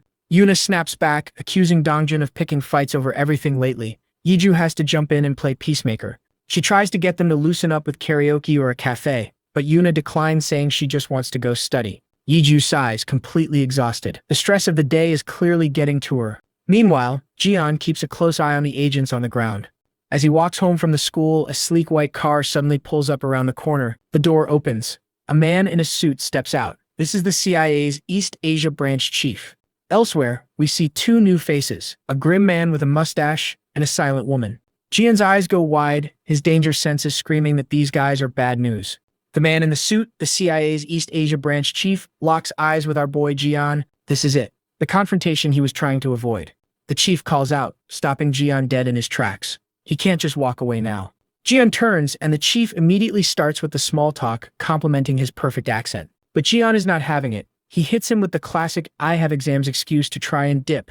The chief plays along, agreeing not to waste a student's precious time. But his piercing gaze tells a different story. He tells Jian to hurry along. Jian's own eyes widen. His instincts are telling him this is a test. As Jian walks away, the three agents watch him with unreadable expressions. A single bead of sweat rolls down his face. He knows this isn't over. The female agent confirms Jian is on their list. He's the son of Steve Kang, CEO of 11 Coin. She says the official data on both of them is squeaky clean, but the chief isn't buying it. He tells her to have headquarters run the check again. Something feels off. The chief figures an explosion at a VIP school is a big deal even if it wasn't their target. The scarred agent decides to get proactive. "I'll follow Kang Jian," he declares. He figures a normal kid would be terrified just looking at his face. The female agent just chuckles, completely agreeing with him. But then she remembers something and gets serious. She points out that Jian was way too calm, almost like a kid who's been trained for this. That's all the chief needs to hear. He gives the order. Stick to him. But he reminds the agent to be careful. The kid isn't their main objective. The scarred agent's eyes narrow. He's got his assignment. And with that, he sets off, tailing Jian from a safe distance. At a nearby bus stop, the agent closes in for a better look. Jian knows he's being followed. But why? The agent towers over him, trying to use his size to intimidate. Jian's mind races, calculating his next move. The tense standoff is suddenly broken by Shin Yuna, calling out to him. She excitedly asks if he wants to hit the academy and study together. But she freezes when she sees the huge, scary dude standing next to him. Yep, she is officially terrified. Her eyes are wide with fear. Trying her best to ignore him, she nervously invites Jian to the study room. Then she shyly admits she studies better when he's around. Jian is completely caught off guard, stammering like his brain just blue-screened. Thankfully, the bus arrives, saving him from having to form a coherent sentence. Yuna misreads his hesitation, thinking he's too focused on finals to hang out. But Jian surprises her. "No, I like it," he blurts out, agreeing to the study date. Yuna is absolutely thrilled, beaming that she knew he'd say yes. The two friends sit together, sharing a happy, normal moment for once. But their moment is being watched. From the back of the bus, the agent glares at them. At the next stop, Jian and Yuna get off, apparently leaving their tail behind. Surprise. The bus pulls away, and whoops, there he is again. This guy is persistent. Yuna can tell something is wrong, but Jian just smiles and tells her to go on ahead. He reassures her that he'll catch up in a minute. Time to handle business. Once Yuna is safely out of earshot, Jian turns to face his stalker. The friendly high school act is gone. "Why are you following me?" he demands again. The agent seems amused. "You're really not scared of me, are you?" Jian just retorts, "Why should I be scared of you? What a Chad." The agent notes his perfect English and asks if his Chinese is just as good. Jian brushes it off with a story about international schools, trying to end the conversation. The agent grins, then drops the bomb. "Your name is Kang Jian, right?" And there it is. Jian's composure finally cracks. "Who are you? How do you know my name?" he demands, his cool facade shattering. The agent points out that a normal high school kid should be terrified right now, not suspicious. Jian's suspicions are confirmed. This guy is 100% an agent. He quickly tries to figure out where he's from. China? Russia? The US? But the agent cuts him off with an ominous warning. "Who you are, we already know." He grins, looming over Jian like a predator who's cornered his prey. The tension is off the charts as the two of them stare each other down. Jian tries one last desperate move, playing dumb. "What are you even talking about?" Suddenly, the sound of police sirens cuts through the air. It's Yuna. She's running back, phone in the air, screaming her head off. She called the cops. The agent looks more annoyed than anything. "My girl is not a damsel in distress." With backup on the way, Jian finally drops the act. He points right in the agent's face and snarls, "This is the Republic of Korea, you idiot." And just like that, the cavalry is here. Yuna, looking terrified but also kinda badass, points to the cop car she called. She's screaming that she reported this creep. Jian gives her a cool little smile and a thanks, but Scarface over here? Yeah, he looks absolutely furious. A police officer steps out and walks right up to the agent. Yuna doesn't miss a beat. She immediately points and says the guy was stalking them. The cop asks for ID, but the agent just gives him a death stare. Yuna, bless her heart, jumps in. She says he looks way too suspicious to be American. And then the agent just whips out a United States passport. Well, that shuts everyone up. Jian sees his chance and asks the officer if they can bounce. The situation's mostly handled, but Jian and the agent lock eyes. A silent challenge passes between them. Jian tells the cop they've got finals to study for. Real smooth. He starts to lead Yuna away, but she grabs his arm, stopping him. Meanwhile, the officer turns back to the agent. He's clearly not done with his questions. Yuna finally asks the million-dollar question, who was that guy? Jian just plays it off, saying he was a total stranger. Sure, dude. He thanks her for saving his skin, but she just brushes it off. No need. We're friends. Oof. That word friends seems to hit Jian right in the feels. He starts walking again, totally lost in thought. The word just echoes in his head. And then, something clicks. He abruptly stops Yuna and tells her she'll have to study alone. He has to bolt. She's totally thrown for a loop. She asks if he's okay, looking super concerned. He flashes this big fake smile and tells her not to worry. Just study hard. Then he just hops into a taxi and gives the driver his address. Yuna is left standing there, completely baffled. Poor girl. Back on the street, the agent is giving the cop a world-class glare. In the cab, Jian's cool guy act crumbles. How did that agent know his name? The taxi pulls up to this absolutely massive, super fancy skyscraper. Welcome to Jian's humble abode, the Banpo Blue Tower. He heads for the entrance, scanning the area like a real spy. He slips inside and makes his way to the elevators. Dude is seriously on edge, sweating bullets in the empty lobby. He finally gets to his front door and rushes inside. He bursts in, looking totally shaken. His mom, chilling on the couch, is surprised. Son, why are you home so early? Jian says something came up, but his voice is dead serious. He snaps to attention and says, comrades, something came up, and just like that, his parents are all business. He doesn't waste any time. At school, there was an explosion. The news hits them hard. Both of them are visibly shocked. But wait, there's more. With a grave look, he drops the real bomb. My identity, I think it's been exposed. His parents look horrified. Instantly, his parents flip a switch. Mom's face goes cold as ice. Dad's hands are a blur on the keyboard. It's go time. We cut to Dad's epic control room. He's already pulling up footage of the agents who cornered Jian. And with just a few keystrokes, he breezes past the Central Intelligence Agency's firewall. Child's play. He pulls up the full profiles of all three agents. A moment later, Dad walks back into the living room holding a file. He calmly says, they're definitely some dangerous hounds. Jian is looking pretty stressed, but his dad tells him not to sweat it. Then he drops the plot twist of the century. They're not after you, they're after me and your mom. Jian is just completely stunned. You can practically see his brain rebooting. His whole world just got flipped upside down. His parents start planning their next move. Mom suggests they should go dark for a while to keep Jian safe. She says it's for the best. Dad agrees. If they do things their usual way, Jian's normal life is toast. Then he asks Jian if he can handle living alone for a few months. Jian starts to panic. He tries to tell them it's not a big deal. He says the exposure is contained and they don't need to leave. But Dad is not having it. He tells Jian his cover is rock solid. The CIA is just chasing ghosts. He makes sure Jian understands. Got it? So Jian just sits there in stunned silence. He's processing the new reality. He's on his own now. His hand clenches into a fist. He's a soldier and he has his orders. Understood. And just like that, Jian's parents are out. Jian's a little shocked. They're leaving right now, but Dad is all smiles. He tells him to enjoy the massive crib all to himself. He tells Mom not to worry. Jian is a big boy now.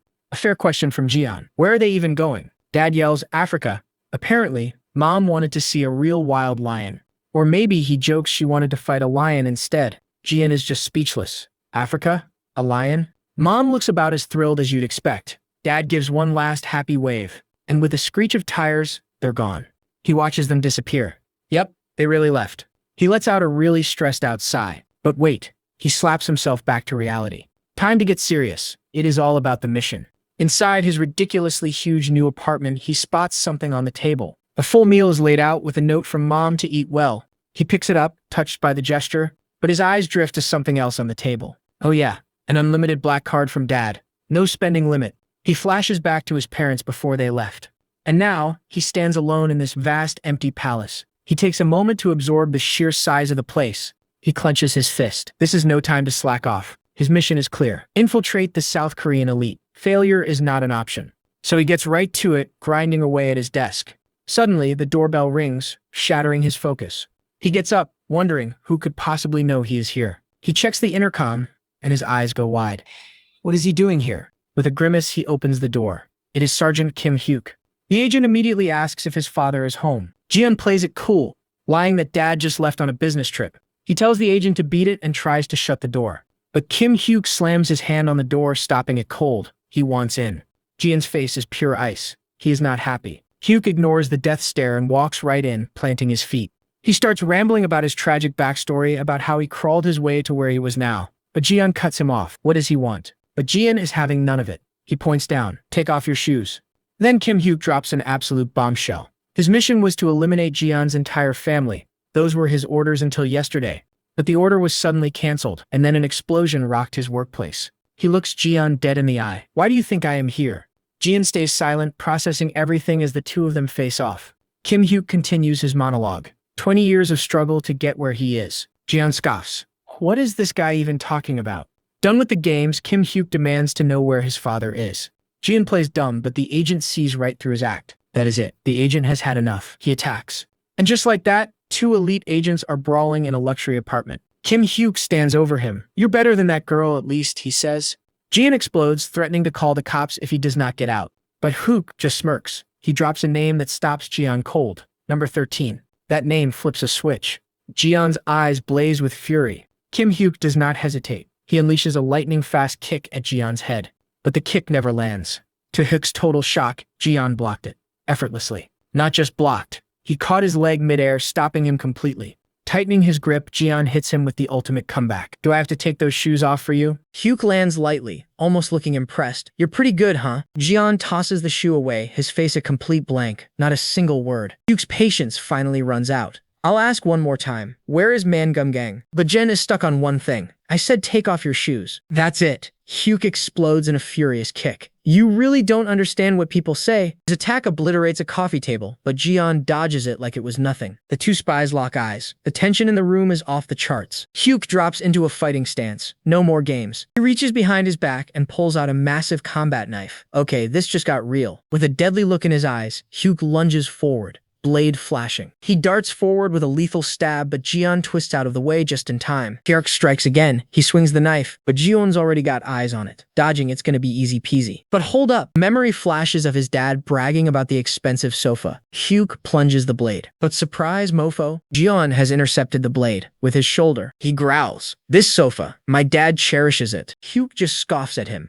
Your dad? Shadows don't have family. Jian offers one last chance. Leave, replace the table, and it's over. Read the room, dude. You're the one with a knife stuck in you, Hyuk replies. What's this? Jian is overpowering him. Without even flinching, Jian turns and slams a devastating punch into Hyuk's stomach. Hyuk can't believe the force behind it. What? What the heck kind of punch was that? The knife clatters to the floor. Lightning fast, Jian grabs Hyuk by the collar and sends him flying across the apartment. Hyuk crashes hard into the kitchen island before crumpling to the floor. He struggles to his feet, dazed and beaten, while Jian just watches him calmly. Then Jian does something wild. He rips the knife from his own shoulder. Dude, I have problems ripping out a splinter from my thumb. This guy is nuts. Hyuk stares in pure terror. Jian gives him one last warning.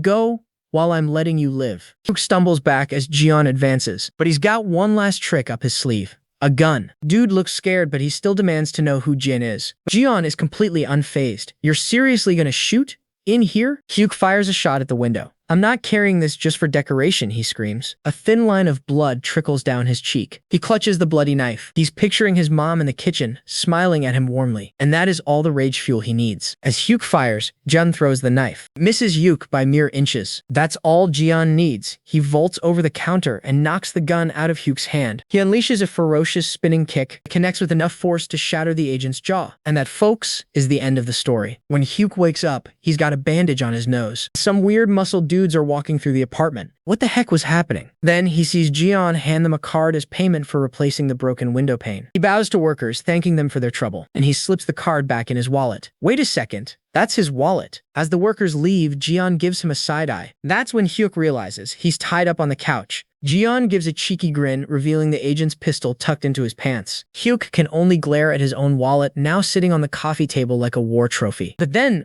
what's this? Gyeon's holding out his hand as if daring him to do something. Hyuk takes the bait. Dude's gotta try, right? He lunges for Jian. It's an old-school quick draw, folks. But Jian is way faster, pulling out the gun in like 0.001 seconds. Checkmate. Hyuk pauses, then sighs in defeat. Jian stands over him and fires. Turns out it was empty all along. Bro is shocked. What is this kid's deal? Jian reminds him, I spared you once, before casually tossing the gun onto the couch. Hyuk is completely lost. He asks what's going on. Well, high schoolers can't just carry guns around, so it's useless for him, Jian replies. He then sits down across from him, radiating pure intimidation. Now, shall we have a proper talk? He asks, getting straight to business. Bodyguard comrade, why are you looking for Comrade Man Jumgang? The next day, we cut to final exam week at school. What a mood shift. Yuna looks super anxious, so Gion gives her a fist pump of encouragement. Checks out the other. The entire class is locked in. From Ara and Dongwoo to even Jinsuk. Across the room, Woo Young just grimaces. Looks like things are getting back to normal. Well, almost everything. He knows there are still problems, but for now, he has a test to ace. He powers through the entire exam. After the test, Yuna comes over. I can tell you did well, right? He just shrugs it off as luck. She vows to beat him next semester, wishes him a good vacation, and they wave goodbye. Then Ara and her friends walk by, confirming their flight for their trip next week. Jian hits them with a "you betcha" and thumbs up. Oh, that slang is so old, Yuna replies. Ouch. The girls excitedly drag Jian along, leaving Jinsuk to watch them go, seething with jealousy. He grits his teeth. Oh yeah, this trip is going to be very interesting. Ara excitedly tells Jian that Dongwoo, Jinsuk, and even Han Yuju are coming. As Ara cheers about how fun the trip will be, Jian glances out the window. He sees Tomo walking out of the school alone. And with that, the semester ends. Vacation has officially begun. Jian spends his time off doing what he does best. Grinding, studying, and pushing his body to the limit. Finally, the day of the trip arrives, and June makes his way through Incheon Airport. He spots his classmates waiting for him. Ara waves him over with a huge smile. Jian pauses for a second. What the heck? Jinsuk is there, standing next to his huge bodyguard. The bodyguard leans in and tells Jinsuk that he's only here because the CEO asked him to, so he better behave. Just then, Ara spots someone else and excitedly calls out to them. And would you look at that? It's Han Yuju, arriving with Tomo and Sergeant Kim Hyuk in tow. Ara and Jian are completely floored by this surprise party. Tomo cheerfully explains she tagged along because her cousin, Sergeant Kim, is leading security. She smiles sweetly, but Ara is clearly not happy about these uninvited guests. Meanwhile, watching from a restaurant above, two familiar figures observe the group. Alright, so the class trip is on, and Ara is flexing hard with this luxury yacht. Everyone's loving the high life, soaking up the sun. Well, almost everyone. Jinsuk's chilling like he owns the place. Jun, of course, is just observing from the sidelines. Up top, Ara is chatting with Yuju and a friend, and Sergeant Kim is playing human security camera. Then you have Tomoe, just vibing by herself. Totally separate from the main group. Soon enough, Jian spots their destination. And would you look at that? They've arrived. It's a crazy tropical resort. We're talking private bungalows right over the water. The whole 9 yards. As they arrive, Ara's secretary greets them. He says their luggage is already handled. Ara gives him a little nod. A silent good job for the flawless setup. Her friend asks if this is a bit much, but Ara brushes it off. Daddy just wanted to do something special for her. Her friends are completely blown away. They start hyping up Ara and her family's company. Jian, on the other hand, is just speechless. Bro has never seen this level of wealth. Meanwhile, Jinsuk is totally unfazed. Just another Tuesday for him, I guess. The bodyguards are all business, though, scanning the area for any potential threats. Secretary explains the chairman reserved a private area. Just for them, of course. He points out their rooms, a private overwater bungalow for each person. The students lose their minds, but Jinsuk just mutters, not bad, the peak of rich kid enthusiasm. Ara and her secretary share a satisfied look. The plan is going perfectly. Everyone heads to their rooms super hyped for the trip. Ara makes sure to point out the rooms. She puts Jian all the way on one side. She points to the opposite end, and that's where Tomo, or Jin, will be staying. Ara turns to Tomoe with a smug look. You're at opposite ends? What will you do? But Tomoe just returns a calm, knowing smile. She is totally unbothered. Just like that, Ara's happy mood is gone. Before it could escalate, Yuju gets between them and drags them to see their rooms. Meanwhile, the secretary is briefing the bodyguards. He tells them Guam is a safe U.S. territory. He says there's nothing to worry about. The resort has its own guards stationed outside. His last line is, think of this as a vacation. Meanwhile, Jian's still awestruck. He stares at the bungalows. This is a completely different world for him. He's lost in thought when someone interrupts him. It's Ara's secretary. He tells Jian the chairman wants to have a meal with him sometime. Jian is floored. The secretary explains it's because Ara talks about him every single day. This hits Jian like a truck. The chairman of Sanjung wants to meet him. This is huge. He can barely contain his excitement. The mission is going even better than planned. Feeling good, Jian heads to his bungalow, a massive private villa just for him. He steps inside and is stunned. I get this whole place to myself. Explores the villa and finds a private rooftop balcony. It even has an outdoor bed. Looking out at the ocean, he thinks to himself, he never imagined being in a place like this. But his quiet moment is cut short. Dongwoo is calling for him from the boardwalk below. Dongwoo yells that everyone is going swimming. He tells Jun to hurry up and join them. Jian forces a smile and agrees. Looks like it's time to face the music. Back in his room, he opens his suitcase. Time to get this over with. And here's why he was hesitating. His entire torso is covered in horrific scars. But his expression is firm. He can't hide this forever. Outside, the other students are already having fun. They're jumping off the dock into the water. Suddenly, everyone stops and stares. Ugh. A rash guard? And speak of the devil. Jian appears, wearing a full body cover. Dongwoo immediately loses it. He demands Jian take it off, but Jian just gives him a mysterious smile. The argument is interrupted. Ara and Yuju make their grand entrance in bikinis. Everyone is stunned. The guys immediately start praising them, calling them goddesses. Just then, someone steps up. It's Tomo, aka Jin. And she's also wearing a full rash guard. Dongwoo completely loses his mind. He screams about them wearing rash guards in Guam. Another girl mutters about Jian and Tomo. She wonders why they're being so weird. Yuju just smiles, surprised that Jin came. Ignoring everyone, Jun and Tomo lock eyes. A silent understanding passes between them. And we get a quick flashback. It shows the truth hidden under their clothes. They both have deep, horrific scars from a shared past. While their classmates play around, the two spies are in their own world. Tomo sits near Jun. It's strange, right, that they think this is fun? She smiles sadly. We only learn to swim to survive. Jian's face hardens. He's done with the games. What do you want? Why did you follow me here? Tomo just looks away with a knowing look. She gets into a diving position. If you win, I'll tell you. She's challenging him to a race. Prize? The truth about her mission. Without a word, she dives cleanly into the water. With a look of pure determination, Gion zips up. He's here to win. A massive splash erupts. Gion is in the water and the race is on. Meanwhile, back at the bungalows, Sergeant Kim sits anxiously. The door chimes and the agents look up to see who the unexpected visitors were. The two secret agents walk in, totally not looking suspicious at all. After the swim, everyone's at the resort's restaurant, chowing down on the insane spread of food. Well, almost everyone. Jian is sitting alone, lost in thought over a single grilled fish. Suddenly, his quiet meal is interrupted by Tomo, who just appears at his table. Just as the tension starts to build, Dongwoo slides in, asking if he can join. He introduces himself as Jin's best friend and math study buddy. Tomo plays along, claiming she totally remembers him from Jeju. He lays the compliments on thick, calling him cute and saying Jian never shuts up about him. But the awkward little party gets crashed by Jinsuk, who plops himself down with them. He immediately starts poking,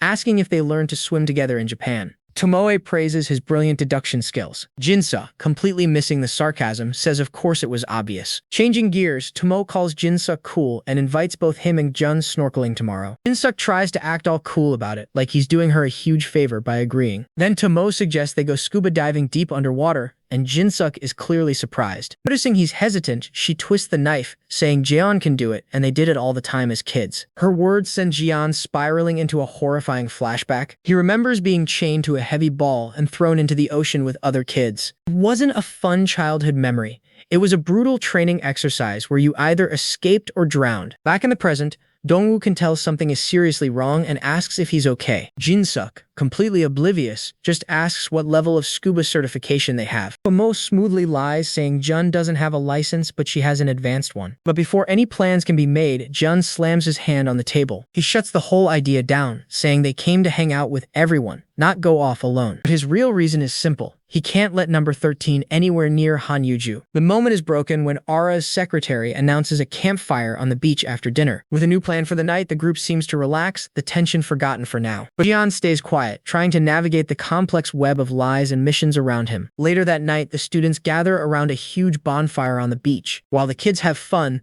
the two bodyguards watch from a distance. Kim-hyuk makes some small talk. He tells Jin-suk's bodyguard that he heard he used to be an NIS black agent, but he just shrugs it off. Now he's just stuck babysitting a spoiled rich kid. But Hyuk thinks it's a great gig. He says the NIS director himself recommended him to Jin-suk's dad, the guy who's about to be president. The bodyguard asks why he'd even bother with this stuff since he already applied to be a black agent. Hyuk just grins and says, "Devoting myself to my country is my dream." Jin-suk's bodyguard says the black agent life is tougher than he thinks. He then drops a bombshell. He plans to quit if Jin-suk's dad gets elected. He's a man who abandoned his country for personal reasons. He doesn't deserve to serve again. Plus, the thought of cleaning up after that brat Jin-suk makes quitting an easy choice. Meanwhile, in a nearby bungalow, the two shadowy figures from the airport are also watching. The woman wonders if they really needed to come all this way, but the man trusts his gut. She followed him because of that gut feeling, but she questions if that kid is really a threat. The man's expression darkens. Yes, he says. She's not convinced. None of the official intel connects the kid to the infamous assassin Zero. He scoffs. If intel could catch Zero, he'd have been caught years ago. Fine, she'll trust him. She asks what the plan is. He tells her to wait because some unexpected VIPs are on their way. The next president and the economic president are having a secret meeting right here. They're using the kid's school trip as cover. His partner is floored by the news. The board is set, he declares, clenching his fist. And here's the master plan.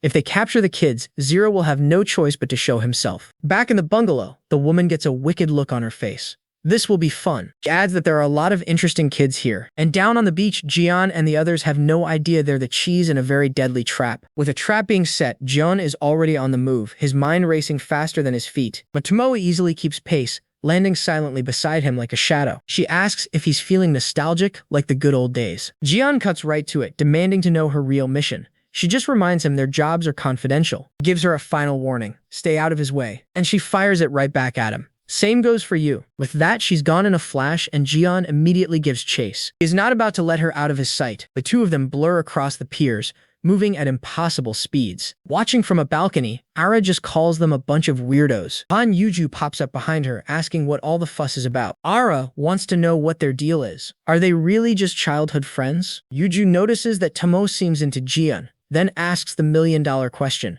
Is Ara jealous? Ara gets completely flustered and denies it, saying Tomoe just gets on her nerves. Totally believable. Yuju smoothly changes the subject, confirming Ara's dad is on his way. Ara sighs. Turns out Jin-suk's dad is coming too, which means business. She complains about having to deal with all this adult stuff. Yuju gets real for a second. In her position, you do not have a choice. Then she smiles, saying she will be free from it all soon. As Yuju watches the two blurs on the beach, Ara can only wonder why they are acting so weird. Later that night, the students gather for a seriously lavish feast. A well-dressed man appears, the Samjung group chairman.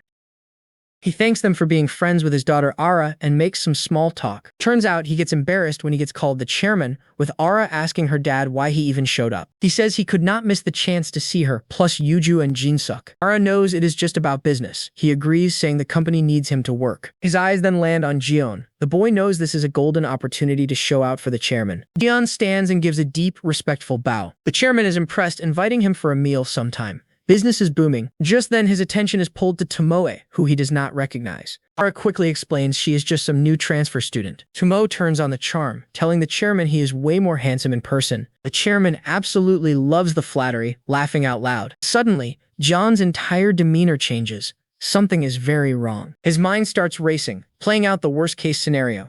Tomoe flings her fork. He imagines it slamming right into the chairman's forehead. In his vision, Tomoe leaps over the chaos like an assassin, slicing the chairman's face. But just then, his simulation is interrupted. A new figure walks in. It is Go Young-chan, Jin-suk's father. The two powerful men shake hands. Jian's eyes go wide. He recognizes the man, the next president of Korea. Across the table, Tomoe looks just as stunned. The game has changed. And then the realization hits Jian like a truck. The chairman was never the target. It was a diversion. The real target was Go Young-chan. Jian sighs, staring at the feast. With a presidential candidate here, he cannot let his guard down for a second. He excuses himself to the restroom to clear his head. He opens a stall door, and you will not believe this. One of the mystery men is just sitting there. The guy casually asks if they have met before. Bro, what? He gets up and tells Jian to follow him, saying he has questions. Jian just wants to know who this guy even is. Why should I follow you? John does not even flinch. With blinding speed, he dodges and the man's hand slams into the wall. The impact shatters the tiles, embedding the man's fingers in solid concrete. The man just stares at his hand. He knows he has found his guy. This kid is no joke. But Jian's only concern? Did you wash your hands? Not waiting for an answer, Jian plants his foot, clenches his fist, and prepares to throw down. But while Jian is about to throw hands, we cut to some shady business on a luxury yacht. The Samjung chairman reveals their internal polls show presidential candidate Go Young-chan ahead by 17%. The chairman offers his full support, hoping to help Young-chan do great things.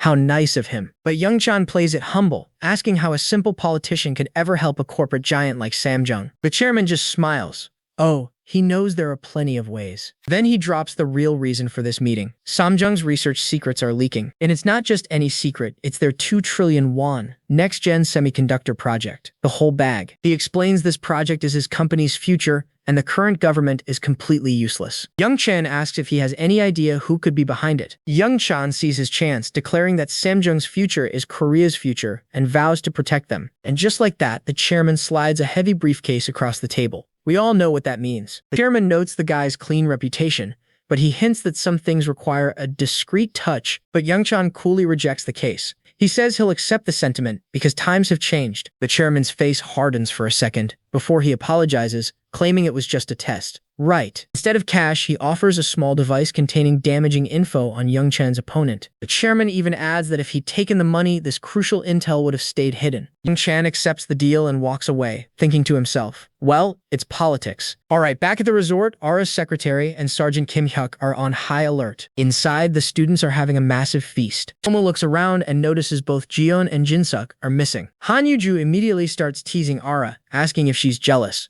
Ara quickly denies it. Meanwhile, Tomoe walks with purpose down a hallway. Her path is suddenly blocked by a mysterious girl with long black hair and baggy clothes. The girl smiles, telling her the nearby restroom is under repair. So helpful. She even bows politely and apologizes for the inconvenience. Such good manners. Then the friendly act drops. Tomoe launches a vicious high kick straight at her op's head. The other girl is totally unimpressed. What are you? She asks, getting the same question back. Tomoe spits and throws several sharp projectiles, which the woman dodges. Tomoe is no ordinary student, but their fight is cut short as the restroom doors explode inward and Jiyeon comes flying out, looking furious. He's facing off against the mustache guy who gets into a martial arts stance. Jiyeon wastes no time, unleashing a furious barrage of punches that sends the man stumbling backward. The man is in shock. He's thinking, I'm being pushed back? He can't believe a monster like Jiyeon exists. Jiyeon drives a devastating fist straight into his opponent's gut. Force sends the man rocketing backward, crashing straight through the bathroom wall. Jiyeon calmly steps through his new doorway as the dazed man pulls out a long chain whip. The two glare at each other. The air is thick with tension as they get ready for round 2. Outside, the two women watch the chaos. The black-haired girl admits she's curious about who's inside. Mo doesn't say a word, but a huge grin spreads across her face. Suddenly, she throws her hands up and screams, "Oppa, save me!" And in an instant, Sergeant Kim Hyuk appears on the balcony railing above,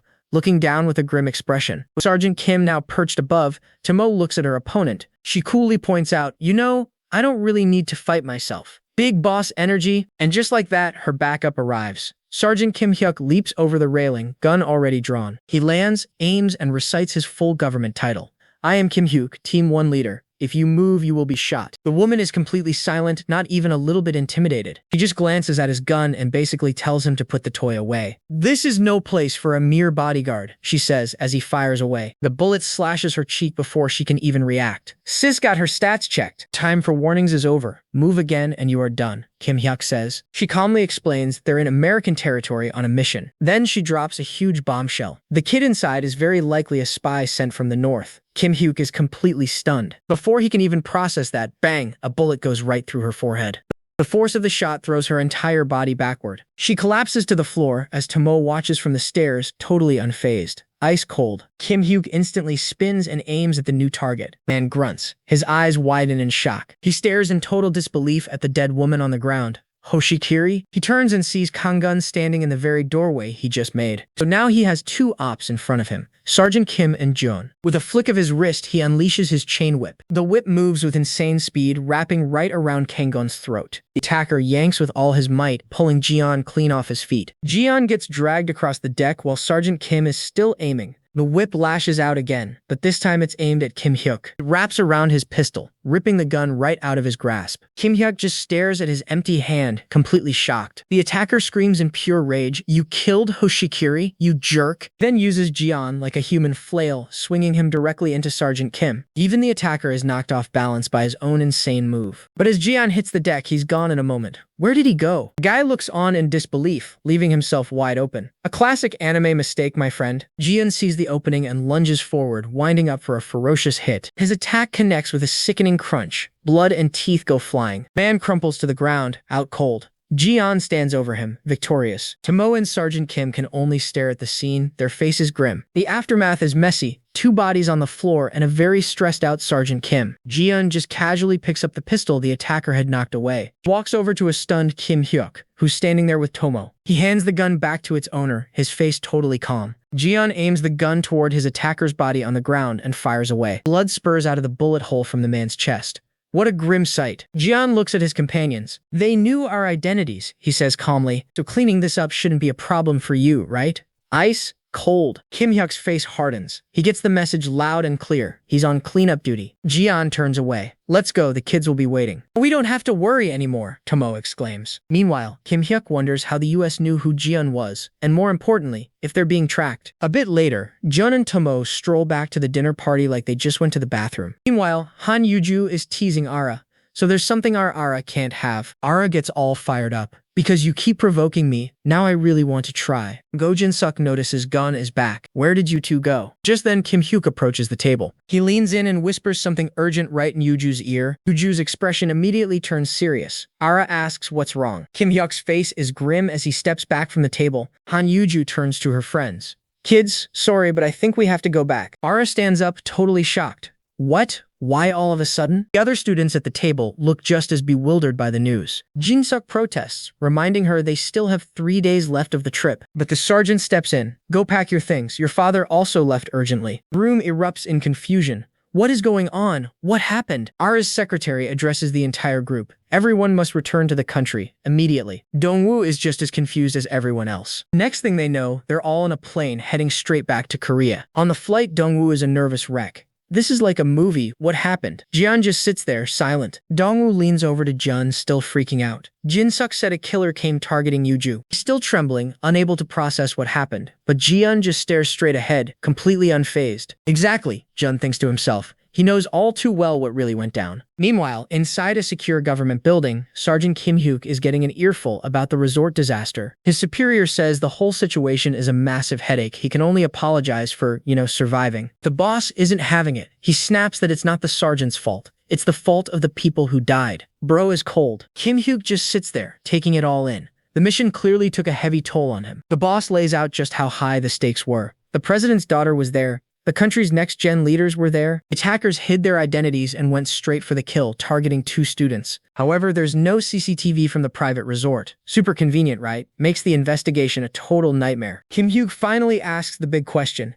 Is this about to become a huge diplomatic incident? The boss just waves it off. Officially, they're in the clear. The attackers got exactly what was coming to them. In fact, he's furious they even tried. He says the attackers should be the ones apologizing. But while the official story is clean, there's a huge unofficial problem. One of the dead was Japanese. Then he drops a total bombshell. He asks if the sergeant has ever heard of a ninja. The guy is totally confused. He's like, "You mean from the movies? My dude, you have no idea." Turns out they're not just from movies. They're a real-life assassination group. Kim Hyuk breaks out in a cold sweat. He learns that Hoshikiri, the woman he killed, was rumored to be one of them. Talk about a bad day. Kim Hyuk tries to step up and handle any revenge himself, but his boss shuts him down. He's a black agent now, and he has to stick around. Defeated, he apologizes. The boss just smiles, promising him a nice trip to Europe after the election. Just as the meeting wraps up, the boss suddenly asks a question. Why was the CIA after a high school kid named Kang Jun? Kim Hyuk is completely caught off guard. Seeing his hesitation, the boss dismisses him, but his expression shows he knows something is up. Meanwhile, the CIA's East Asia chief is having a total meltdown. He's fuming over his failed mission. He can't believe 2 of his ace agents got totally nerfed, and all for one high school kid. As he stares out at the city, he sees a dark figure in the reflection. He whips around, absolutely terrified. It's not a reflection. A ninja in a demonic Oni mask is standing right there in his room. The chief tries to talk his way out of it. Big mistake. A shuriken zips right past his face, cutting him short. In a flash of steel, the ninja unleashes a brutal attack. The chief almost gets turned into human confetti. The assassin looks at all the evidence on the table. A little sus, don't you think? Soon after, the entire hotel is in flames. On a nearby rooftop, the ninja makes a chilling threat. "If anything happens to my sibling, I will kill all of you," he says. Back in his apartment, Jun is grinding through a crazy workout, sweat pouring down his face. This training is triggering a flood of traumatic memories. He shakes it off and finishes his routine, but the memories are still there, lingering. We flash back to one of their first tests as kids. Their mission: execute death row inmates. Pistols are laid out on a table. An officer tells them to step forward and prove their courage. He warns them this is their future. Fail this test and they'll be eliminated. No pressure, kids. While the others hesitate, a young, red-haired girl steps forward. She doesn't even flinch. Gunshot rings out. Young Tomo just executed a prisoner. Her face is completely blank while Jian looks like he just saw a ghost. The other prisoners panic and run, but the officer is enraged by the children's hesitation. He threatens them with a week of fasting and even more brutal training. Talk about a toxic workplace. As the remaining prisoners are gunned down, young Jun finally acts. He's driven by pure desperation. His voice is trembling as he pleads, "Please don't starve us." Back in the present, our MC stares out at the peaceful city skyline, forever haunted by the boy he was forced to become. Memories of his past are a heavy weight as he looks out over the city lights. Suddenly, his phone buzzes, breaking the silence and snapping him back to reality. He picks it up. It's a message from his dad. It's a goofy selfie with a lion mascot. The text says, "Don't worry about money, eat lots of delicious food." And for the first time, a genuine, small smile appears on Jun's face. Even our traumatized hero has a soft spot. That rare smile fades as Jian gets back to his grind. But the quiet in his ridiculously expensive apartment is almost too loud. His phone buzzes again. This time it is Yuna. They're going to get some tteokbokki. He just stares at the messages, lost in thought. A moment of peace, folks. Enjoy it while it lasts. And just like that, the doorbell rings, shattering the calm. Jian does not get many visitors. He cautiously heads toward the door. One look at the intercom screen tells him everything. His expression hardens instantly. It is Young-sik, the bully he already folded once. And this time, he brought backup. A lot of backup. Jian calmly asks what they want. He screams that he wants to see the face of Jian's mother. Ah, so they are here for round 2 with mom. Wrong button to push. A vein pops on Jian's neck. Nobody threatens his mom. Another goon chimes in, telling Jian to open up while they are still being nice. The boy just turns his back. He warns them he will call the cops if they cause a scene, but they just laugh it off. A small fine is nothing to them. They can wait all day. After a moment, our MC sighs. He tells them to wait. Turns and walks back to his room, leaving the thugs feeling pretty smug about their victory. But he is not getting his wallet. He grabs his pencil case. His expression is now stone cold. With the case in hand, he walks back to the entrance and swings the door wide open. One of them whistles at his nice apartment. Then they get to business, demanding compensation for Young-sik. Jian's face is pure ice. He asks, "So this is about money?" Young-sik grins, revealing he did his homework. "Boss, his dad runs some meme coin company. He is loaded." Leader's eyes light up. They did not just find their target. They found a gold mine. They figure the kid is home alone. Perfect time to invite themselves in and wait for his parents. But Jun is completely unfazed. He just points up. "You know this is all being recorded, right?" As the goons look up at the camera, Jian calmly pulls out a mechanical pencil. With a single flick, he shoots the pencil lead, shattering the camera lens instantly. The thugs are just stunned. What in the world just happened? Jian's voice is chillingly calm. "I will not kill you," he says. Then he dumps out his pencil case. It is a full arsenal of ordinary school supplies. "Instead, I will just make you wish you were dead." That does it.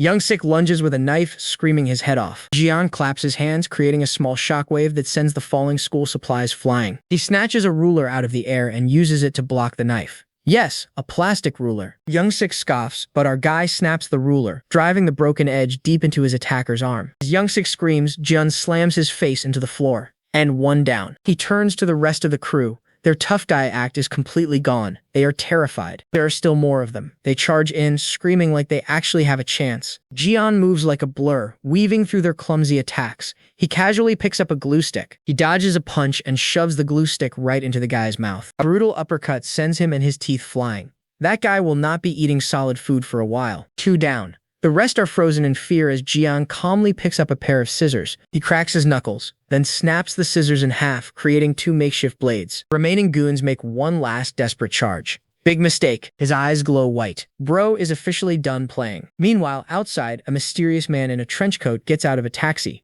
He is here to meet Jian, and he knows his parents are out of the country. He walks into the lobby, and the security guard immediately starts sweating. The man says he is heading to the royal floor. The guard is absolutely shocked. When asked what is wrong, the guard stammers. He says a whole crew of gangsters just forced their way upstairs. The man's eyes go wide. He realizes he is about to walk right into a war zone. So, the man in the trench coat heads for the elevator, his mind racing. Gangsters? On the royal floor? Something is not adding up. The elevator doors slowly slide open, revealing a crack. Peers inside, and his curiosity instantly turns into pure shock. The outside of the elevator is an absolute bloodbath. We're talking Jackson Pollock, but with more trauma. He stumbles, completely horrified by the grisly scene. The entire hallway has been redecorated in crimson, with goons mopping up the mess around their defeated buddies. One survivor, completely broken, struggles to crawl away from the carnage. The man can only stare, sweating bullets and totally speechless. Meanwhile, inside Jian's apartment, the defeated thugs are kneeling in submission, including their purple-suited leader. Jian sits calmly on his couch, radiating some serious final boss energy. The invaders are bruised, bandaged, and look like they've just seen a ghost. A visitor walks in. It's the man in the trench coat. Jian looks at him in surprise. He enters the room, his expression completely unreadable. Jian turns to face him, looking just a little annoyed. Without missing a beat, Jian asks, "What brings you here?" The man counters, "Do you remember who I am?" Jian says, "Of course, the strange bodyguard uncle I saw in Jeju." The man looks totally done with this kid. Well, that's not important. He asked about the kneeling thugs and demands an explanation for all this. Jian side-eyes his handiwork, a silent warning in his eyes. He tells the man to wait for him at the cafe out front. The man hesitates, clearly thinking this whole situation is incredibly sus. With a strained smile, our boy reassures him, "I didn't do anything wrong. I'll explain later, so please go and wait." Reluctantly, the man agrees and heads for the door. On his way out, he notices the security camera that Jian destroyed with a single pencil lead. Yikes! As he walks down the bloody hallway, he tells Jian he has something to check first. Jian watches him go, his expression turning to ice once he's alone. Downstairs, the man waits alone at an outdoor cafe. He pulls up a security feed on his phone, looking for answers. He sees a black and white image of Jian, cool and collected, facing the entire gang at his apartment door. The feed is from the camera that Jian so expertly disabled a moment ago. Just then, Jian arrives, interrupting his little investigation. The man asks if he wants a drink, but Jian says no, claiming he needs to get back to studying. Man calls him out. "I know that you're an excellent model student." He reveals he knows Jian has never lost first place and that his grades in the US were perfect. Jian's demeanor hardens. "Who are you to know all that?" Man places a card on the table. It's an ID for the National Intelligence Service. Bro is not just some bodyguard. He's Security Team 1 Chief, Kim Chel-gon. Jian is stunned. "An NIS chief? What is happening?" Chief Kim tells him not to be nervous. He just wants to confirm what really happened back in Guam. Jian realizes the chief must have investigated Kim Hyuk, but if there was an issue, Hyuk would have warned him. He sighs, steels himself, and prepares to spin a very convincing lie. Time to do some cooking. He puts on a big, goofy smile. "Stay calm. I'm just an ordinary high school student. I'm just pretty good at fighting." Chief Kim just stares, completely unimpressed by this whole act. Jian doubles down, claiming his parents taught him to fight, but he's never formally learned martial arts. The chief cuts him off. "And why are you telling me that?" Jian claims his fighting skill is the key. The chief, now a little intrigued, tells him to go on. He starts his story, reminding the chief of the Chinese man who attacked him in Guam. He says that same dude appeared at school. Chief listens intently, his gaze sharp and focused. Jian says the scary-looking guy harassed him all day, so much that he even called the police. He tells the chief to check the bus security footage for proof. The chief seems to consider it. Then, he drops the next part. He ran into the same man in a restroom in Guam. The chief's eyes narrow, taking in this new piece of information. Jian dramatically describes how scary the man looked. He boasts that he wasn't intimidated, and they had a staring contest, which is pretty normal in America. The chief listens, a slight, knowing smile playing on his lips. He seems to be buying it. Jian claims the man wanted to take him somewhere, saying he was investigating his parents. This gets a huge reaction. The chief realizes the CIA might suspect Jian's dad is the infamous hacker Zero. He's falling for it, hook, line, and sinker. My dude is getting played. Jian knows that if you mix in half the truth, even a lie becomes believable. This kid is a master manipulator. He continues, claiming they fought and that his opponent started using weird weapons. He finishes by saying Yuju's bodyguard saved him, exclaiming, I really thought I was going to die. The chief thinks to himself that the man Joan described, Zhang Lu, is a top-tier killing machine. He can't believe a high schooler could fight someone like that just by doing some exercise. The story sounds sus. Jian smoothly ties today's events into his lie, saying he beat the gangsters because the narrow hallway limited their numbers. He taps the table, saying they were just seeking revenge for something that happened before. He connects it all back to a fight with some boxing club guys, claiming the gangsters were backing them up. Suddenly, the chief slams his hands on the table and shouts Jian's name, making him jump. He grabs the straw from his drink cup and aims it at Jian's face. But Jian is just as quick, grabbing the straw just like that. The test backfires in the most spectacular way possible. Jian's reflexes are instantaneous. He catches the straw and folds it in two. His friendly facade vanishes, replaced by pure, murderous rage. Seriously? Jian slams the table, flipping the script. He demands to know if the NIS can just do whatever they want. Looking genuinely upset, he continues his act. He explains that Jinsuk's bodyguard is also from the NIS, and that guy attacked him too. Chief Kim is stunned. He remembers another agent by the name of Han Sung-hyun. Leaning in, Jian doubles down on his story. I'll say it again. I'm good at fighting. Even that guy gave up against me. The chief's expression is anything but convinced.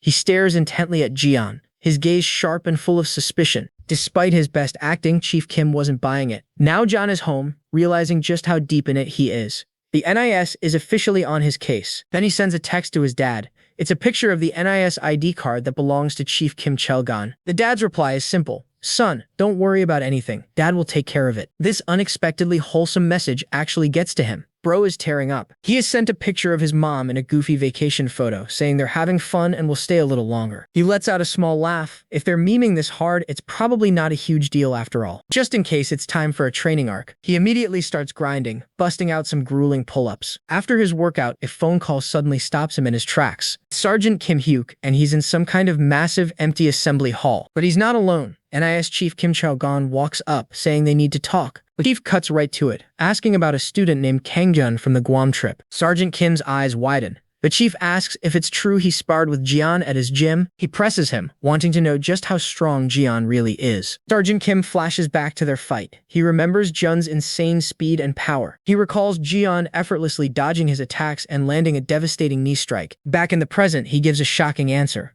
Honestly, I'm not confident I could beat him bare-handed. As for the Guam shooting, the chief tells Sergeant Kim to mind his own business. The chief leaves, but Sergeant Kim is left wondering why the NIS is so interested in a high school kid. Meanwhile, some politician is giving a passionate speech in the assembly hall. A bit later, Jun is waiting at a crosswalk when he gets that familiar spidey sense. A purple SUV pulls up. Surprise, it's Sergeant Kim Hyuk. Jian gets in, saying this is a bad idea. He's pretty sure Chief Kim is onto them. Suddenly, a girl from the back seat with reddish-brown hair pops up, yelling, "So, I came?" Jian is speechless. It's Tomoe, also known as Number 13. She introduces herself as Lee Jin and reminds Sergeant Kim of their cover story. They're cousins. Jian says this is no time for jokes, but she gets dead serious, asking, "Does it look like I'm joking?" The tension between these two former child soldiers is crazy thick. Sergeant Kim breaks the tension. He's being sent to Poland for a mission that will last at least a year. Tomoe cheerfully explains their cover story. She's just taking her younger brother and his friend shopping. Jian just sighs. This whole situation is completely ridiculous. As they drive off, someone is watching from a rooftop. He's wearing a legit Oni mask. He gives a simple order to his crew, chase them. And just like that, several black cars pull out, tailing the SUV. The crew arrives at a huge modern supermarket. Mo says she comes here often because it's never crowded. She explains the rest of the cover. She's here to fill the fridge for her stingy brother before his trip. Her logic is that acting close to an NIS agent will actually lower suspicion. Jian thinks about it. This plan could go either way. It might just make Sergeant Kim even more suspicious. They head up an escalator, totally unaware they've been followed. One of the pursuers reports in. The target has entered the building with two others. We finally get our villain's motive. The leader reveals he's the one who killed my sister. Under a full moon, he orders his men to make their target suffer. An entire army of masked assassins pours out of the cars, ready to strike. One of the assassins whips out some shurikens and aims at a security camera. He throws them with insane speed, disabling the cameras instantly. The leader gives his final orders. Secure the control room, cut the power, and get out fast. Meanwhile, Tomoe is happily picking out steaks with zero clue about what's coming. Jian and Sergeant Kim are in the food court. Jian asks why the NIS suspects him, and the sergeant says it's only natural. He explains that the CIA's best agents don't chase random high schoolers. They aren't after Jian. They're after Manjumgang, also known as Zero. Jian just listens, taking it all in. Jian reassures Sergeant Kim that Manjumgang is sure his identity will never be exposed. The sergeant then says that the CIA is definitely closing in. Just then, the entire building goes dark. The food court is plunged into darkness. Both Jian and Sergeant Kim jump to their feet. Over in the meat section, Tomo is caught in the blackout too. Jian wonders if it's just a simple power outage, but Sergeant Kim knows better. It's the enemy, he says grimly. He points out that a huge store like this doesn't just lose power by accident. And the realization hits Jian. This is a planned attack. A wide shot reveals they are not alone. Shadowy figures are all around them. The trap has been sprung. All right, first things first, Sergeant Kim says. Regroup with Li Jin. Jian gives a sharp nod. Confirmed. The supermarket is dead silent, but the figures are perched on the shelves like creepy gargoyles. Yep, it is an ambush. Sergeant Kim books it through the aisles, but he is not fast enough. A masked attacker lunges with a knife. Sergeant Kim's blood spurs out as he attempts to run away. The masked ninja just glares. Meanwhile, Sergeant Kim already has a fresh cut bleeding on his cheek. Just as he recovers, another enemy drops from above, aiming to absolutely crush him. Across the store, Jun senses the trouble and sprints into action, his face a mask of pure focus. He spots a ninja camping on a high shelf. The dude launches himself onto Jian as our MC dodges. The ninja attempts to attack, but Jian dodges like a pro. Before you know it, Jian is on him. One punch cracks his masked face and it is lights out. But taking out one was just the tutorial level. Jian finds himself completely surrounded by a squad of these masked killers. He takes a sharp breath, his mind racing. What are these guys? He plants his feet, bracing for the onslaught. At that exact moment, Tomo lands a devastating kick square in a ninja's face. Jian just watches in shock as she effortlessly pummels the attacker into submission. The other ninjas freeze, stunned by her sudden, brutal efficiency. Tomo lands, her expression deadly serious. Jian remains surrounded, sizing up his opponents as they refocus their attention. Then, a single word cuts through the tension.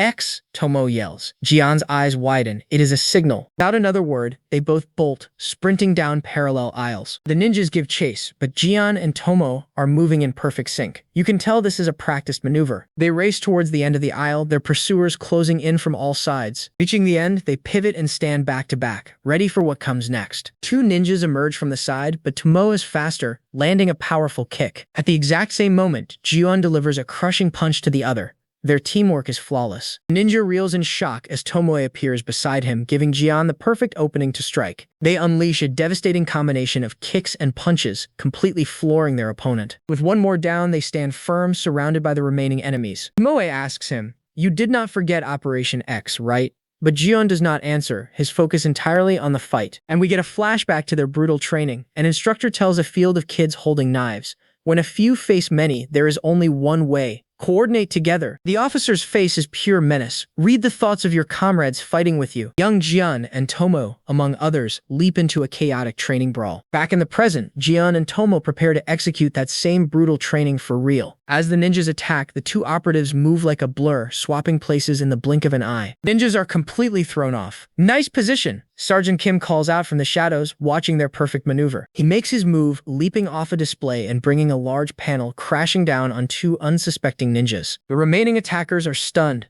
Now it is 3 against the rest, and the trio looks ready to end this. They launch forward as one, a synchronized flurry of fists and blades that overwhelms their target. Their assault is relentless, a perfectly coordinated storm of violence. A ninja collapses in a cloud of smoke. The 3 of them stand victorious in the wreckage. That was quite intense, huh? While our heroes were busy cleaning house, a new threat was already moving in the shadows. Inside the facility, the security team is already taking a nap on the floor. In the control room, some guy in an Oni mask hits the big off switch. The camera feed glitches out, giving one last look at the mess before cutting to black, which of course really ticks off the head honcho. His entire wall of screens now just says no signal. He knows our trio is still inside, somewhere in that building, waiting for round 2. So, he gets on his comms to rally the rest of his troops. He calls up his 2 main hitters, Baika and Tanko. The news he gets back is not great.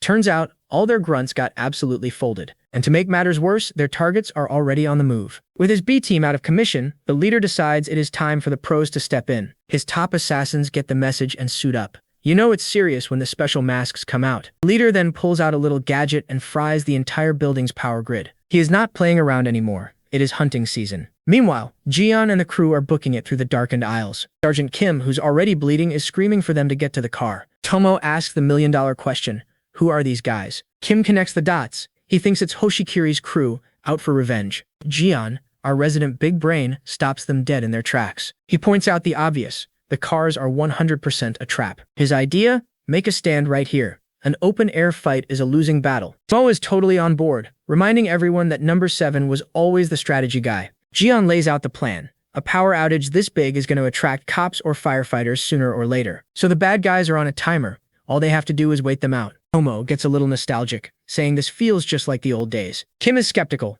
He points out they would need to survive for at least 30 minutes for that plan to work. Jian whips out his phone. That's why we have a phone. Jian hits him with a galaxy brain response. They can just call the police themselves. And he does. He frantically dials 112, reporting a power outage and some weirdos trying to kill people. He makes sure to tell them to send a lot of officers, and to hurry up. He even tells them to blast the sirens so he knows they're arriving. This is not a prank call, folks. He hangs up, and Tomo gives his dramatic performance 2 thumbs up. With the call made, it is back to business.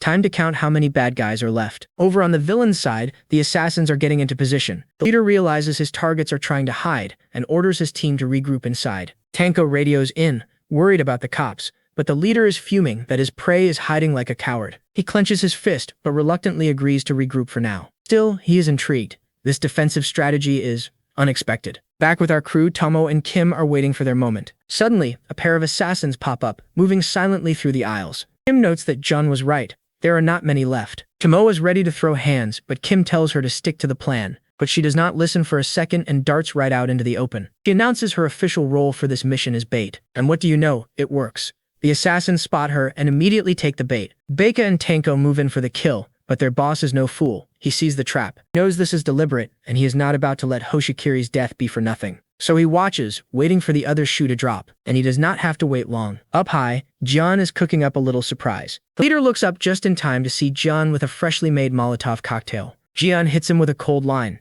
You are not the only ones who know how to kill. And with that, he lobs the fiery bottle right at them. Just then, the sound of police sirens fills the air, getting closer by the second. The explosion triggers the sprinklers, and suddenly the entire warehouse is getting a shower. Jian does not waste a second, lunging straight for the leader to end this now. His punch absolutely craters the concrete floor, and he's not wasting a second. Throughout the smoke, his hand reaches out to grab the assassin boss. The Oni mask can barely keep up. Jian strikes back with a sharp knife hand chop, forcing the leader to retreat. The leader is stunned that a kid could use such a lethal move. As Jian unloads a flurry of blows, it all clicks. This has to be the guy the CIA was after. Then the realization hits. This kid has killed people before. He whips out a smoke grenade to create some space, sending Jian flying. The leader demands to know who Kim is. Kim hits him with the classic Uno reverse, asking the same question. The leader scoffs. Since he's connected to Hoshikiri's death, the leader declares that he'll pay in blood. Jian recognizes the name. Hoshikiri? You mean that woman who got shot in Guam? The leader freezes.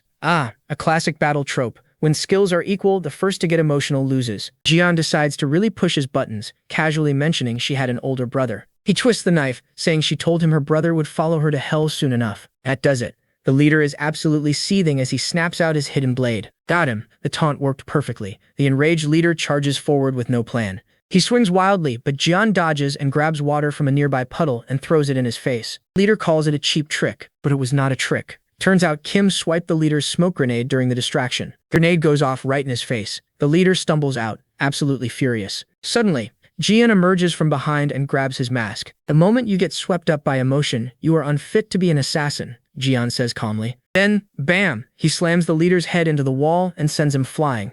Game over. The Oni masked leader collapses, totally defeated. He looks up at Jian, demanding his name, but Jian ignores the question. His expression is ice cold. Be thankful this is South Korea, he says. Otherwise you would be dead. Suddenly, another body comes crashing down behind him. Tomo appears from the aisles. Looks like it's mission accomplished for her too. They hear some crashes. Looks like Kim's still in the game. Tomo waves, cheekily asking a Kim if he needs any help. The assassin named Tanko sees his fallen buddy Baeka and his boss. Bro starts to panic, pops a smoke grenade and disappears. Looks like this fight is over. Tanko is horrified. Not just Baeka, but even the boss is down. He decides it is time to bolt. What the heck are these guys, he thinks, leaping between aisles to get away. As he makes a run for it, he spots Jian chasing him. He hurls something at the assassin. The box smashes right into Tanko's head with a huge crash, knocking him out flat. With all loose ends tied, Jian asks a simple question.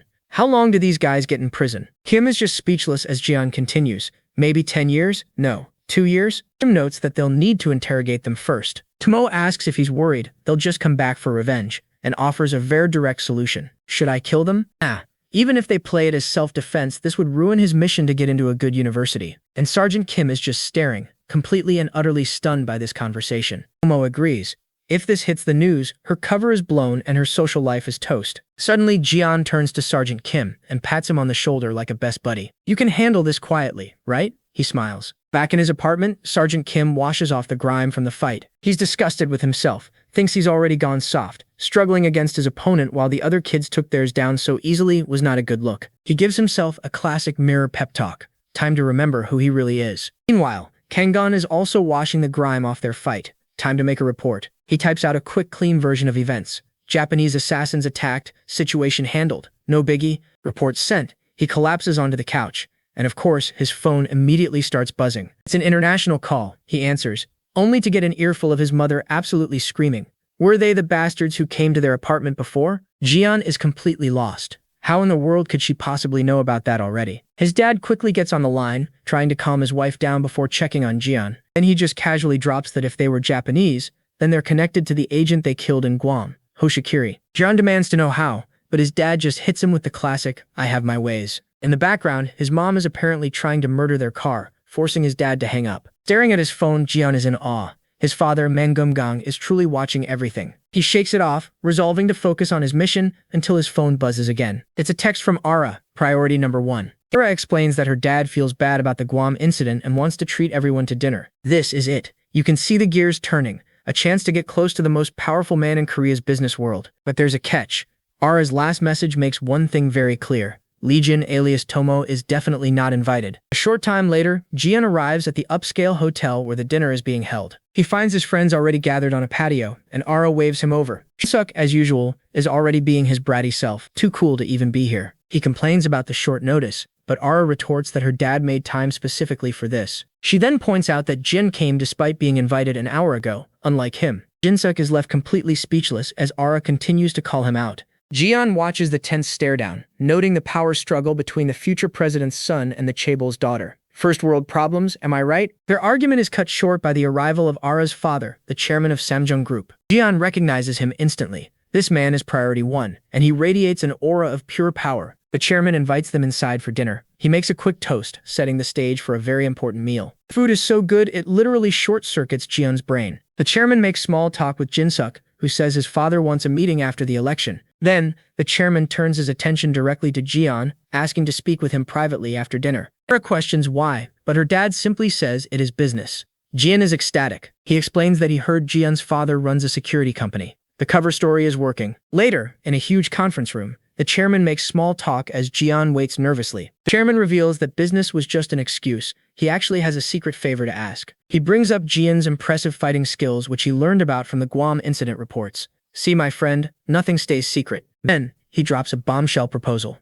Would you consider studying abroad in England with Ara? Jian is completely stunned by the ridiculously unexpected offer. The chairman explains he can't just send Ara to a world-class boarding school with only bodyguards. He frames it as a great opportunity for Jian's education, then asks him what he thinks. And Jin is just blindsided, completely speechless at the insane proposal. The chairman lays out his grand plan, framing it as a once-in-a-lifetime career opportunity for Jian. Jian is just trying to process the word England without short-circuiting. He stammers that it's a huge decision, and he can't just make that call on his own. The chairman apologizes for being hasty and admits he already tried calling Jian's parents. Turns out they're traveling abroad and couldn't be reached. How very convenient. The chairman just chuckles, telling him not to worry, since he's the one asking the favor. Jian pulls himself together fast, seeing the massive opportunity that just landed in his lap. Inside, his brain is going a mile a minute. The mission just got handed to him on a silver platter. The offer is a spot at the Royal National High School of London, one of the top schools on the planet. And the kicker?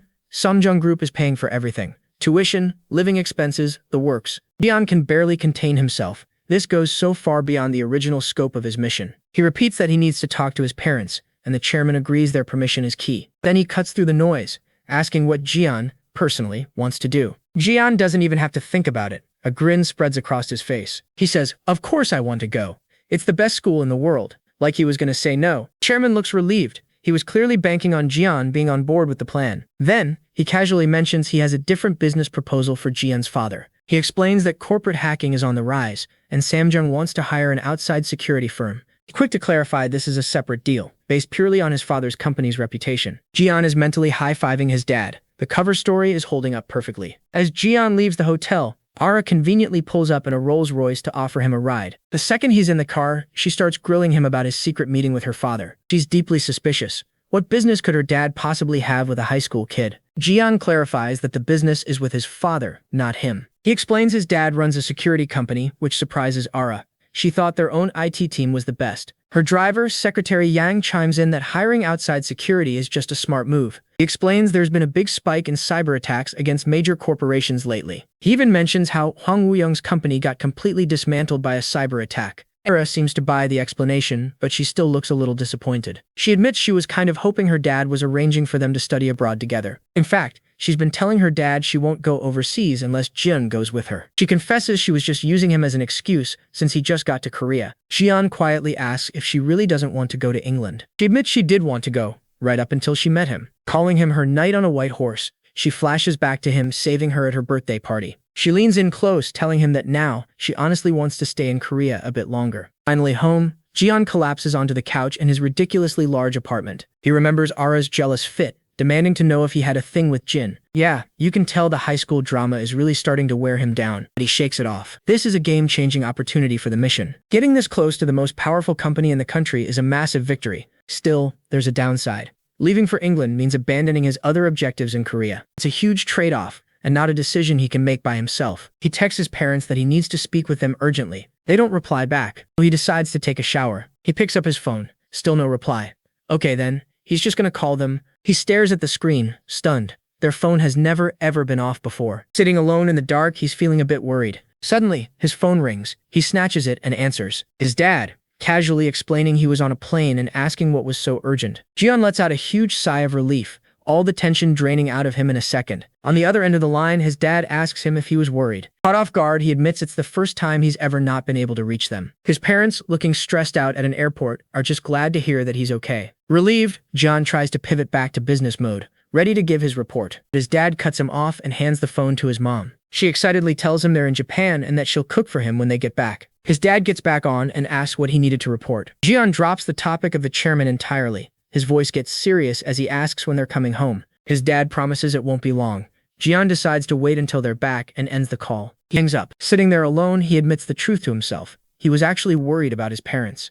A rare crack in the armor, folks. Just after that call, Yuna waves Jian into a tteokbokki shop. He asks where everyone else is. She casually admits she didn't invite them. Jian's confused, but she just reminds him he promised to tutor her today. The memory vaguely clicks for him. Yuna's all fired up for English and math, but notices he seems off. He quickly blames it on having a lot on his mind. She asks if something happened, but he brushes her off, says it's nothing. He explains he just can't reach his parents while they're on a long trip. Yuna sighs, completely unimpressed by his hardship. She throws her arms up, shouting that she wants to go on an overseas trip too. Jian says she can just go later. She reminds him it's not that simple for normal people. Changing the subject, she suggests they head to Itaewon after they eat. Jian has absolutely no idea why. She explains it's for his English practice. He needs to talk to real people. A very convenient excuse. So, they arrive in Itaewon, a district known for its large foreign population. The streets are packed with people from all over the world. Yuna comes back with dessert, handing John an ice cream cone. She tells him he's amazing, which only confuses him more. Then she starts listing his skills.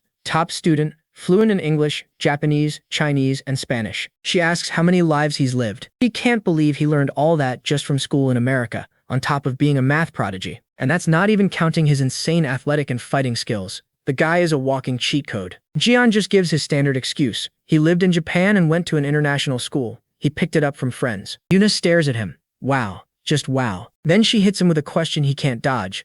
What does he want to be in the future? She wants to be a doctor. She asks him about his own life goal. Life goal. The concept has never even occurred to him. She's shocked. He scrambles for an answer, saying he's just aiming for a good university right now. Yuna is rendered completely speechless. She can't believe someone with his talent is so directionless. She tells him not to mention this to anyone. Jian just looks away, the question clearly weighing on him. Suddenly, Yuna's back to her usual self, jumping up from her seat. She demands her English lesson, insisting she needs to get her money's worth for the food. Jian just stares, a little thrown by her sudden intensity. He follows along as she eagerly points at things on the street. Her idea of a lesson is just awkwardly approaching foreigners. It's not going well. She's struggling hard. Jian, looking incredibly bored, asks if they're done. Not yet, she declares, right as a group of huge, muscular guys walk by. With a burst of unearned confidence, Yuna cheerfully waves and says hi. The men stop, surprised by the greeting. They exchange a look. This was probably not the best group to approach. Yuna freezes. The realization that she's made a terrible mistake starts to sink in. The leader leans in, calling her cutie, and asking if she wants to hang out. He suggests a quieter place to talk, and the group starts to close in on her. Before they can, Jian grabs the leader's arm, stopping him cold. The man looks down, surprised by the kid's grip. His buddy steps up, angry. Who the hell is this? She wants to hang out with us. The guy tries to shove Jian, yelling at him to move. Bad move. Jian launches a kick, planting his shoe directly in the guy's face. His hat goes flying. The other two just stare, completely shocked. Want me to play with you instead? He asks. His expression is absolutely lethal. The remaining thugs can only stare back, eyes wide with pure disbelief and fear. Threat handled. He calmly turns to a stunned Yuna and says, let's go. Later, at a bus stop, Yuna is exhausted. Jian just tells her, good job. He admits that despite the chaos, it was actually fun. She turns to him, blushing a little, and says it felt like they were on a date. Seeing his surprise, she mentions that she knows he's dating Ara. Immediately denies it. She presses him, asking if they really aren't. No, he says firmly, not a chance. So, she asks if he's dating Legion instead. Jian practically jumps out of his skin. Ew, definitely not her. After a beat of silence, Yuna speaks up again. Then, do I have a chance too? And Jian is left completely, utterly speechless. A while later, Jian sits alone on an empty bus, still processing that question. He lets out a long, heavy sigh. Suddenly, his phone buzzes. He pulls it out. There's a new message. It's from Jin. It's just a mysterious link, nothing else. His eyes widen as he reads what pops up on the screen. He's looking at a news report about a massive explosion. The headline is bad. A factory, suspected Yakuza base, has exploded. Many casualties, multiple deaths confirmed. Jian's hand starts to tremble as he stares at the screen. Without a second of hesitation, he calls Jin. His first question is short and sharp. Do you know where that was? Tomo calmly explains. The explosion hit the headquarters of the assassins who attacked them at the supermarket. She identifies them as the Hoshikage Gumi. Speaking of the Hoshikage Gumi, deep inside a Japanese dojo, their boss is not having a good day. He's demanding to know who had the nerve to attack his headquarters. His subordinate, rocking a pretty cool Tengu mask, reports the bad news. He thinks it was the CIA getting revenge for their East Asia branch chief. To make matters worse, he confirms their entire operation in Korea has failed. The logical next step? Run. He suggests they get out of there before this location is compromised too. But Heroes is feeling a little too confident. He claims the CIA will never find their secret safe house. The subordinate asks what the plan is now. Hero's plan is one simple, totally not over-the-top word, revenge. He starts monologuing about the Hoshikage Gumi's 300-year history and how they've never been humiliated like this. He swears they will pay the price, even if it's the CIA. Right on cue, a figure appears in the doorway. The subordinate whips around, demanding to know who's there. The intruder ignores him completely and speaks to the boss. It's Jun's mom. Masked subordinate leaps to action, blocking his leader and trying to look tough. She is thoroughly unimpressed and just asks for the boss's name again. Heroes confirms she's not with the CIA, so his subordinate charges, yelling that he'll capture her. Famous last words. She doesn't even flinch, shattering his mask with a single punch. The guy gets absolutely launched across the room, crashing into the wall. Heroes stares, completely horrified. I don't think this was part of his revenge plan. Snapping out of it, he grabs his katana and lunges, screaming. She effortlessly ducks under the blade and lands a spinning kick to his chest. The blow sends him stumbling back, completely disarmed as his sword goes flying. A truly epic move, she catches the katana and holds the blade over his head. A massive splash of blood paints the screen behind him. Well, that's one way to end a fight, wiping a bit of blood from her cheek. It's over. Meanwhile, in a quiet diner somewhere, Jen's dad closes his laptop. Time to go home. Back in Korea, the captured assassin stares at the news of his HQ being burned to the ground. The chief asks if he really thought America would stay quiet after what they did. The assassin slams his fist down and yells they just wanted accountability for Hoshikiri's death. The chief points out the obvious. You can't just attack government agents in another country. He explains that with an election coming up, they need to keep both Japan and the US happy. The assassin warns him that the Hoshikage Gumi never forgets a grudge. The chief knows. He tells the sergeant to try a few years in a Korean prison and see if his mind changes. But Sergeant Kim is confident his organization will get him out.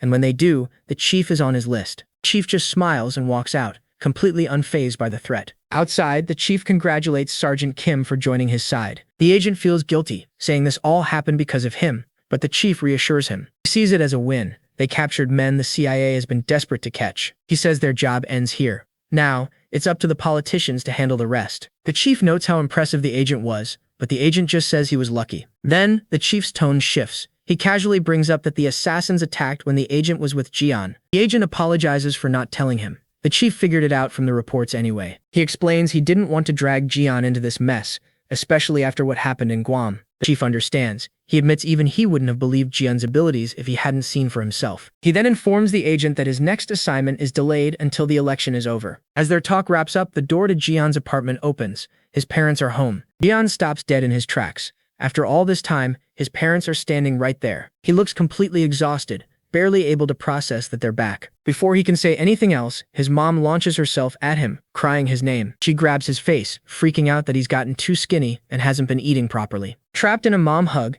Jian asks how their business trip to Japan went. His dad's warm smile vanishes instantly. His face turns deadly serious as he gives a one-word answer, perfectly. Jian goes completely still. He knows exactly what grim success that word implies. Seeing his son's solemn face, his dad acknowledges Jian's own silent battles, telling him, "You worked hard." After that intense family reunion, Jian is back at Seoul International, trying to process things. He turns to survey the classroom.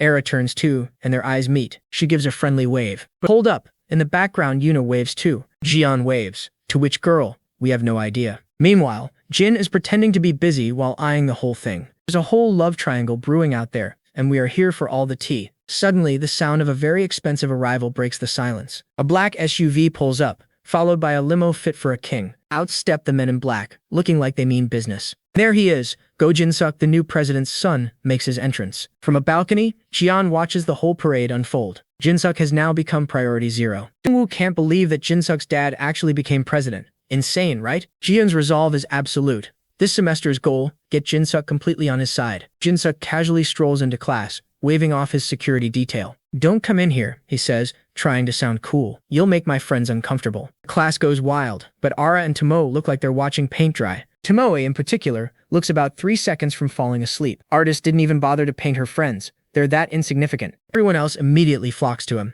asking about life in the blue house. Jin-suk eats it up, telling them it's, quote, really awesome. He then puts on a big show complaining about how hard it is being the president's son. He turns to Ara, dropping that his dad wants their families to have dinner. He mentions her father helped out. Ara's response, "Okay, got it." Zero emotion. The other girls, however, lose their minds. "Wow, it's just like a movie. The president's son and the chaebol's daughter." With final smug wave, Jin-suk tells Ara he'll see her this weekend. Then, he pulls up a chair and sits next to Jian. Jian leans in with this incredibly creepy grin and just says, "Hi?" Jin-suk starts bragging about his bodyguards, claiming they're basically superhuman killing machines. Jian is acting completely starstruck. "Wow, that's so cool." Jinwoo reminds him that if anyone tries to mess with him, those guys won't let it slide. Jian agrees in a sickly sweet tone. It just makes Jin-suk furious. "You punk, did you forget how you threatened me?" he asks. "After everything you did, you think I'd just forget it?" Quick flashback to all the intimidation tactics Jian tried on Jin-suk. Jian just looks back at him. "Back then, you weren't the president's son." Jin-suk is completely floored by that. Jian offers him a choice. "What do you want? Want to hit me a few times? Or, should I go have a chat with your bodyguards outside?" Instant mood change. Jin-suk starts sweating bullets, but still tries to act tough. Jian just gives a tiny confident smile. "Scared of what? We're friends. We even traveled together, remember?" Jin-suk is so thrown off, a tear of pure frustration starts to form. Blocked at every turn, Jin-suk finds a new target. "Hey, Jang Dong-woo, you're sitting pretty far away," he says. Dong-woo asks nervously if he should move. Jin-suk just barks, "Come here." As Dong-woo sits, Jin-suk drops a bomb. "Your dad's been nominated for prosecutor general, right?" "Yep." Dong-woo's dad has also asked him to get along with Jin-suk. Jian fake yells, "What? Dong-woo's father is that amazing?" Jin-suk turns back to Gun. "Don't you feel anything?" Jian is genuinely lost. "What am I supposed to feel? Happy?" Jin-suk facepalms.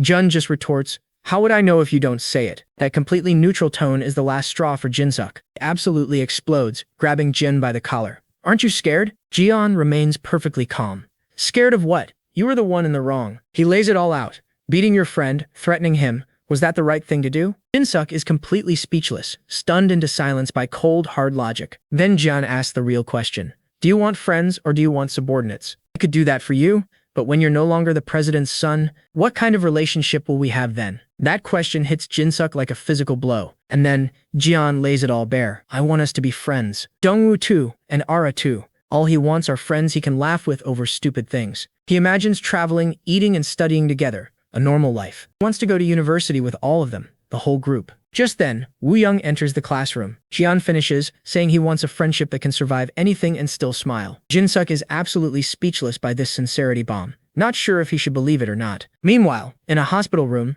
Chairman Huang Jiechel lies unconscious. A shadowy figure in a dark hood looms over his bed. The figure takes out a syringe and injects him right in the neck. Suddenly, Wang's eye twitches. He's waking up. The figure leans in and it's Jian's mom. She whispers, "I'm only doing this because my son asked." With terrifying glare, she gives him one simple, bone-chilling command: clean up your act, or else. Meanwhile, in a much less comfortable setting, a man named Chunji-san is tied to a chair. He's demanding to know why he's being held by this political director. The director, Kim Dal-young, is completely unfazed by his prisoner's outrage. Coldly informs Chunji-san that the situation has simply changed. See, the new government in South Korea is starting to talk about peace. Chunji-san is furious. They're casting him aside because of this? He reminds the director that the traitor Man Gumgang is still out there. Kim reveals this is all off the books. The dear leader has no idea. Cutting to the chase, Chunji-san just asks, "What do you want?" The director lays his cards on the table. "Honestly, we do not want peace with South Korea." Chunji-san's brain just blue-screened. The audacity is off the charts. The director explains that the new South Korean president is making them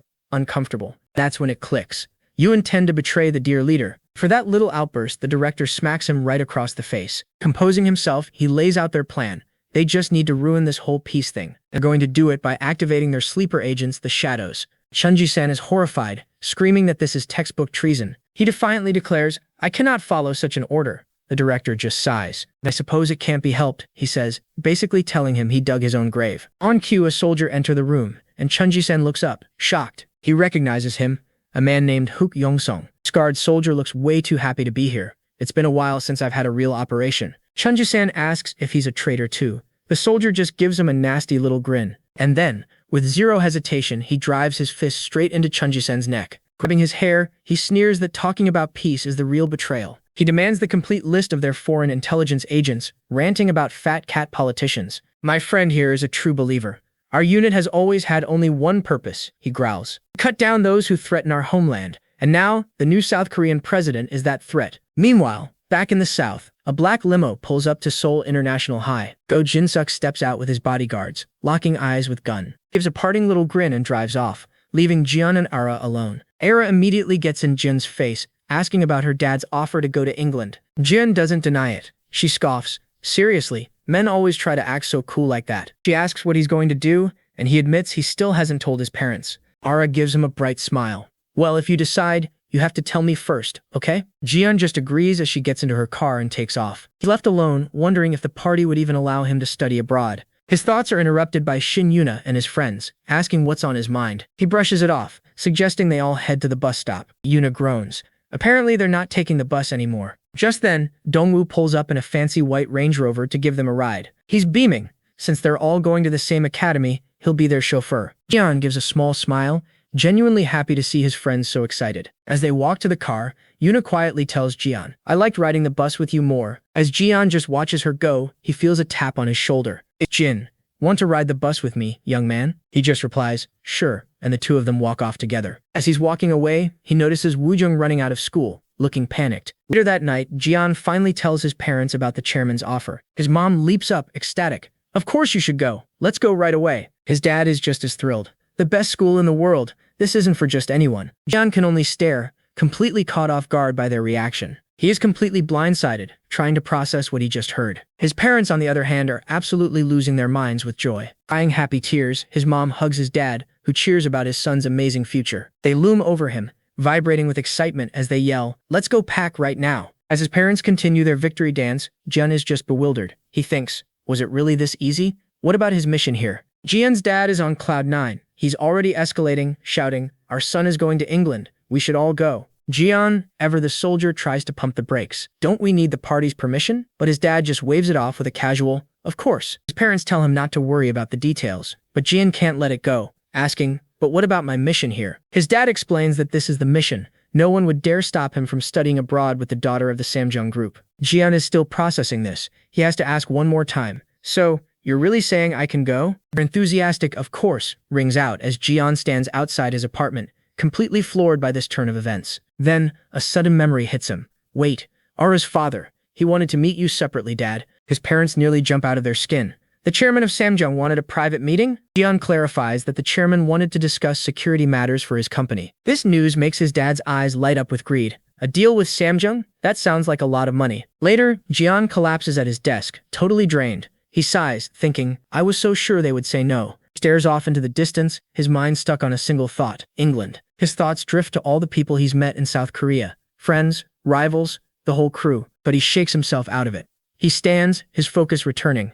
If the party commands it, I will follow. The mission is everything. Meanwhile, at Sunshine Hospital, a very different scene is playing out. 6 months have passed. Inside, a secretary is giving a status report to a man in a hospital bed. Yes, Chairman, the company is stable under the board's management. The secretary brings up appointing a new chairman, but the man in the bed, Hwang Jichul, slowly sits up. Enough. I want to rest. Secretary bows and quickly exits, leaving the chairman alone. His mind flashes back to a terrifying memory. That crazy woman injecting him with a syringe. Her chilling words echo, I'll wake you up in 3 years, when our Jian graduates. Back in the present, Chairman Huang's hand trembles as he clutches the bedsheet, fighting to regain control of his body. The door bursts open and his son, Huang Wuyong, rushes in, screaming for his dad. He collapses, sobbing that he thought his father was gone forever. Wuyong buries his face in the bed, and his father silently places a hand on his head. But as he comforts his son, the chairman's eyes widen with sheer terror as the memory of his attacker floods back. He remembers her final, cold command. I'm waking you up because my son asked me to live a good life, understand? The memory makes him grab his own son in a panic. Elsewhere, at a small outdoor restaurant, 2 familiar faces are catching up over drinks. NIS Chief Kim Chulgan pours a drink for Agent Han Jin-suk's former bodyguard. He's giving him a hard time for quitting. Han just says he promised himself he'd never work for the government again. Simple as that. Chief Kim sighs, admitting that he might be on his way out too. The news completely catches Han off guard. The chief explains the new administration has shut down all operations in the name of peace with the North, leaving them useless. He slams his glass down, absolutely furious. What are we supposed to do when something big actually happens? He looks Han dead in the eye and extends a hand. Come back. I know you're not done with this life. To sweeten the deal, he mentions a new recruit Han might know, Sergeant Kim Hyuk, another survivor from Guam. Then comes the friendly blackmail. Revealing a black agent's identity is a serious crime, unless Han decides to rejoin the team, of course. Han looks irritated, but the chief's tone turns deadly serious. They've received a chilling message. The North wants to break the peace. He's livid, explaining that his superiors buried the warning to protect the atmosphere of reconciliation. You know, politics. Han asks for the details, and the chief delivers the bad news. The notorious operative Hyuk Rongsong may be headed south. He reminds Han of their last fight in Qingdao, where Han was lucky to survive a wound a centimeter from his heart. Memory darkens Han's face, but he grits his teeth. But I left a nice scar on his face. That's exactly why I need you, the chief says, making his final, desperate plea. Agent Han's face hardens with resolve. He asks, when do I report for duty? Back at school, Jian tells Ara that his parents gave the go signal to study in England. Ara is hyped. She points out that her dad covering the cost is a pretty sweet deal. But then, John's family is loaded too, and he probably wins scholarships anyway. John admits it's a great opportunity, but he seems to be dragging his feet a little. He asks if they could maybe push the trip back a bit,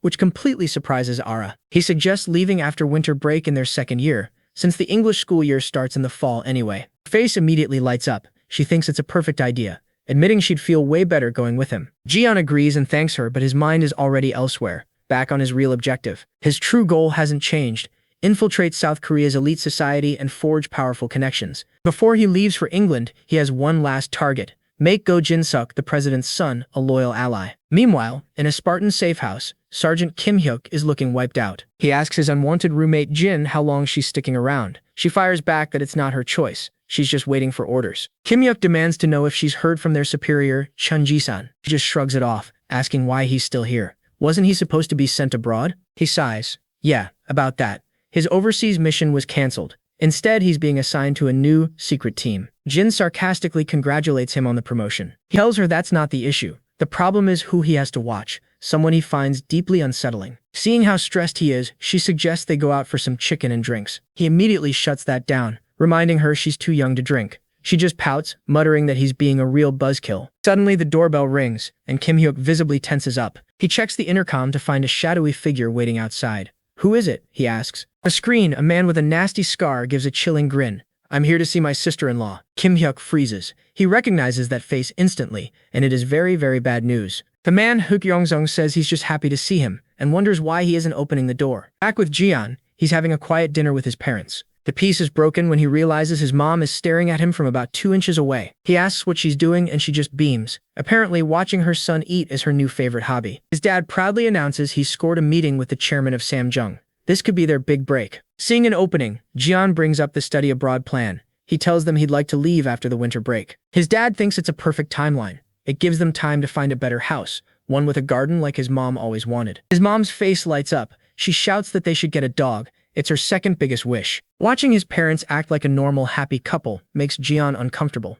What is this feeling? And that's when it hits him. For 2 legendary spies, he knows absolutely nothing about them as people. His mom is all in for a big dog, but his dad looks a little hesitant. After a brief but intense stare down from his wife, he caves completely. Noticing Jian is quiet, his mom's face falls. She asks if he dislikes big dogs, saying she'll settle for a small one if he's against it. He's taken aback by how genuinely sincere she looks, and a rare, real smile appears on his face. I like it too, Mom, he tells her, and just like that, her entire world lights up. The next day at Seoul International High, the classroom is buzzing. Everyone is gathered around Go Jinsuk, dying to know what it's like living in the blue house. Jinsuk, soaking up the attention, just claims everything is a state secret. From her desk, Ara watches this whole display looking thoroughly unimpressed. She tells him to take it easy, which immediately gets under his skin. What did I even do? He asks. Clearly annoyed, she rained on his parade. As the two of them glare at each other, Jian watches, a new plan already forming. He knows Jinsuk's biggest weakness is Ara. If he can use that to his advantage, and then a horrible thought occurs to him.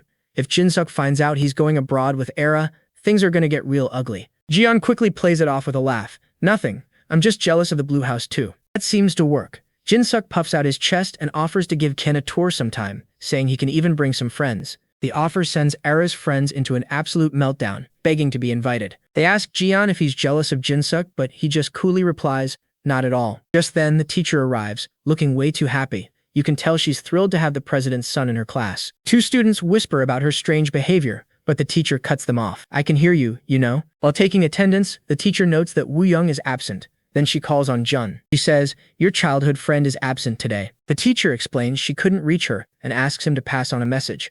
Tomo just agrees without a fuss. Jian wonders what is going on. On the rooftop of some building, Hook Yongsung watches the school grounds. So, number 7 is in there, huh? Behind him, Jin stands passively staring at him, her expression unreadable. Across town, in an office that costs more than my entire life, the chairman of Samjung Group gets an update. And in waltzes the CEO of 11 Protector, who is none other than Jian's dad, looking way too casual for this meeting. He greets Chairman Lee Jae-ho, laying on the charm thick as they introduce themselves. Chairman gets right to it, praising John and noting how much his daughter Ara talks about him. Dad proudly chalks it up to excellent genes before the chairman thanks him for greenlighting the study abroad trip. The chairman really hypes it up, saying this school is harder to get into than picking stars from the sky. But Jian's dad gets this look on his face and asks the chairman, aren't you worried? He playfully asks what might happen if their kids fall in love while they're alone in another country. The chairman says he's cool with it if Ara is happy. Dad just jokes about becoming in-laws with a corporate giant. With the small talk done, the chairman's entire vibe shifts. It's time for business. Jian's dad agrees. The secretary reports that the company's server rooms are ready for inspection. The secretary offers to lead the way, but the chairman wants to lay down the rules first. He's heard Dad runs a top cybersecurity firm. The deal is simple. Find a weak spot, get a formal contract. But Jian's dad just gives him a look and asks, is there really any need to move? He pulls out his laptop, explaining he already did a little recon before he got there. The audacity on this man. Chairman and his secretary are, to put it mildly, completely stunned. Then his fingers become an absolute blur across the keyboard. He cuts through the silence with a wild claim. I'll bring down your entire intranet in 5 minutes. He's not done. He boasts that if he really wanted to, he could shut down the whole global network. The chairman thinks his system is the best in the world, but decides to play along. Let's wait and see. After maybe a minute of furious typing, Dad stops. He tells the secretary he can check now. The secretary pulls out his phone and immediately starts panicking.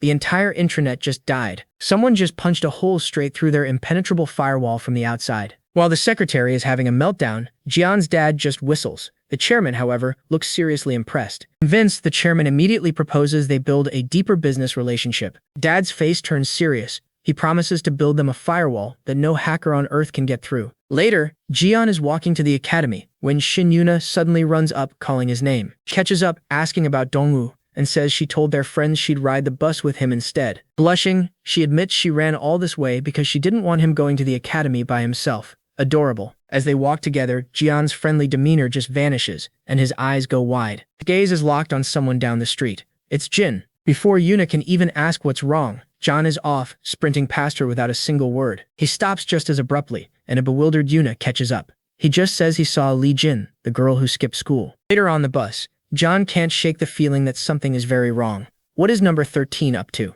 As the bus pulls away from the stop, he glances out the window and sees it. Jin is standing in the corner with a guy in a hat. The guy takes off his hat, triggering a visceral, horrifying flashback to the training facility. Jian shoots to his feet on the bus, breaking out in a cold sweat. Yuna is understandably concerned. He's suddenly back in that hell, remembering the terrifying face of his former instructor, Comrade Hook Rongsong. Meanwhile, in a ridiculously huge shopping mall, Hook Rongsong and Jin are having a little chat. He asks if this capitalist paradise is different from what she learned up north. She has no idea what he's getting at. He admits it's his first time in Seoul, though he's seen similar places in other major cities. He notes that the women in the south look very different from the women of their republic. Tomo, sensing where this is going, tells him to just get to the point. He butters her up, calling her an outstanding talent, both physically and ideologically. But he warns that even someone like her could be corrupted by all this consumerism. Jin flatly denies it, but Hook just keeps pushing. He hits her with the million-dollar question, then why didn't you return to the north? That one lands. She explains she's under orders from Comrade Chun Ji-san to stay put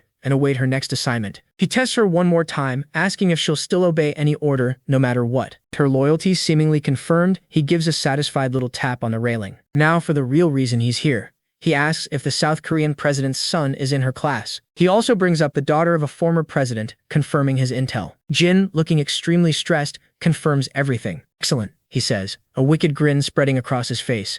This will make things much easier. And Tomoe looks down, clearly disturbed by whatever terrible plan is cooking in his head. Speaking of being disturbed, Jian arrives at his apartment building and heads up. He opens the door to his place, quietly announcing he's home, and is immediately blasted with a face full of confetti. Parents are there, grinning ear to ear. Ta-da! Surprise party. Jian just stares, completely baffled by this sudden turn of events. His dad proudly announces he landed a 10 billion won contract, and it's all thanks to his son. Apparently it's because Jian made such good, influential friends at his new school. His mom chimes in that she bought all the best food to celebrate. We're talking cake, premium beef, even a turkey. But their happy mood evaporates when they finally notice Jian's dead serious expression. He cuts through the celebration with a single chilling sentence. Today, I saw Comrade Hook Ryungsung. Party atmosphere is officially dead. His dad looks up, completely floored. Jian adds, I saw him with number 13. His dad's face contorts with pure rage. That bastard, he mutters. He tries to calm his wife, telling her he'll take care of it, but she's already moving past him. She walks right up to Jian and says,